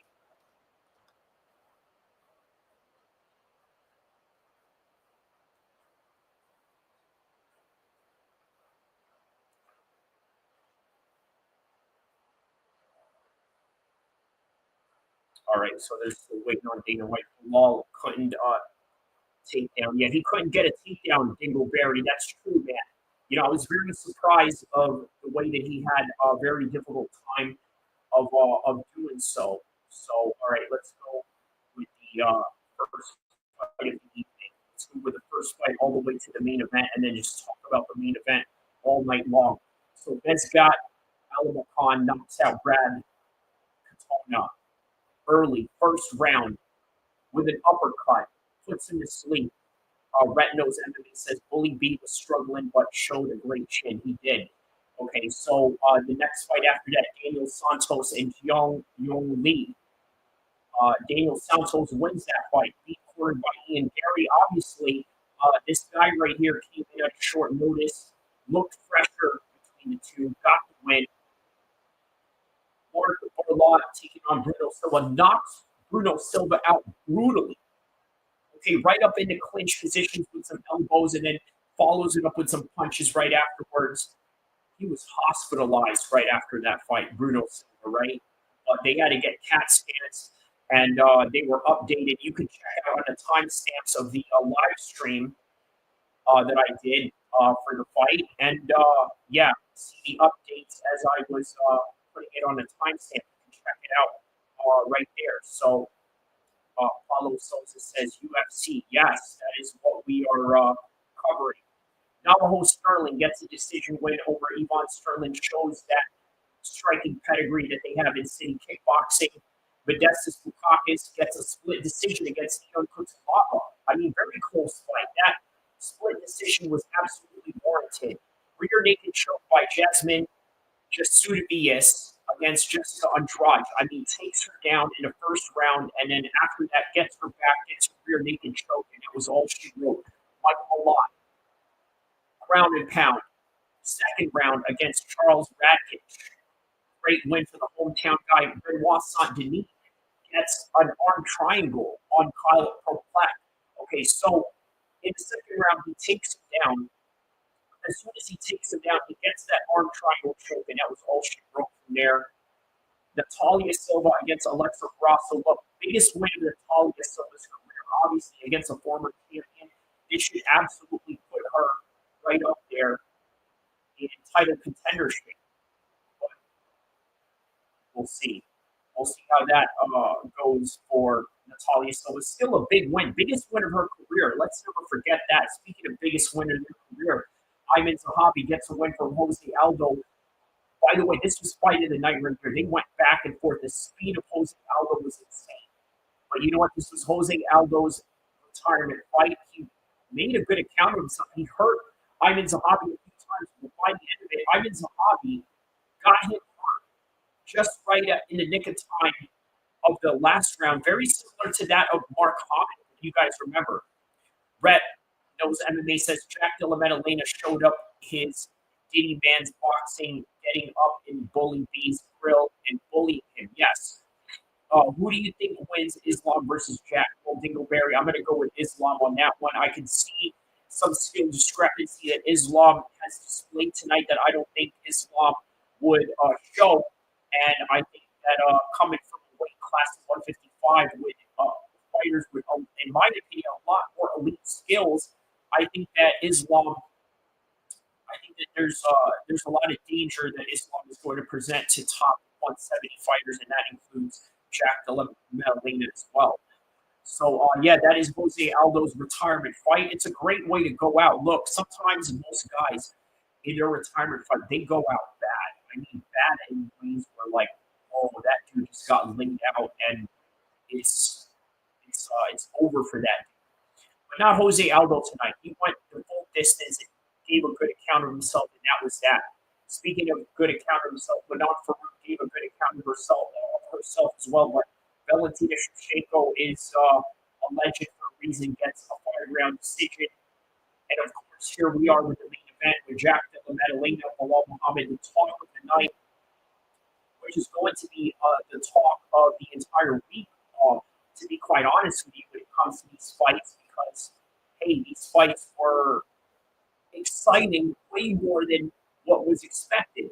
Now, look, take a look at the thumbnail that I'm doing right now for the Sunday review, which is going on right now on the same channel. By the way, I have 2 live streams going on at once. I think that's only possible because I have 2 different devices that I'm doing this on. But the thumbnail for the Sunday review of UFC 315 is Belal Muhammad saying that he's the winner. Obviously, the title says different. It's JDM who won, but it was people sleeping. In other words, before going into this fight, people were anticipating that this was going to be a very boring fight. Now, is that what happened? Absolutely not. That is absolutely the opposite of what happened. What we got out of this whole entire card was an absolute banger. Okay, we got a banger out of this card. Not only did we get a banger, we also got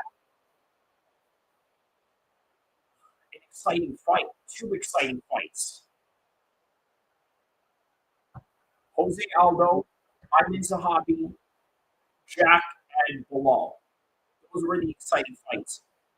JDM versus Islam is still great. I love that fight. Yeah, a much better fight than that of Ilia Topuria and Islam, to be quite honest with you. A much better fight. Jose Aldo will come back when UFC is next in Brazil. Maybe, I'll tell you what, Dingleberry, I don't think that's what he's going to do. What I will say he's going to do is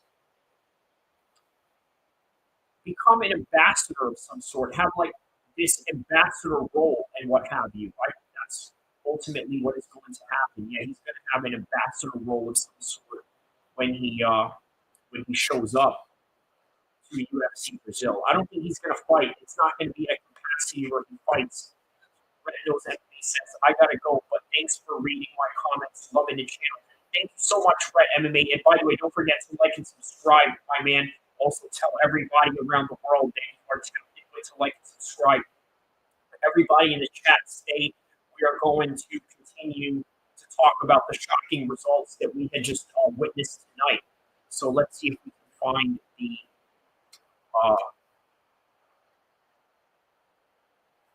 oh, wow. So there's no Dana White on the podium tonight. So he's not going to be in. Yeah, he's not going to be there. So I don't know what's up with that. Okay, but Aieman Zahabi and Jose Aldo. Look at this. That soccer kick that he had, right? I mean, I just thought at that point for Zahabi was done. I thought that he got laid out right there. There was no way, yeah, Dana ain't happy. Dana ain't happy. Why would you say that he's not happy, right? Did he really want Bilal to win tonight? I don't know, man. I mean, you would suppose, right? You would probably think that Dana probably finds his Muslim fighters a lot more marketable, perhaps. But JDM does have a good size amount of fans, I would say, right? So can't be that bad. You got an Australian champion that you can feed to Islam, if you think about it. So Dana bitching because it was a decision, probably, yeah. But you know what? A decision, but it was a great fight. Same thing with the Jose Aldo and Aieman Zahabi fight, right? That went to a decision, but still, it was a great fight nonetheless. Right? Decision or not, it was a great fight. I think this fight lived up to its expectations. A lot of people had so much negative things to say about this fight going in. But even though I'm disappointed in the fact that Bilal lost, I'm happy for the card overall, and Aieman Zahabi won, so it can't be that bad.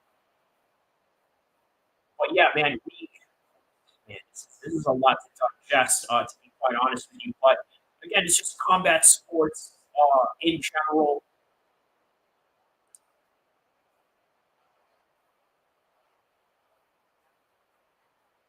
Okay, so Anthony Smith said that when he saw Jose Aldo was a very unsure man of himself. Did anybody get that vibe when they were watching Jose Aldo tonight? D. Brown says, Assalamu alaikum. It looks like things are going to be interesting now at the welterweight division. Unfortunately, a barrier for Ilia to Poirier versus Islam. Yeah. But ultimately, you know what? This is the reason why I made that video about how the UFC nobody is bigger than the program, right? I believe what video was that I made. It was the Alex Pereira video that I had made, where I talked about how he lied about being hacked, but in reality, he was just in this frustrating negotiating situation with the UFC. So,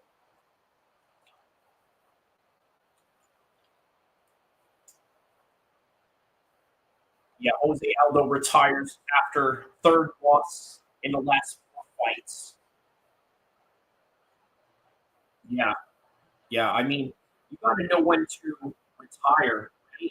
That's really all there is to it. You got to know when to hang it up, right? If you don't know when to hang it up, then I don't know, man. It's all bad if you don't know how to hang it up. But yeah, 91% takedown defense by Jose Aldo.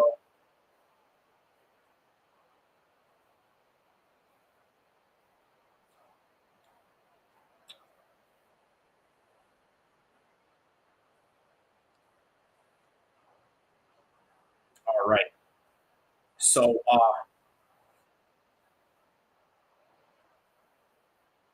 gonna call it quits on my live reaction stream, and I'm going to continue on with this one right here. Aldo's brain is messed up. People Barry says, yeah, it is. It's absolutely messed up right now. Right? Just CTE to the max and all of that. But yeah, guys, I did all the review for all the fights. Also, stay tuned for my vertical live stream that I am doing right now. Also, Great Night of Fights, guys. Don't forget to like and subscribe. Everybody on this chat right now, stay on for your reaction, brother. Yes, stay on. I'm still going to be here. And everybody that's on the live reaction for the fights, hop on over to this chat right here, the vertical stream that you see me in right here. So I'm going to sign off on this one. You're going to hear the music on the other stream, and I'm going to continue this vertical stream right here. So